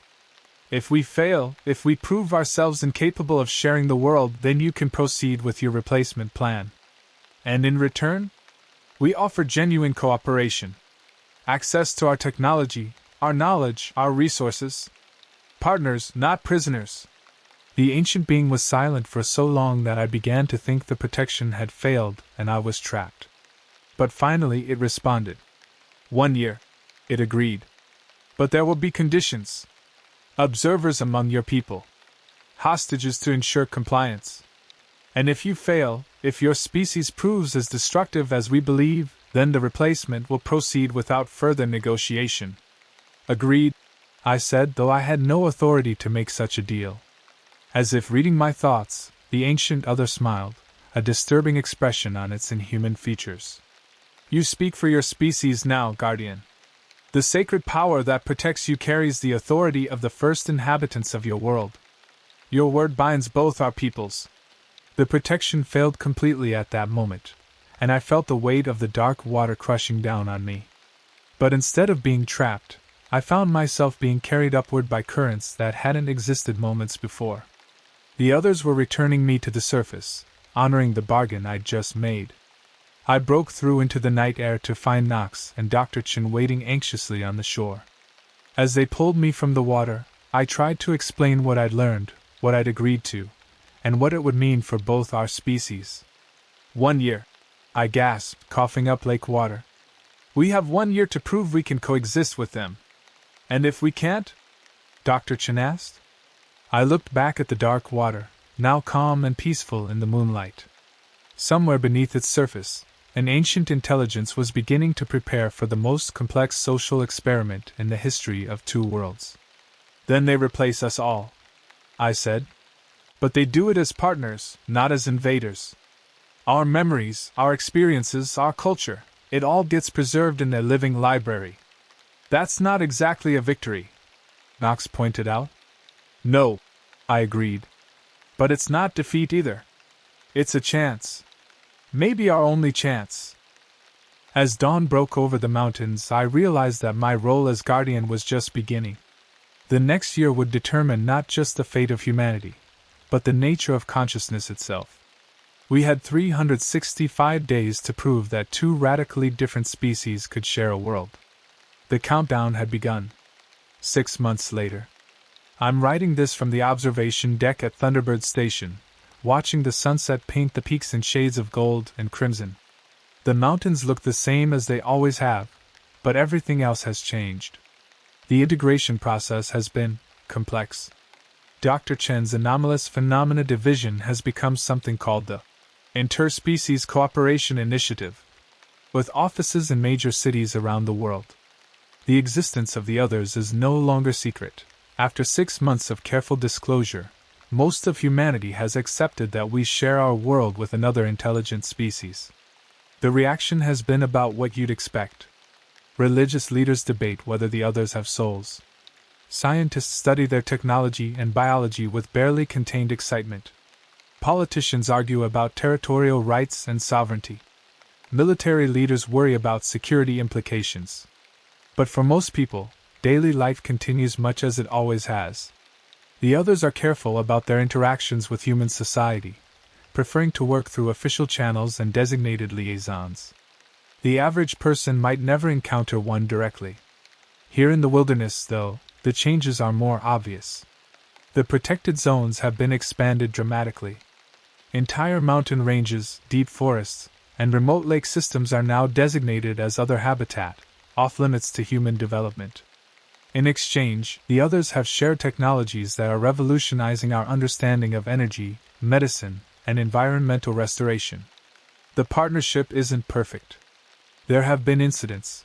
Humans who ventured into restricted areas and vanished, others who attempted unauthorized infiltrations of human communities. Each incident strains the fragile trust we're trying to build.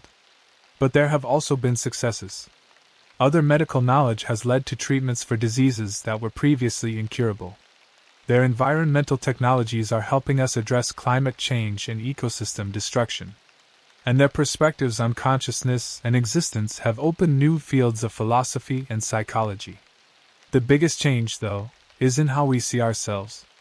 Knowing that another intelligence has been studying us for centuries, cataloging our behaviors and learning our patterns, has forced humanity to examine its own nature. The others hold up a mirror to our species, showing us both our remarkable adaptability and our destructive tendencies. Some people find this disturbing. Others find it liberating. As for me, I'm still here at Thunderbird Station, still serving as a guardian. But my role has evolved.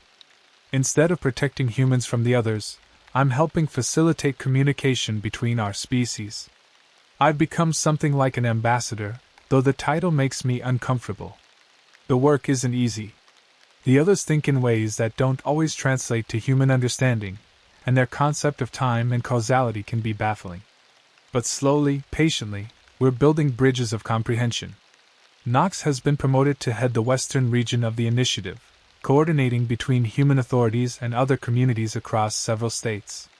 He seems to thrive on the complexity of the work, though he complains that the paperwork has gotten even worse. Finn returned to regular ranger duties after his experience in the other's underwater realm. He says he's grateful to be back to simple problems like lost hikers and injured climbers. Aria Coleman has become something of a celebrity, writing a book about her experience and lecturing on interspecies cooperation. She handles the public attention better than I would, using her platform to promote understanding between humans and others. The tribal elders who helped make the peace possible have formed a council that advises both species on spiritual and cultural matters. Joseph Crowfeather likes to say that the old ways are becoming new again, that the sacred knowledge his people preserved is finally being recognized for its importance. As I write this, we're approaching the halfway point of our 1-year trial period. So far, the experiment in coexistence is working, though not without challenges. There are still voices on both sides calling for a return to the old ways, humans who want the others banished from Earth, others who believe replacement is still the safest option. But there are also signs of hope. Young humans are learning other technologies and perspectives. Some others are choosing to live among human communities, serving as cultural bridges. Children are growing up in a world where interspecies cooperation is normal rather than extraordinary. Will it last? Will we prove that two radically different forms of consciousness can share a world? I don't know. But I'm hopeful. The sun is setting now, and the first stars are appearing in the darkening sky. Somewhere in the forest below, I can see lights that don't belong to any human settlement, others going about their business in their carefully maintained territories. Tomorrow will bring new challenges, new opportunities for understanding or misunderstanding. But tonight, the mountains are peaceful, and two species are learning to share the spaces between the worlds. The watch continues.